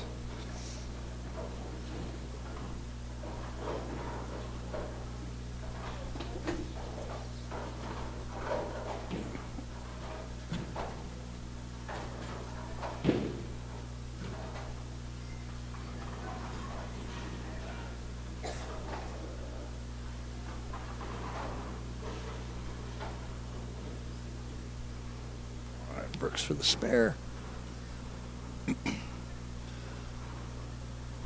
Championship match for the last tournament of the season, a major. Big, big check. Uh-oh. Fell off his hand. Looks like he's going to go get the piece of tape, possibly.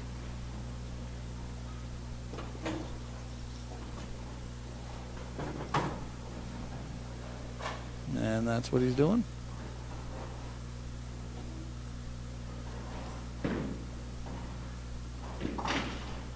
Gotta make sure everything fits perfect right now.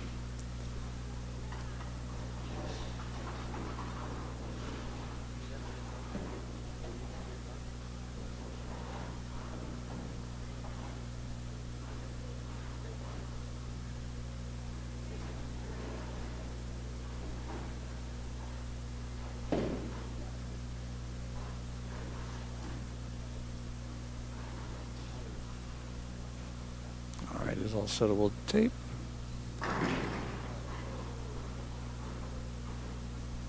Making sure it feels good, feels right. So with that open, he's got 67 in the 4th. And Steve Bavinck has 67 in the 3rd with a strike in the 4th. Anywhere from a 10 to 30 pin lead, depending on what Steve Bavinck does in the next 2 frames. Once George bowls this frame.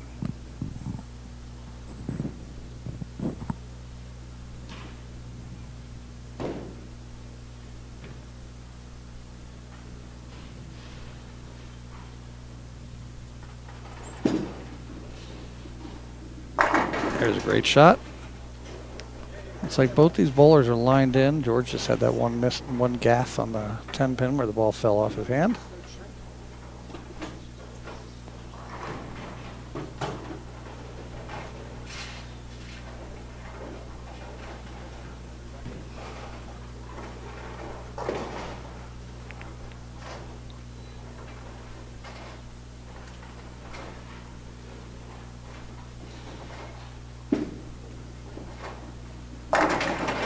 Oh man, smash 7. It was a great shot, huh? considering he went Brooklyn and threw the beak on the last 2 shots, so you got a break there. Well, a break there, he made a move and found it, actually. Great shot. Now it's just about keeping it there. Making the spares, moving on.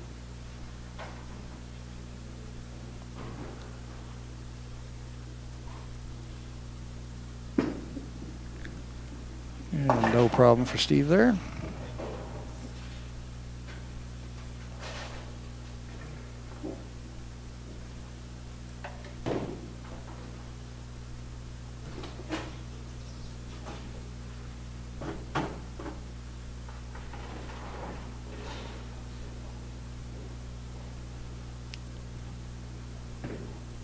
Steve's been pretty lined up on this pair or this lane. See if he continues that.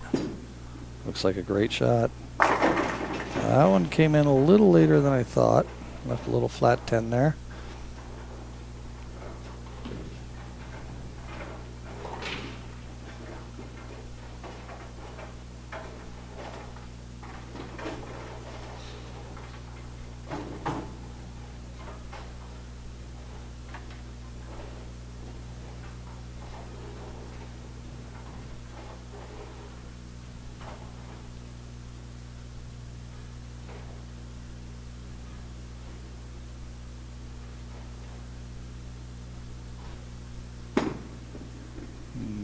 Problem with the 10 pin.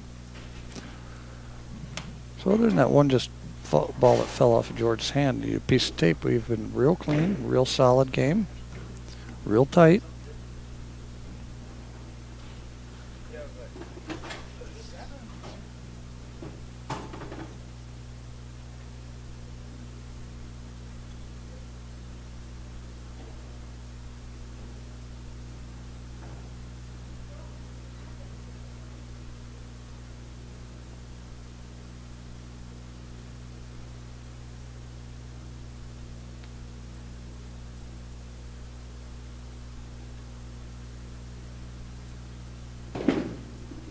Brooks. Oh, that hooked early on him. 3-6.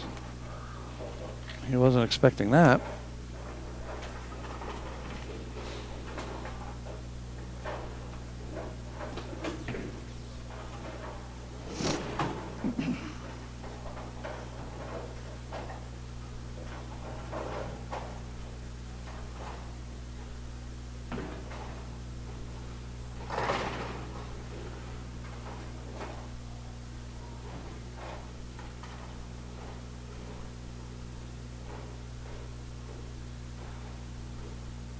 Just got to avoid the chop here. He goes pretty direct at stuff, so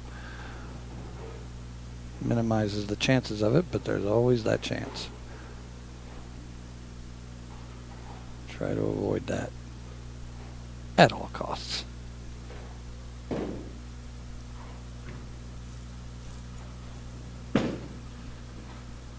And he got it no problem. So we got 87 in the 5th. We're halfway through the first game of the 2-game championship match here in the CSBT at Highland Park Lanes in Greeley, Colorado. George Brooks with 87 in the 5th, spare in the 6th. We've got Steve Bavinck with 106 in the 5th with a spare in the 6th. So we've got a 19-pin advantage for Mr. Bavinck going into the second half of the first game here. George Brooks, 7th frame.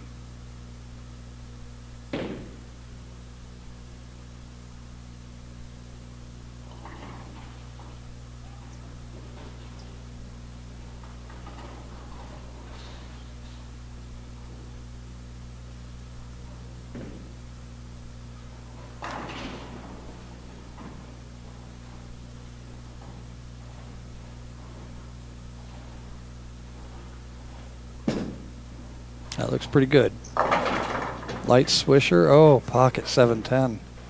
Yikes. Usually one or the other, but not both. You can deal with one or the other. Both is tough to deal with.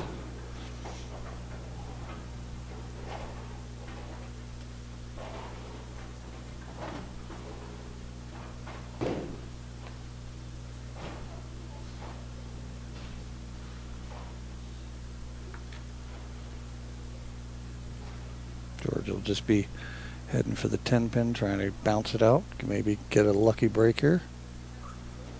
See if we can bounce. Not this time. So that's going to give him 114 in the 7th. Putting a little pressure on himself. Steve looking to add to it.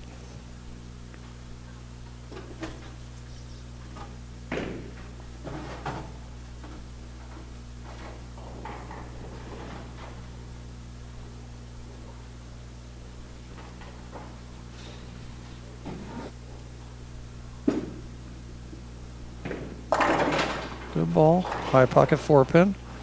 That's going to give him 125 in the 6th to the 120 in the 6th for George. Or no, or 5 in the 6th for George. So 20 pins plus any extra.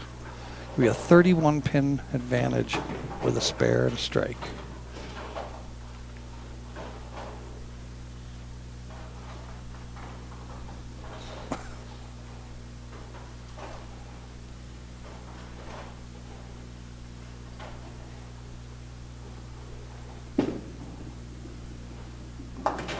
No problem for Steve again. So Steve's clean. George's got the 2 opens. Steve's got a double, so we're looking at, yep, 31 pins. Through 7 frames the first game. We've seen 50 pin come back so far, so nobody's out of it yet. George is quite experienced. Both these bowlers have an amazing amount of experience and mental toughness.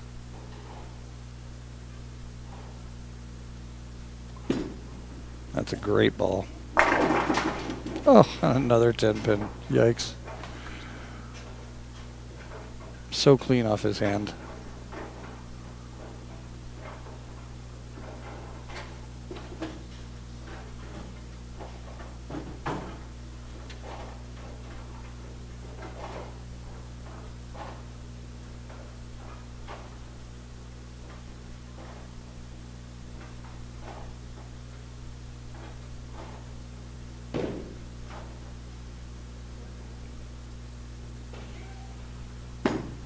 Direct a 10 pin, no problem.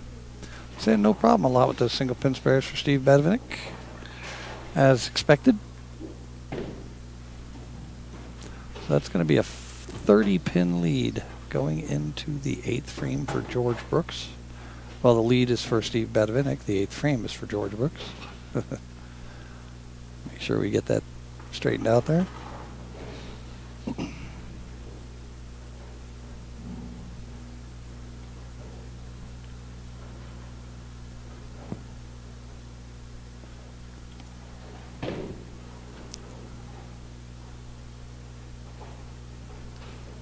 George wants to finish strong here, maybe make a little bit of a dent into Steve's lead going into the final game.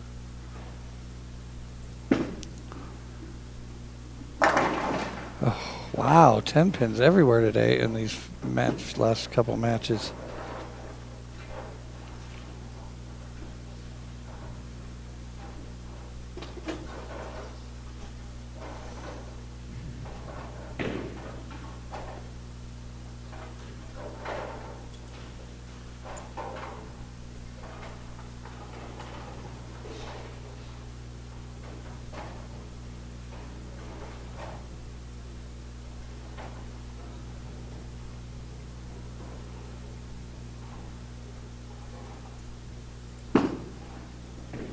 Happened again. Came right off his hand early. Oh my goodness.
Brooks looking to shake off those back-to-back opens in the 7th and 8th. Finish strong here.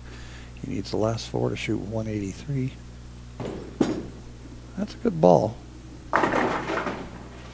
Oh, and a pocket 7-10 again.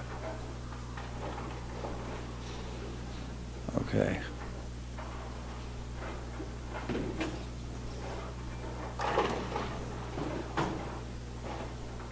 Yikes.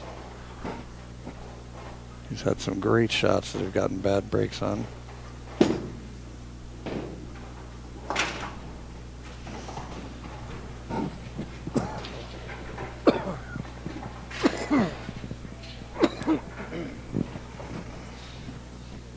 Bavinck looking to finish this with some.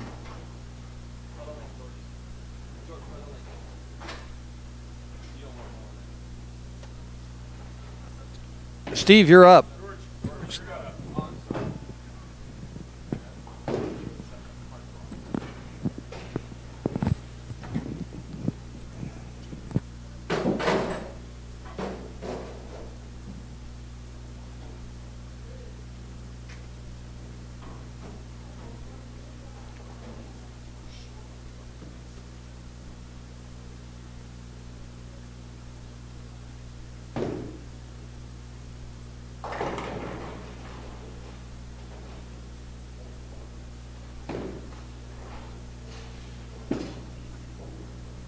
Oh, Steve goes through the beak. Only leaves 3-6.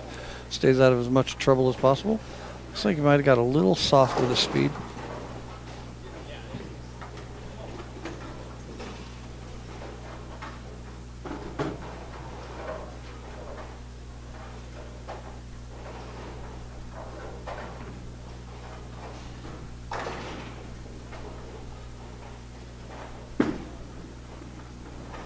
Make sure of that. So we're coming up into the 10th frame for both bowlers. Steve Bavinck looking to add to his lead.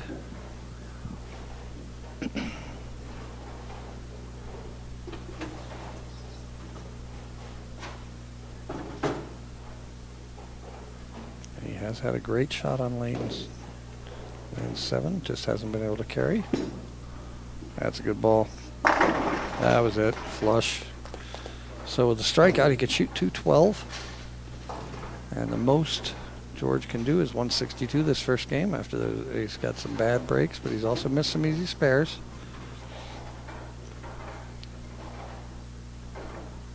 Just have to reverse those.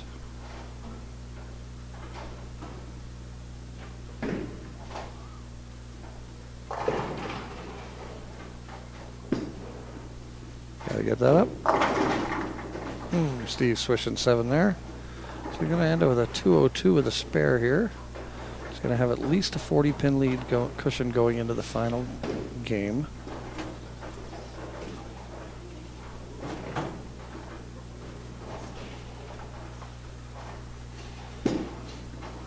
Hook a little. There we go. All right, so 202 to start the match here for Steve Bavinck.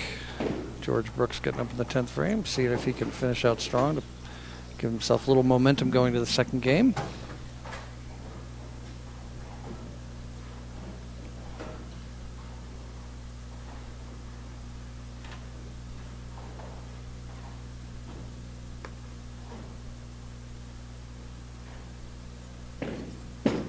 Switched balls, seeing if he can get something going here with that. High pocket 4-pin.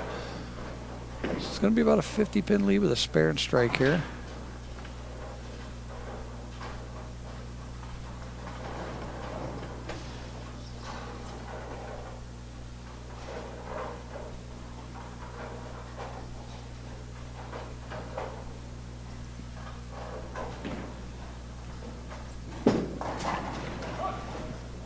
Oh, and he hooked by it, so that's going to give him a 141 and give a 61-pin lead to Mr. Bavinck going to the final match,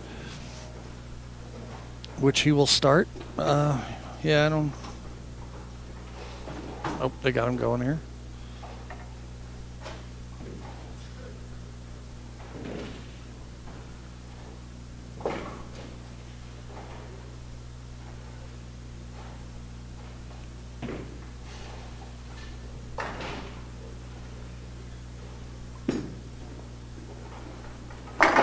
Great shot by Steve there. He's got some room out there now. He's got some swing room. He can really let it loosen up and wing it a little bit into the wheelhouse.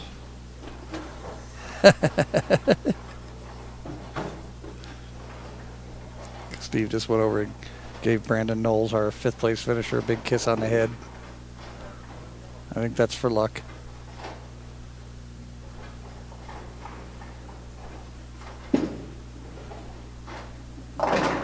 George light swisher leaves 10 pin.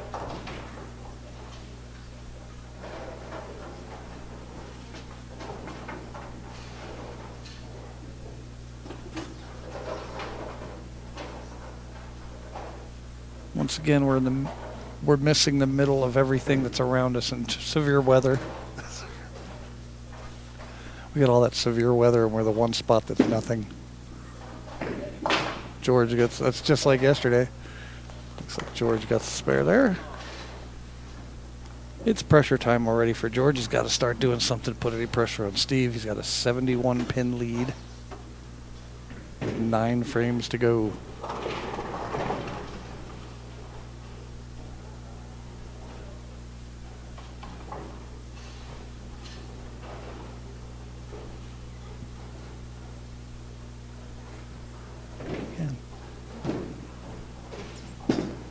That's got to sit.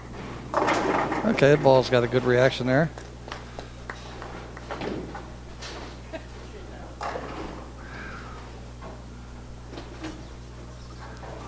All right, Bavinck back up, 2nd frame. 61 pin lead, can make it 71 right here.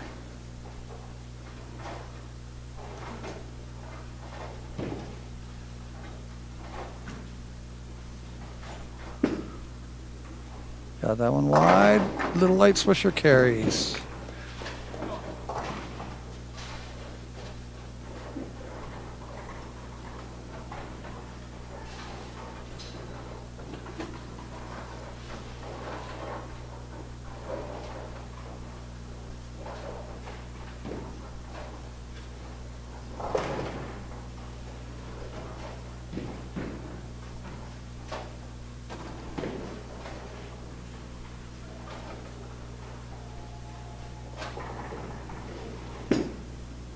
Sit.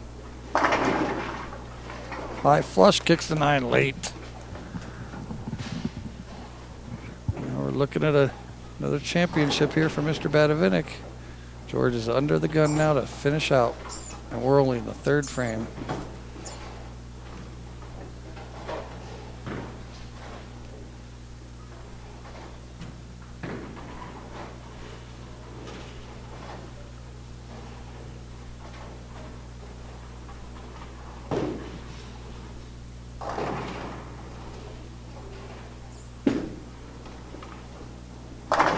There's George's strike for him there.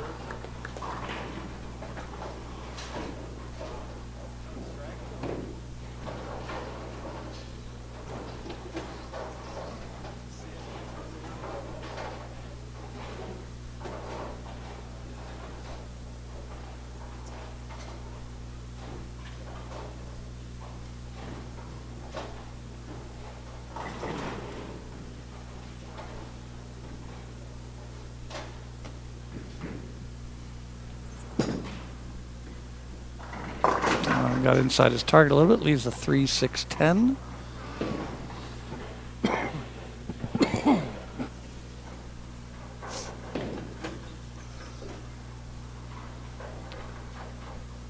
Bear down, make the spare.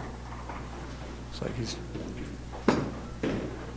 no problem, touches them all. And we're looking at Steve Bavinck, 4th frame, looking for a 4-bagger.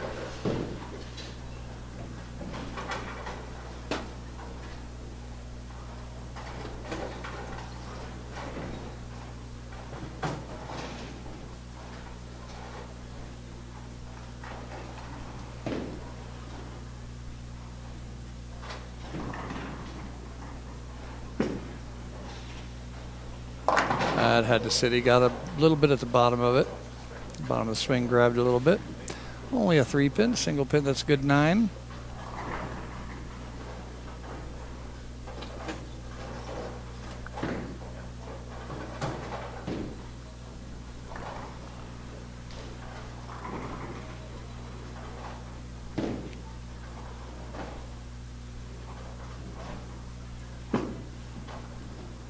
And easy spare there.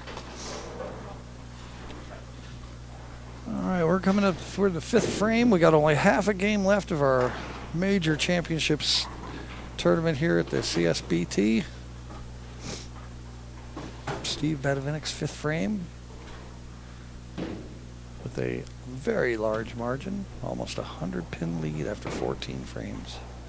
George got a couple bad breaks, missed a couple spares early, and Steve's been hot. And I know Steve can bowl when he gets hot. Oh, there's a pocket 4-9.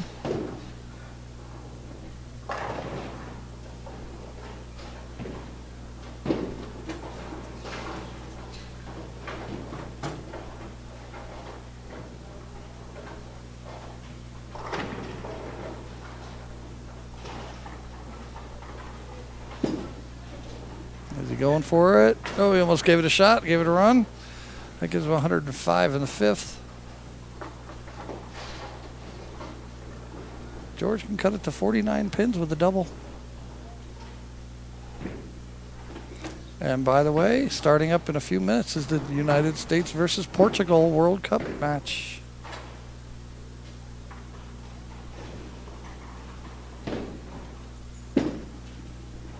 That's a good ball. Oh, wrapped a 10-pin. I got the message. Really, I got it.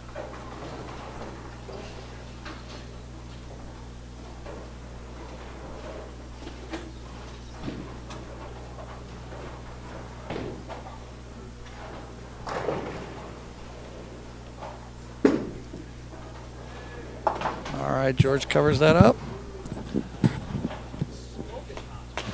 George feeling a little dejected out there, and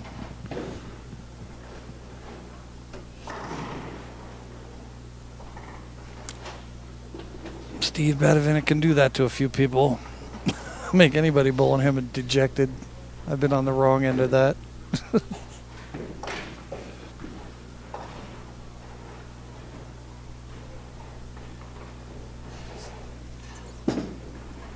Got a flip. Comes in late, 2-4-10.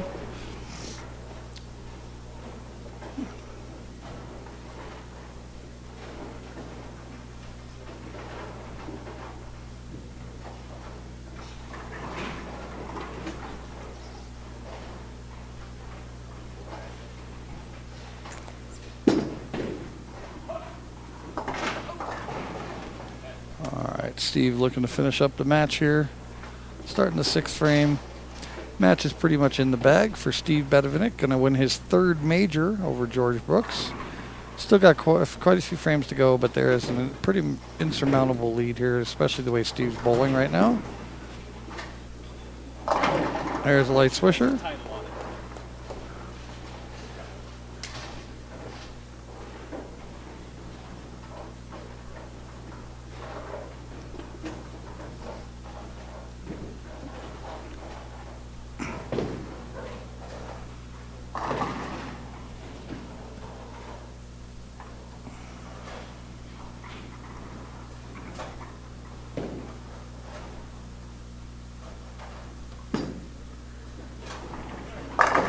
Very sweet shot by Mr. Bavinck there.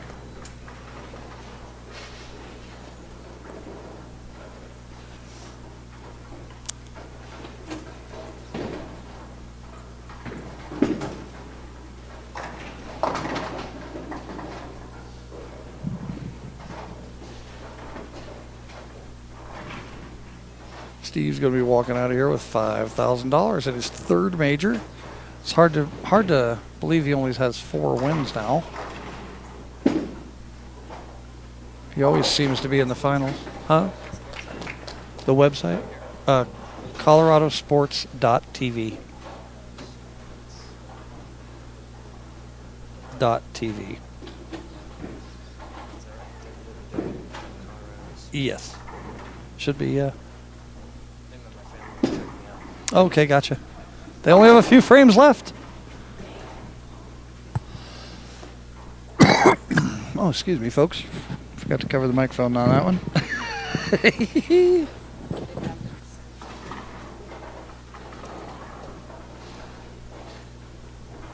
Don't smoke, kids. All All right, Steve Bavinck, 8th and 9th frame coming up.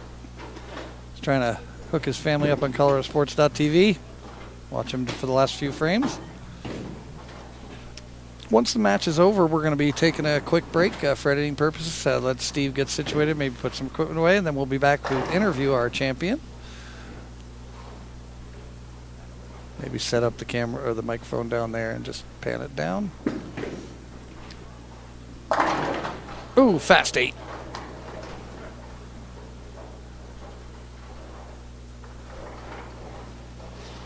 You want the headset? Take over? You sure? Neither do I. I know that the ball's round and the pins are funny shaped. All right, Steve Bavinck for a spare. Uh-oh. Uh-oh. Oh, no. So, with 153 in the 7th. Spare in the 8th. Bowling in the 9th frame. Foundation frame here. Hmm?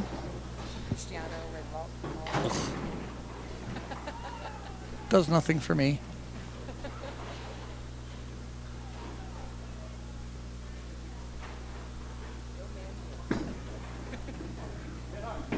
Go USA. Well, yeah. He doesn't play for me.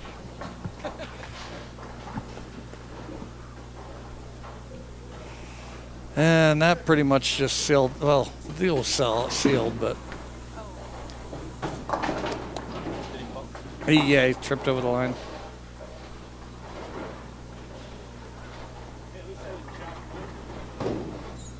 What did he say?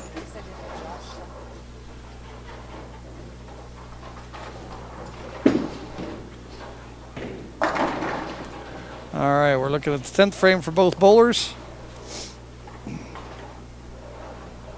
Disappointing finish for George. He got a couple bad breaks that first game, missing hitting 2 pocket 7-10s, but he did miss 2 single pin spares. And Steve Bavinck has been Steve Bavinck.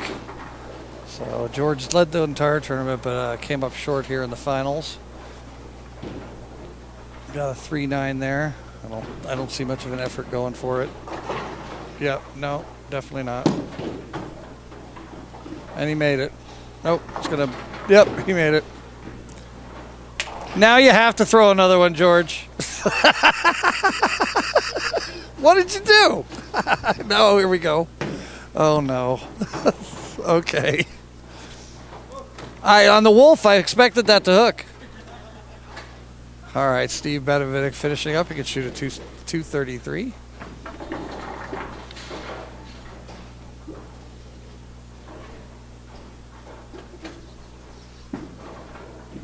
It's got to sit. Yep, through the beak, leaving a 610. Still a spare strike will give him 213.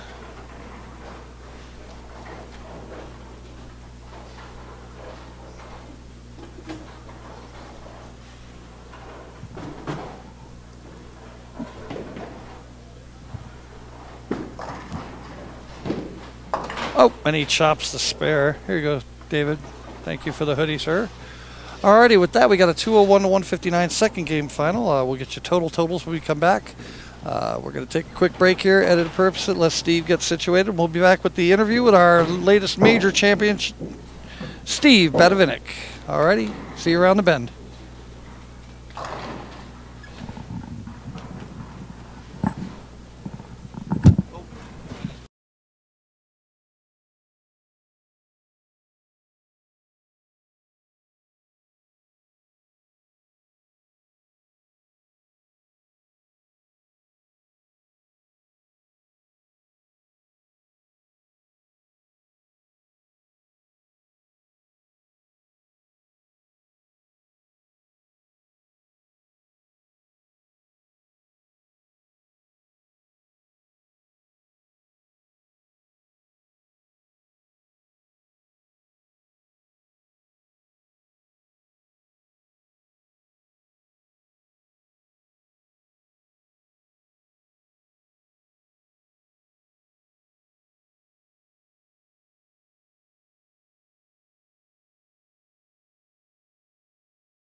Well, then it's not good.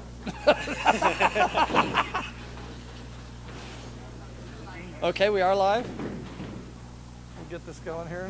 He's texting his family, I believe. Either that or he's automatic depositing his $5,000 check into his account. Yep. Social media. All right, Steve Bavinck. We must be at a major. Steve Bavinck won again. Congratulations, sir. Thanks. I'm sure you have a few people to thank. Step up a little bit if you would. Yeah. Well, first I want to thank God. It's just amazing to have certain athletic gifts and qualities, and I was definitely born with some amazing gifts. Yes, you have been. And I thank God every day. I thank God for my family, Jordan, Logan, and Ashley, and Mama back home, and all the rest of my family, and all my friends. It's just awesome. I mean, the people at Arapahoe Bowl, Tyson helping me out and letting me practice when I need it, Jason Duran for helping me with my equipment, all my friends, you know, Mike Diaz giving me his eyes when I need him, you know, Terry and all the staff here for running his tournaments. I love the people at Highland Park. They're just great people, you know, and then Brett Cooper gave me an opportunity to sign with Storm and Rotogrip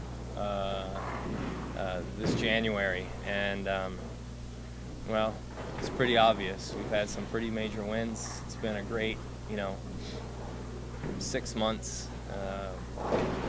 And we just need to hold on 4 more weeks at the Bowler's Journal.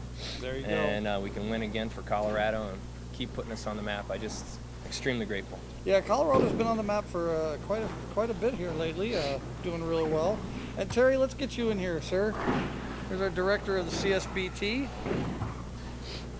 Running this tournament. I want to thank you for running it. This is going to be an easy interview for me. You guys talked amongst yourselves. You know, it's nice, you know, to have to be in a position to have equipment, you know, like the Storm and the Rotogrip stuff, and have knowledgeable people to help me. And you know, the grips that I use are Vice inserts, and I'm really grateful for all they do for me as well. And I'm just grateful. I mean, the tournaments. Yeah, Dexter. Right. Again, Brett Cooper. But no, it's just I'm just grateful. I try hard every day, try to make a difference in somebody's life every single day, and I'm just grateful that I just love bowling, and I love trying to help through bowling, and I'm just grateful to Terry and all the people, and you know, George Brooks is a great competitor, and you know, Ed Smaglick. I mean, all the guys that come to town. And it's just great bowlers. I mean, we have Colorado bowling is just amazing, and I'm just extremely grateful to be a part of it. Well, what's really this final 5, you know, the cream rose to the top over 3 different patterns. We had some really great bowlers that weren't even here, and the young kid Brandon Nolles coming through in the field that he had up against and competed well, and 4 champions in that final 5 with him. Yeah. Today was his coming out party. It sure was. It was great for Brandon. You know, great kid. And he struggled early in the 5-game block today, and then those last 2 games he held on because he was falling down. Sure. He had some people coming after him, and right when he needed to, he threw some great shots that kept him in the final 5, and he got to get a little experience bowling against bowlers such as yourself and Smaglick, Duran. Yeah, I mean, it's just great. That was a great final 5 right there. And he's just a nice young man. Yes, he is. He showed me a lot this weekend, because we came out yesterday and we bowled on this wolf pattern first, and he struggled. Sure. And that was the first 5 games of the tournament, and he's 17 years old. He didn't quit. He came back on the very next pattern, the 5 games for the Badger. Yeah, like 145. And he owned it. 145. Yeah, he led the entire field. Yeah, by a bunch. And came back and got to 3rd, I believe. Yep. And then he never fell below 5th all day. No, he stayed in it. He was kind. People were coming up at him, and he was dropping a little bit, but he never got out of that top. He never fell out of the cut. Nope. All 5 games today. Made the step ladder. Yeah. Both Jason, and I think what happened, 8 was tighter than 7 at the beginning for sure, and Jason, with all his experience, picked it up first. Yep. Realized that he got outside of Brandon, dried that spot up. By the time Brandon got out there, it was too late. Brandon was just a little bit behind him all day. Yeah. And Brandon recognized that, I think, and he's going to learn from this. We But were talking about was- that. I had mentioned that, you know, that was great experience for him to go up against these bowlers, and he's gonna be a sponge. He's gonna be with you guys teaching him and helping him, and with experience, the more he bowls, the more he positions himself in these types of formats, he's gonna get better and learn more. Yep. And that's part of what you're saying about giving back to bowling too. Absolutely. You know, through bowling is helping the young kids. There's a bunch of young kids that are going to be coming up here pretty soon. And there's lots of people there's so many of us that have that ability to help others, and I mean, it's great. I mean, there's just so many people that we try to help, and don't ever hesitate to ask me for help. I mean, it's really simple, you know, with the technology and having, you know, iPhones and stuff, we can always look at your feet and your swing and try and help you out. So. Yeah, it kind of is hard. I mean, so much talent and such a nice guy, we can't really dislike you. It's really getting upsetting. Well, I'm glad that you feel that way, Drew. Well, you know, I've made it no bones about on the microphone. You're my man crush with bowling. You have one of the most physical, incredible games, and you're mentally tough, and it's just, I've lost you enough times. I'm done with it. No. Very grateful, Drew. You're an awesome bowler welcome. yourself, and it's an honor that you feel that way about me. I'm grateful. No doubt about it. Well, for Steve Bavinck, our major champion, final championship of Third time. Third major. That's why I started it with. It must be in a major. But for Terry Wickstrom, director of the CSBT, Steve Bavinck, our major champion. I'm Drew Highland at Coral. Did you have something else? You go right ahead. Player of the year again. Oh, player of the year again. Second time. First CSBT person player of the year. that's won 2 player of the years. That was my goal this year. And then to top it off, there's the cherry on the icing. It's pretty awesome. A couple of wins, a few second places. It's a pretty good year. Yeah, great year. Very grateful. Yep. All right. Congratulations, Steve. Thank you. There you go. Thank you, Scott Sledgester. Yes, Scott, your staff, everybody. Thank you. All right, for ColoradoSports.TV, I'm Drew Highland. We will see you at the start of next year. Probably we're going to have a tournament the first weekend of August. Okay. Oh, sorry. And Scott will be there August 1st and 2nd, one of those 2 days Is at that Holiday a Lanes. championship, We're going tournament to have champions? 2 tournaments at the same time, a TOC and a non-champions event. All right. Thank you, Brett Cooper. Dexter Storm Rotogrip. Vice inserts. High five. And my new high five jersey and high five trophy. Pretty excited about that. I think that's Logan loves trophies. super loud. It's all about Logan loves trophies. Love you guys. See you in a couple hours. All right, with that, we're out of here. Bye.